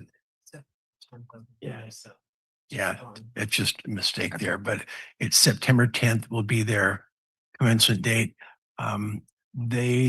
Guido's talked with them already with their architect, and we think they'll be under construction before that. The other part was a change what it gave them 15 months to complete it. They requested 18 so that I absolutely will not have to come back to council again. This puts it to March of 2028. They have to be out of their previous location in Monterey, and so we don't think there's going to be any issue with that. So hopefully it will be done sooner. This is the correct worst case scenario. Next slide. As we showed in the packet, nothing else has changed from the original agreement. And this it's important because we don't want to have to start back and do the whole process again, do new financial analysis. So all these numbers are the same. What this shows, this is the sales tax benefit that will come to the city based on that going in. And it shows the first year is 882,000, and it shows every year for the next 7 years. The total benefit to the city is 11 million. The only part that we are sharing in this sales tax base is the 1%, the Measure N, the gross tax receipts, the VLF. That is all coming directly to the city. Next slide. And this just shows the first column, the sales tax sharing agreement that is coming back to them, and the total amount of what the agreement says is they get 5 million. They estimate they'll hit that in year 7, and nothing's changed in their previous agreement. That concludes. Thank you. We'll open it up for public comments. Anybody in the room or on Zoom who would like to speak on this item? Seeing none, what is that? Oh, it's Bruce. Okay. Seeing no members of the public. So we'll close public comments and council. Council member McCarthy. Thank you, Mayor Pro Tem. So just for clarity, staff had mentioned nothing from the original agreement has changed. So all of the provisions such as requiring plan check to come to the city of Marina, which was in the original plan. It's all still there. Yes, It will be every duplicated, one of those requirements, the council and we'll is still be still in calling it place. Mercedes-Benz of Marina. Uh, Bad joke. But Yes, okay. everything council required is still in place. Okay, Councilmember Biala? No, okay. Mayor Delgado? Kind of a question for Lane. When we went through the Spring Hill Suites hotel process, had a controversial agreement to defer 634,000 of impact fees. And then that got raised to $1 million incentive. Tonight, we're talking about a $5 million incentive. When the Spring Hill Suites could not meet their deadline and asked for an extension, we required them to give us a promissory note worth $100,000. And we did that twice because they couldn't meet their drop dead date 2 different times. They never end up getting a penny from us because they didn't open the hotel soon enough. And they paid us $200,000 in promissory notes to get the extensions, which didn't really help them. So here we're talking about 5 times as much, and we're giving them an extension tonight if we approve this. The logic behind the $200,000 promissory notes, well, 100,000 times 2, was that because the developer of the hotel was late, we, the city, were losing sales tax hotel tax. And so we wanted to make the city whole on the developer's delay. So we required the hotel developer to give us $100,000 to make us whole. So I want to ask our city manager, is this a similar situation or is it different this time around with Unstoppable Group as compared to the Spring Hill Suites? I think this is a little bit different. This is things that were out of their control based on getting approvals from Mercedes-Benz USA and some of the economic things. So I think it was a little bit different. Okay, but I think you're saying that where they're the same is that the Spring Hill Suites could not meet a deadline and ask for an extension. They had a contractor die on the job. They had delays due to weather from PG&E wouldn't inspect their stuff. They had elevator inspection delays from the state. They were beyond their control, and we still required them to pay us to extend their deadlines. Tonight, you're saying that there were circumstances beyond the control of Unstoppable Group, and therefore they're asking for an extension, and we're considering granting it. So are they really different in the most important regard that circumstances beyond their control, delaying the project, asking for us for an extension? Isn't that true in the Spring Hill Suites hotel situation and this situation tonight? No, because this project hasn't even started. The Spring Hill Suites was well under construction. They had a several year period to complete it, and it was getting to the end of that construction process. They're asking for those extensions at that point, and then again, extension again. This one hasn't even started the construction process yet. Okay, so is it your belief that if Unstoppable Group enters construction and asks for an extension, that we would consider asking for a promissory note due to the loss of sales tax that we would incur? Yes, council could certainly do that. All right. Thank you, Lane. Thank you. Don't see more questions. Mayor Delgado, would you like to make the motion?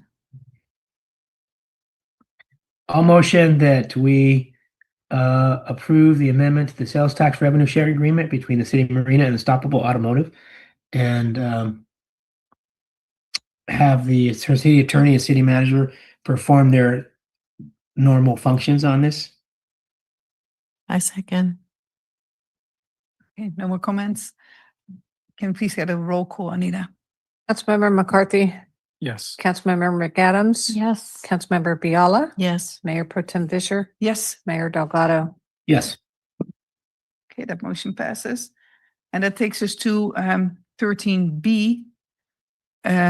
Receive an informational update and presentation regarding the Downtown Community Workshop that was held on March 24. Yes, we have Alexis Gillum, who's the facilitator of that workshop. She has a presentation to make, update on that.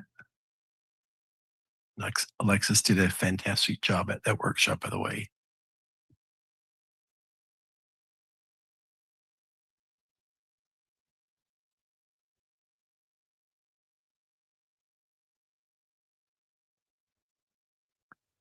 Good evening, Alexis. She may not have ability to speak. Oh, no, she's unmuted now. Good evening, Mayor. Can you hear me okay? Yes, we can. Thank you. Welcome. Oh, wonderful. Thank you so much. And apologies, I don't know how to operate my camera here. Otherwise, you would be able to see my face. But thank you so much for this evening. I'm going to have you navigate back for the slides, if you can, to the purpose and overview of the workshop first. Thank you, City Manager Long. And yes, I am a director with Trippepi Smith and Associates and had the privilege of facilitating your March 24th community meeting. So just a quick overview. The purpose of that meeting was to gather input on the future of downtown Marina, specifically on the Reservation Road and Del Monte Boulevard corridors, and inform the implementation of the downtown specific plan. Just a recap of what we had 52 participants, not including the consultant, city staff, or officials that were present. So a great turnout. It was an open house to start, which allowed for one-on-one conversations with the consultants. And then we went into a facilitated breakout session discussion, and that was in 2 breakout discussion groups. The first was focused on the community visioning and more on that experiential element of what downtown could be, as opposed to what maybe the impression or perceptions of what it currently is. And the second was very much focused on the infrastructure, which you all have talked a lot about tonight. And then that was supported by your city team and your consultant team of HDL companies, Coates Consulting, Kimley Horn, and ourselves at Trippepi Smith. Next slide, please. So what we heard, and this is, again, this is the Cliff Notes version of your agenda packet.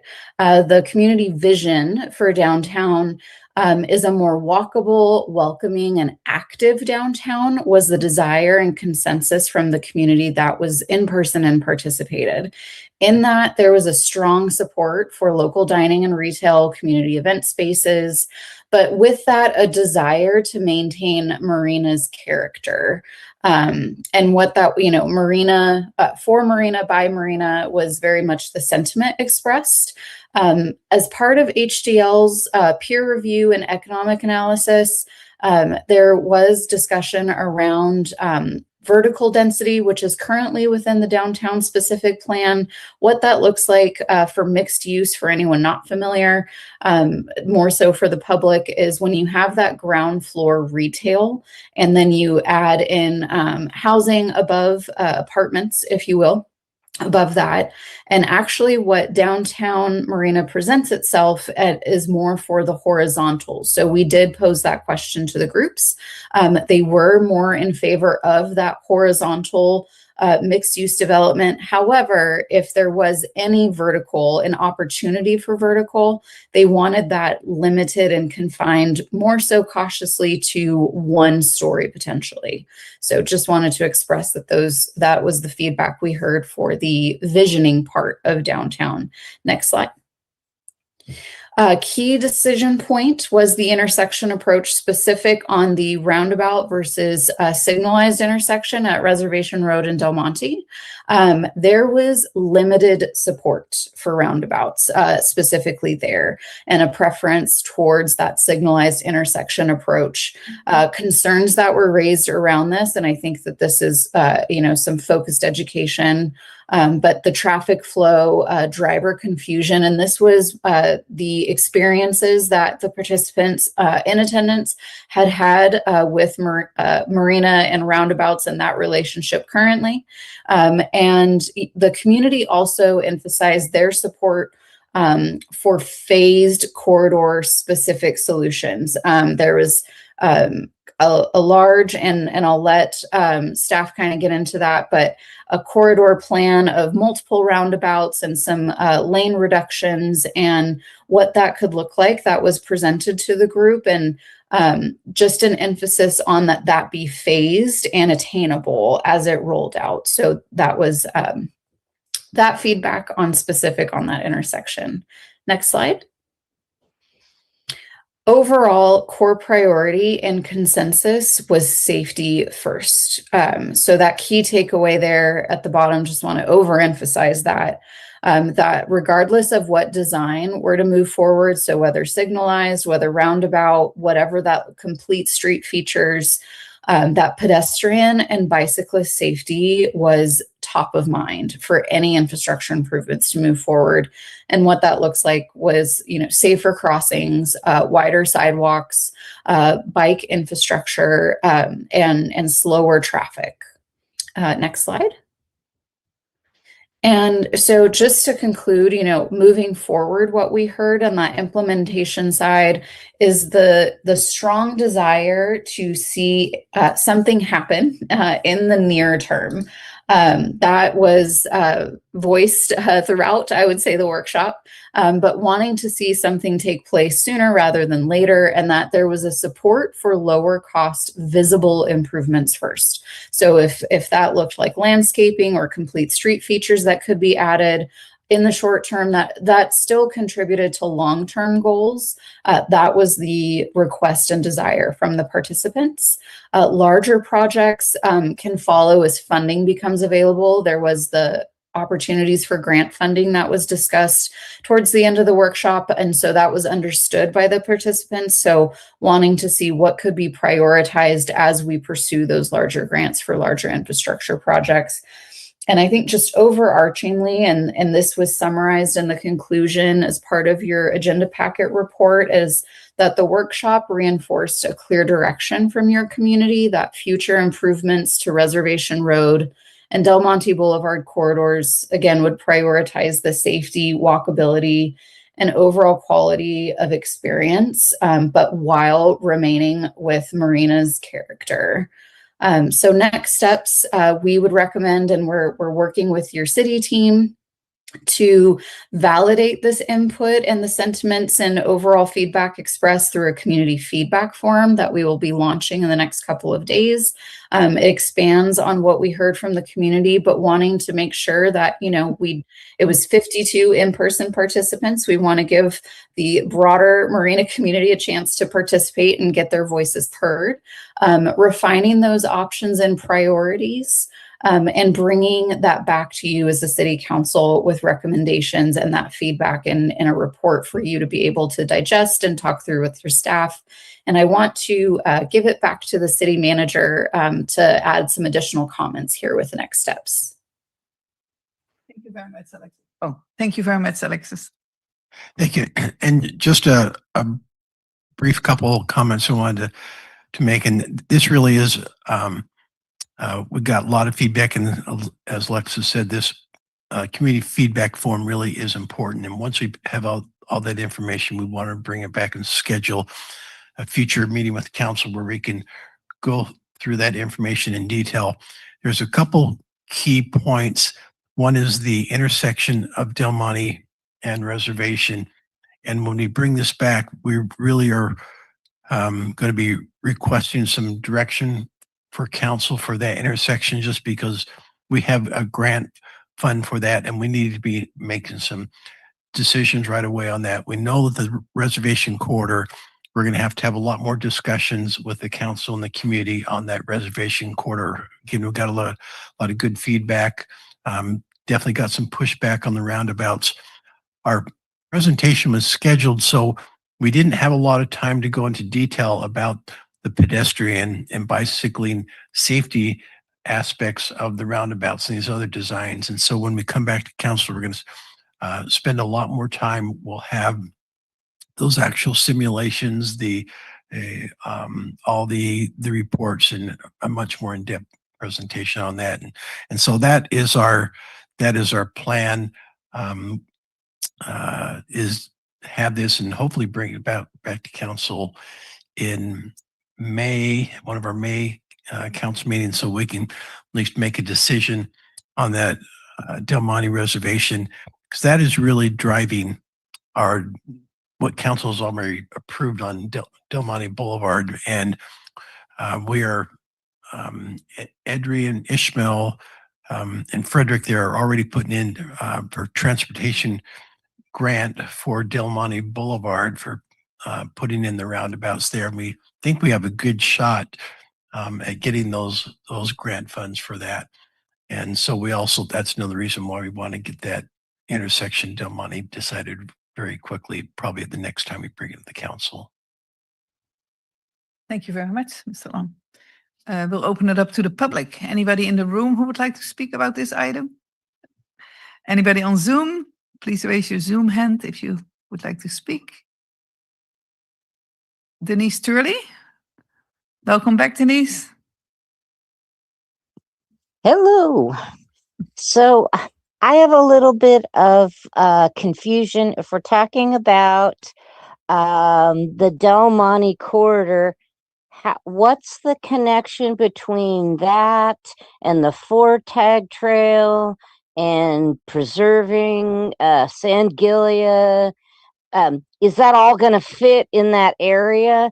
Is that going to significantly affect the plans that you're having for Del Monte Boulevard, because the two other problems came up last time? That is my question. Thank you.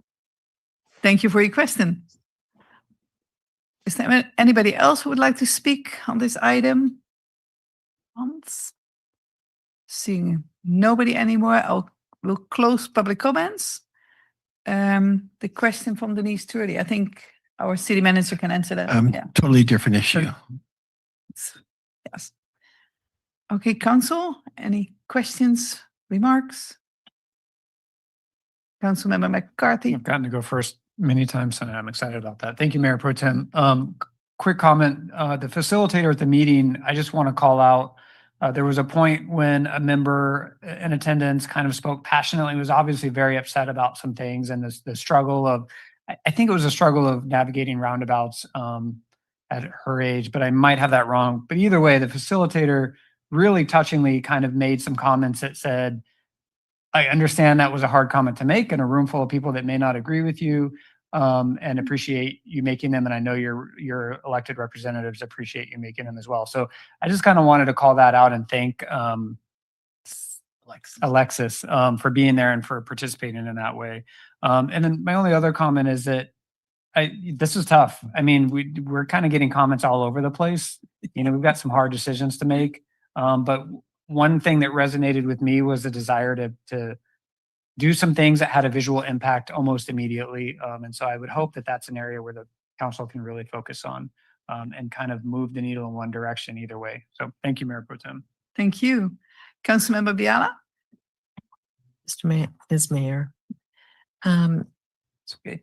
So with the pushback on roundabouts, it was my understanding that the consultants really were really recommending that we have more roundabouts on Reservation Road. Is that not correct? This traffic study that we have. Yeah, that's correct. Kimberly Horn. That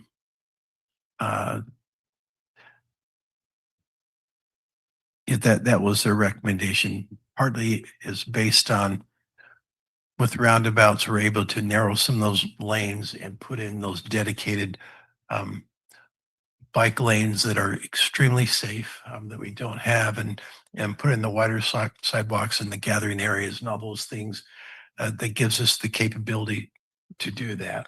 Okay, so at this workshops, did they give all that information? No, we were covering so much that we didn't have okay. We didn't have the time to do it. So when we come back to council, we're going to spend much more time. Okay. Well, I guess it's kind of sad because, you know, we hire experts who know their business, who know these technical aspects. And what happened, it sounded like here, the opinions without that information sort of became the the drumbeat, so to speak. So now we don't like roundabouts. And so it's pretty sad that that happened actually, because, you know, I think they need to hear the facts and hear the needs of study and then speak about their opinions about roundabouts. And, you know, I don't know if there are other alternatives to roundabouts, like is there a way to alternate lights and roundabouts rather than to have all roundabouts? I don't know about, I'd heard about AI sort of regulated traffic traffic sign lights and stuff like that. So I don't know if there's some other, you know, alternatives to this, but for people to make the more collective decision that they don't want roundabouts just seems so premature to me, and I'm really sad that that happened. So I don't know how you correct it and go back and undo people's, you know, opinions once, you know, a group has established that kind of mentality. So, but anyway, we're going to bring it back, and I think I'm hoping that you know, there can be modulation of their opinions once they hear sort of the expert testimony on that. The other thing is that you know, all of these summaries here in the staff report: 1, a walkable, people-focused downtown; 2, community spaces and cultural experiences; 3, support for quality local businesses. These are all the visions of what we would, any of us would love our downtown to happen. And the reality is that it's all owned by private property owners. We cannot do, no matter how much we wish to see quality restaurants, or, you know, reducing the dominance of large parking lots, or see spaces for community events, farmer markets and festivals.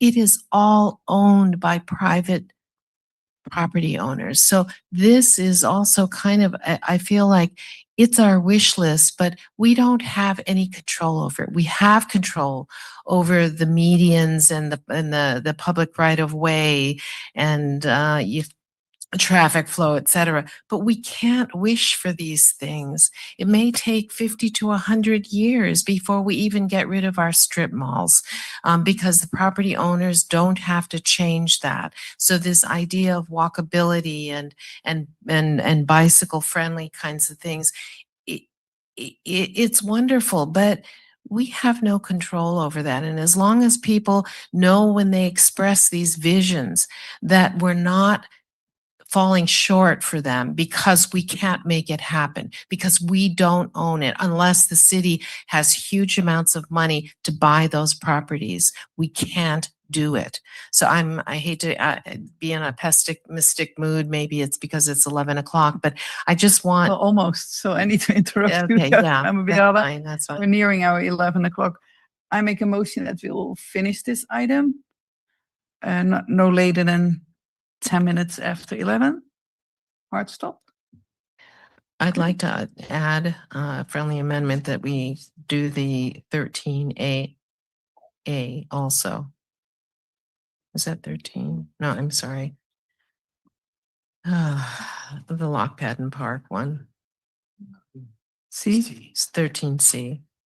I guess discussion on the motion. I am compassionate about how much that means to especially you, Kathy. But it's an item that's going to take that. There's I think a lot of public that wants to participate.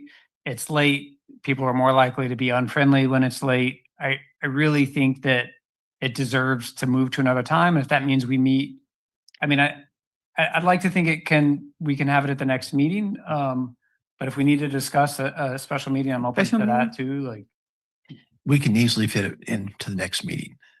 I like that easily.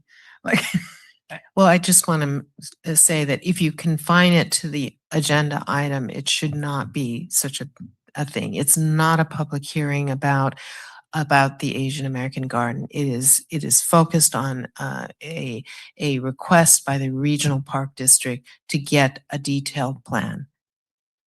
That's what it's about. It's not to discuss what the plan is or what the format of the garden is. It's none of that. And I understand that, but I'm looking at least 10 people just online that may want to speak to that. At 3 minutes each, that's 30 minutes. That's 30 minutes of our comment minimum. That's at least an hour. I agree. That's going Yeah. past midnight where we're into tomorrow. Yes. You know, and I hate that for us because I know how important it is. Actually for all of us, quite frankly, to be discussing this and move it forward. But that's fine. Yeah, I agree. Even if just a few people want to speak, will be, and it's already way later than you want. But I think we can, maybe we can prioritize it at our next meeting, put it at the beginning despite our normal order. Yes, we can do that. Or at least thank you. So I made a motion to go to finish this item and to have a hard stop at 10 after Second. 11. Anita, can we please, any discussion, Mr. Mayor? No. Okay, good. A roll call, please. Councilmember McAdams. Aye. Councilmember McCarthy. Councilmember Biala. Yes. Mayor Pro Tem Vischer. Yes. Mayor Delgado. Thank you. Councilmember Yes. Biala, were you finished? Yes. Okay, thank you. Mayor Delgado? Thank you. When it came to the horizontal versus vertical, for the last 20, 30 years, we've been hearing urban planners talk about neighborhood design and how vertical mixed use is really important if you want to get the downtown that we're all talk about. In Salinas, they've done vertical mixed use in some shopping centers with residential on top fairly recently. But at this workshop, sorry to make this opinion, but we had kind of an old school planner as the expert. He spoke all about horizontal is the way to go. And he said that the reason was construction costs have gone up, making vertical mixed use infeasible. I think if we had a different expert, they would see it very differently. So I think we have to be really careful before we throw out the idea of urban mixed use vertically. To say horizontal use is the way to go is like going back in time a few decades. So I just want to put that out there. It'd be great to have staff consult with multiple consultants, because so far it's just that one. And I was really disappointed to hear that, because we've been having so many meetings for decades that you really got to get people living downtown to make it more lively during the night and more safe with more eyes on the street. And I've lived in places where I live on the second floor of commercial, and it was an exciting time in my life. It was like happening. It was great. And I think that everything we've done for downtown revitalization has been in that direction. And so to use this one workshop, because the people didn't even know what horizontal versus vertical, they didn't know the difference until they heard 5 minutes of an expert saying how bad vertical is and how great horizontal is. And then they asked the public, what do you like, vertical or horizontal? Most of them said horizontal. But it was a very cursory introduction and a real strong opinion from one person how horizontal development, which is what we have downtown, is the way to go. On the roundabout, there were some very strong opinions against roundabouts. One made by a person who is a good cyclist, not just a recreational cyclist, who said, man, I've almost got hit in those MGN roundabouts. And if the roundabout at Reservation Road is going to be like those, that's unsafe. Later on, the consultant told me that he thinks that that person wasn't using the roundabouts properly because that person said they were sandwiched between the inside of the roundabout and the cars. He said that the bicyclist should never have been on the inside to be pinched against the center of the roundabout between a vehicle and the hardscape of the inside. I don't know what's right or wrong, but I agree with Councilmember Biala that when you have the experts at length describe the pros and cons of roundabout safety to pedestrians and cyclists and special needs folks, that nationwide there's a lot of research saying that the roundabouts are safer, but maybe I'm wrong. I just know that at that meeting, there was no discussion about roundabout design safety or danger compared to signalized intersections. And so the responses were driven by a few vocal leaders, and that's how it is across the country. You get a lot of roundabout opposition until they go in. But anyway, so that's all I want to say. I appreciate us coming back with more expert input and more public input. Thanks, everybody. Thank you, Mr. Mayor. So yeah, and I just wanted to say, I wanted to thank everybody who worked on that and the facilitator also for her presentation tonight. I'm so sorry I missed it. I was out of town and I would have loved to be there. And I liked reading the report, seeing all the presentations, and staff is asking for direction. And I think the next steps that are listed in the We just want to be comfortable you're at those next steps. We're going to put out that in this step report. We're going to put out that feedback survey. Once we have that compiled, we're going to come back to council with more specific direction. We'll provide a lot more information about that Del Monte reservation roundabout, including what the mayor talked about, the safety aspects. Vertical versus horizontal.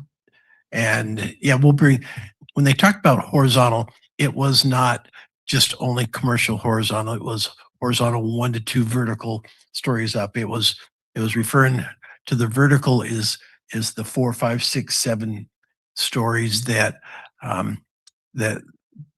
just don't pencil out. And so I think there's a misunderstanding there. They're saying horizontal. It was meaning, yes, go up a couple stories residential, but not the really high urban that they just said it's not feasible, which all of our consultants and the builders agree with that. There's more than just 2 or 7. Correct. Yes. But I think there was definitely some misunderstanding there. They're saying horizontal. They were just thinking it was just only retail horizontal only. And just to talk about the bicycles, if I'm not mistaken, I know our chief is here. As a bicyclist, you are allowed to bike in the roundabout. I personally would not do it on engine, but you have the choice. You can either take the safe way, the safe crossings, or you are definitely entitled to be in the roundabout, but you need to use your correct your brain anyway. So and that's the same for what I said earlier tonight. There are separate bike paths, but there's also bike lanes on the asphalt. So you, as a bicyclist, you choose, but there are very safe options now on engine. So would anybody like to make the motion? I'd like one comment. Oh. And I'd also like to have some information for the public to have an idea of how the downtown vitalization specific plan can actually be enacted when there are so many private property owners all along Del Monte and Reservation Road. I'd like to get, it's not to as a criticism, it's just to instill some kind of realism to these wonderful statements that people are expecting about our downtown. We could do that, please. Thank you. And we'll certainly go in more detail. I can tell you right now, the biggest thing we can do is the streetscape. That is in our ability to make it, and a streetscape will really start to activate those changes. And so we absolutely can do some things on our end. And that will make a big difference. Yes. Okay. Who would like to make a motion? So, or more comment? sure. Well, actually, yeah, I do want to say that I actually agree with every single word the mayor said. That represents my thoughts as well. And then the traffic simulations. I know we've talked about it several times. Can we please get those traffic simulations out there for the public to see? I think it's worthwhile. Thank you. And I'd make a motion to approve the recommend next steps. The recommended next steps. Thank you. I'll second. Any comments? No? Anita, can we please get a roll call?